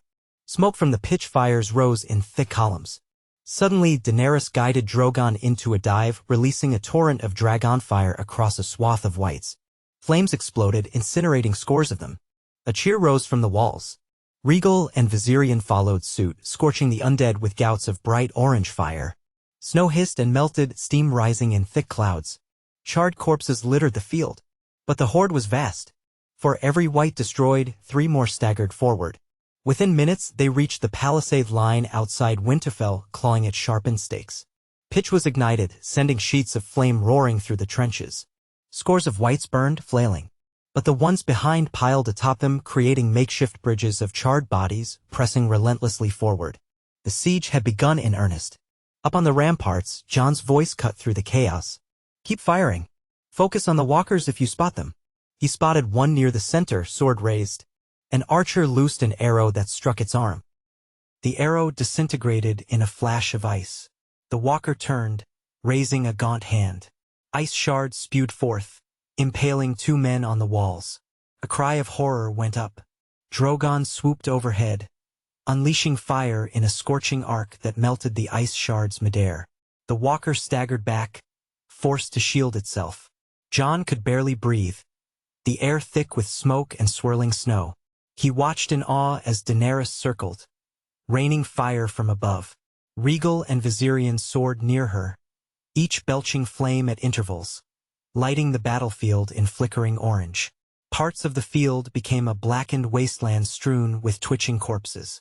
But still they came. The defenders on the ramparts hurled torches, poured boiling pitch, and stabbed with dragonglass pikes whenever a white gained purchase on the walls. Screams echoed as some men were dragged over the battlements. In places, the undead piled so high that they formed living ladders of their own bodies, crawling over each other to reach the parapets. Jon fought alongside the men, hacking at any wight that managed to breach the top. Ghost prowled behind him, launching at undead that threatened to break through. A swirl of frantic combat enveloped them. Close quarters chaos, the stench of burning flesh, the clang of steel. He tried to keep track of Robb's position, glimpsing him further along the wall, blade flashing, hair plastered with sweat and snow. Lady Mormont's voice carried commands from the next tower. The great Jon roared battle cries somewhere, heaving a huge axe. Another wave of undead battered a section of the gate, prying at the timbers. Dragonglass arrows whistled from above, but the whites pressed on. Jon saw a white walker approach that spot, its blade of ice slicing through stakes. Realizing the gate was in danger of collapse, Jon shouted for men to reinforce. He rushed there, slicing down a white that lunged at him, barely avoiding a thrust from its rusted sword. Behind the walker stood a figure wearing a helm of ancient bone. Jon's breath caught. Could that be the Night King? He stared hard, but the figure's eyes glowed the same azure hue, and it bore the same regal posture. Yet something about it felt lesser. Perhaps not the Night King, but a general of sorts. As Jon watched, the figure raised an arm, and a swirl of pale mist coalesced around the gate, freezing the wood in thick ice. Then it brought its blade down in a savage arc. The gate shattered, brittle from the ice. Whites surged in. Jon swore violently. "Hold them at the courtyard," he bellowed. He sprinted along the parapet, flinging himself down the steps. Ghost bounded after him, snarling. A ragged group of defenders rushed to form a line in the courtyard, spears bristling. The whites poured in through the shattered gate, howling with otherworldly voices. Chaos reigned. Jon threw himself into the front line, Longclaw flashing in arcs that severed limbs and heads. The men around him yelled in terror and fury, stepping over the corpses of their own fallen. Ghost tore into a white's back only to be slammed by another. The direwolf rolled, coming up with fangs snapping. Jon lost track of time, everything a blur of frenzy. He saw the White Walker general step calmly through the breach, lifting its icy blade as if in triumph. Before it could slay more men, a wall of dragonfire crashed down, Daenerys and Drogon swooping low. The walker spun, raising an arm as if to shield itself. The flames enveloped it, but with a chilling hiss, the core of the inferno parted around the walker's body, some kind of ice magic shielding it from the brunt. Still, the heat forced it back. The whites behind it were incinerated. Drogon roared, flapping overhead. Jon pressed the attack, lunging at the walker from below. Their blades met in a thunderous clash. Frost spread up Longclaw's edge, but the Valyrian steel held. The walker swung in a deadly arc. Jon ducked, feeling the icy blade pass inches from his head.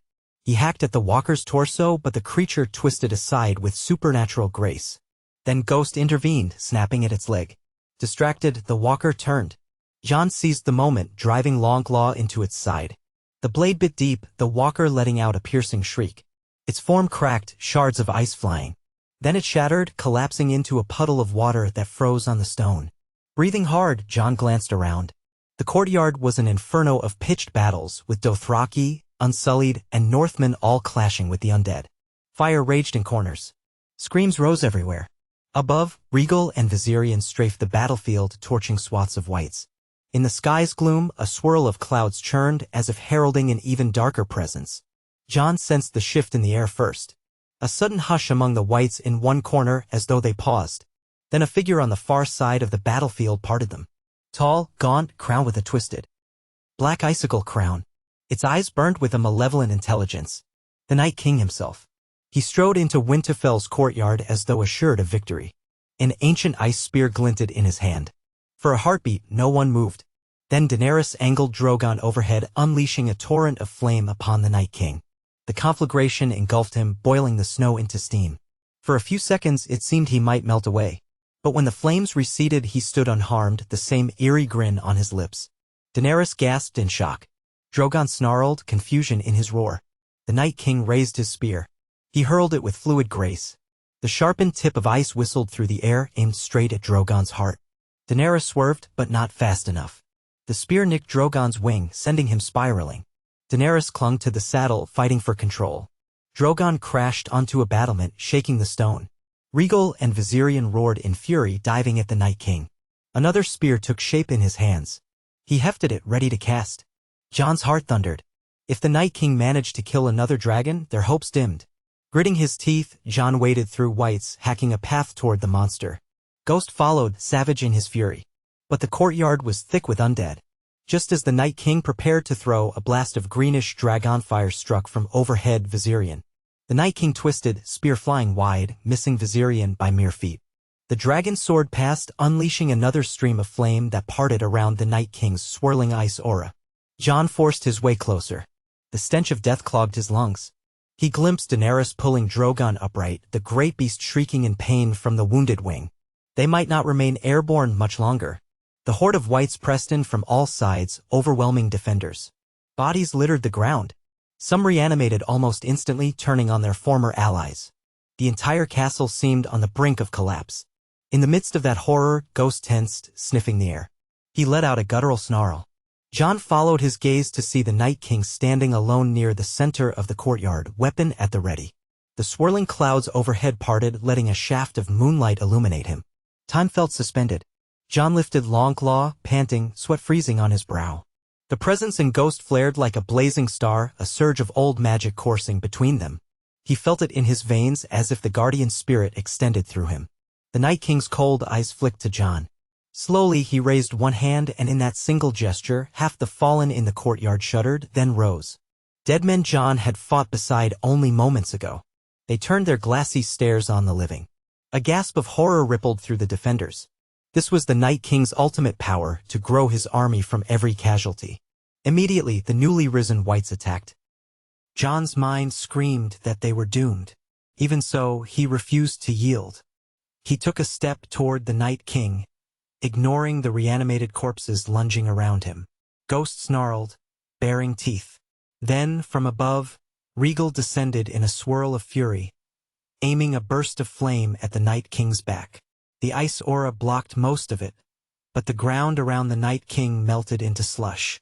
Jon seized the moment to charge forward, brandishing Longclaw. If he could land a killing blow, the Night King whipped around, hurling a jagged shard of ice. Jon barely dodged, the shard slicing his arm. Pain flared, but he pressed on. He swung his sword in a two-handed arc. The Night King met it with an ice spear, the clash sending a shockwave that knocked them both back. The courtyard floor crackled with frost under each step of the Night King. Jon roared, attacking again. Their weapons collided, Valyrian steel shrieking against unnatural ice. Ghost leapt, aiming for the Night King's flank. With unnatural speed, the Night King spun and struck Ghost with the spear's haft, sending the direwolf skidding. Ghost yelped, struggling to rise. Jon's heart lurched, but he kept fighting, slashing at the Night King's exposed side.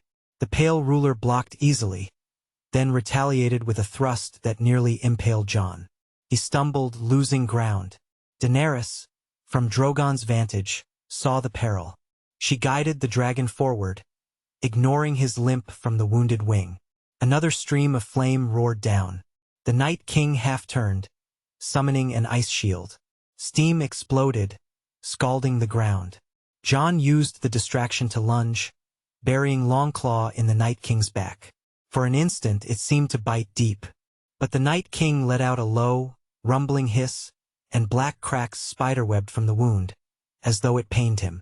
He whipped around, backhanding Jon with inhuman force. Jon flew back, slamming into a crumbled wall. The impact knocked the air from his lungs. His vision blurred, pain lancing through his ribs. Ghost scrambled to his feet, limping, baring fangs. The Night King advanced on Jon with a slow, inevitable menace. Jon's hand fumbled for Longclaw, but the blade had been jolted loose, lying a few yards away. Another wave of whites poured into the courtyard, driving the defenders backward. Chaos reigned. Then a new roar erupted from the sky. Valyria, diving in from a high angle, unleashed a torrent of intense, golden flame, focusing it into a tight column. The Night King raised his arms, but at that moment, Regal attacked from the opposite side, pinning him in a crossfire of dragon flame. Jon watched, heart pounding. The ice aura crackled, flickering under the dual assault. The Night King stiffened, trapped in the center of searing heat. Cracks formed along his icy figure, fragments flaking off.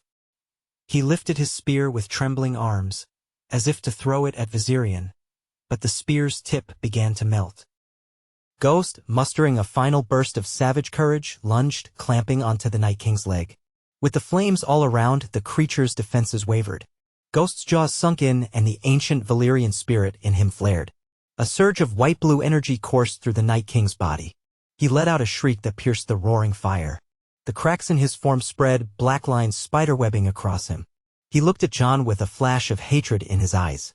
Then he shattered, exploding into a whirlwind of icy shards. A stunned hush fell over the courtyard. The swirling shards dissolved into water vapor. The whites throughout the yard jerked spasmodically, then collapsed. All at once, a wave of them died, dropping like puppets with cut strings. Jon stared in disbelief as the entire undead horde in the immediate area slumped to the ground. The White Walkers who had remained upright also disintegrated into nothingness. In a single stroke, the main force controlling them had been destroyed. Smoke and steam filled the courtyard. Jon coughed, stumbling toward Ghost, who limped from the blast radius. Daenerys landed Drogon with a heavy thud, ignoring the dragon's pained hiss. She slid off, rushing to Jon. He sank to his knees, pressing a hand to his bruised ribs. She dropped beside him. "Jon," she breathed, eyes wide. "Is it over?" Jon tried to respond, but was too winded to speak. Robb staggered over, sword in hand, eyes scanning the courtyard. Everywhere, whites lay motionless. Soldiers stared at each other in shock, some weeping. A cheer went up among the living, ragged and disbelieving. The night sky still brooded overhead, but the aura of dread that had weighed upon them seemed to lift. Smoke drifted in the air as men realized the horde had been undone by the Night King's end. Ghost limped up to Jon, muzzle matted with gore, sides heaving. Jon laid a hand on the wolf's head, tears threatening. "Good boy," he managed, voice trembling. He felt the faint echo of that ancient spirit flickering with exhaustion. Together, they had done what many thought impossible. Daenerys helped Jon to his feet. The courtyard was a ruin of corpses, both living and dead. Flames still danced along the ramparts. Drogon roared in pain from his wounded wing, but he was alive. Regal and Valyria circled overhead, triumphant shrieks echoing in the night. Robb exhaled a shaky breath. We did it," he whispered as though hardly believing. Jon nodded, taking in the scene. "The Night King is gone," he said softly. "His whites are undone. Winterfell stands." Men around them embraced or fell to their knees in shock. The cost had been high, but the realm now had hope. The ancient menace that threatened to plunge the world into eternal night had shattered in the combined fury of dragons and direwolf, of Valyrian steel and unbreakable resolve. Later, as the fires were tended and the wounded carried to the great hall, Jon stood in the smoldering courtyard. Ghost remained at his side, battered but alive, the spirit within him quiet now, seemingly at peace. Daenerys approached, exhausted but regal, cloak singed and face smudged with ash. She looked at Jon with tears in her eyes. "We did it," she repeated, voice trembling with relief. "You were right. Dragons and dire wolves, fire and ice, united." Jon took her hand gently. We had no choice. The living had to stand together or all would be lost. Your dragons, your courage, we've saved the realm. She let out a shaky laugh. You and Ghost struck the final blow. I saw it. You and that ancient spirit. I never realized how deep that magic ran. Until tonight. John gazed at Ghost with gratitude. The direwolf gazed back, silent as ever. He was always more than a mere wolf. I realized that now. He gently placed his other hand on Ghost's neck. The guardian spirit from Valyria. He fulfilled his purpose.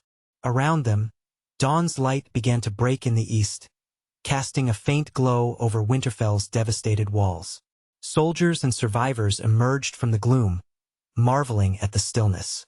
Robb appeared, supporting a wounded man, his own face streaked with blood and soot. The great John limped by, battered but grinning through broken teeth.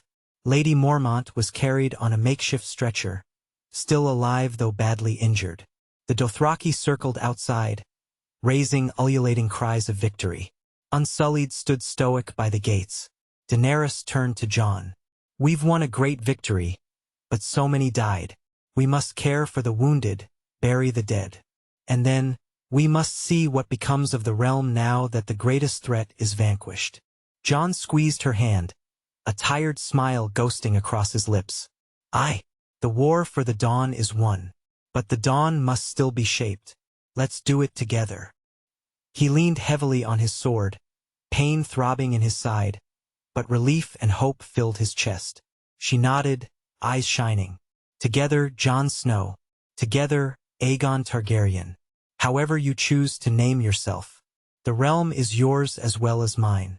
Fire and ice, bound against the dark. In that smoldering courtyard, amidst the fallen whites and the rising sun, they stood united, Dragon Queen, Valyrian direwolf, and the man who was both Stark and Targaryen. The threat that had haunted the living for centuries lay broken, undone by the improbable bond of ancient magic and unwavering courage. Winterfell endured, and as the rays of morning light spread over the snow, touching the ramparts and the survivors gathered within, Jon felt a stirring of fierce gratitude and love for all those who had fought and fallen. The world would remember this dawn, when ghosts of Valyria and the might of dragons stood with the heirs of ice and fire to save the living from endless night. And those scars would remain, and new challenges would surely arise. For now, hope blossomed in the crisp northern air, carried on the silent breath of a white direwolf whose red eyes watched over them all.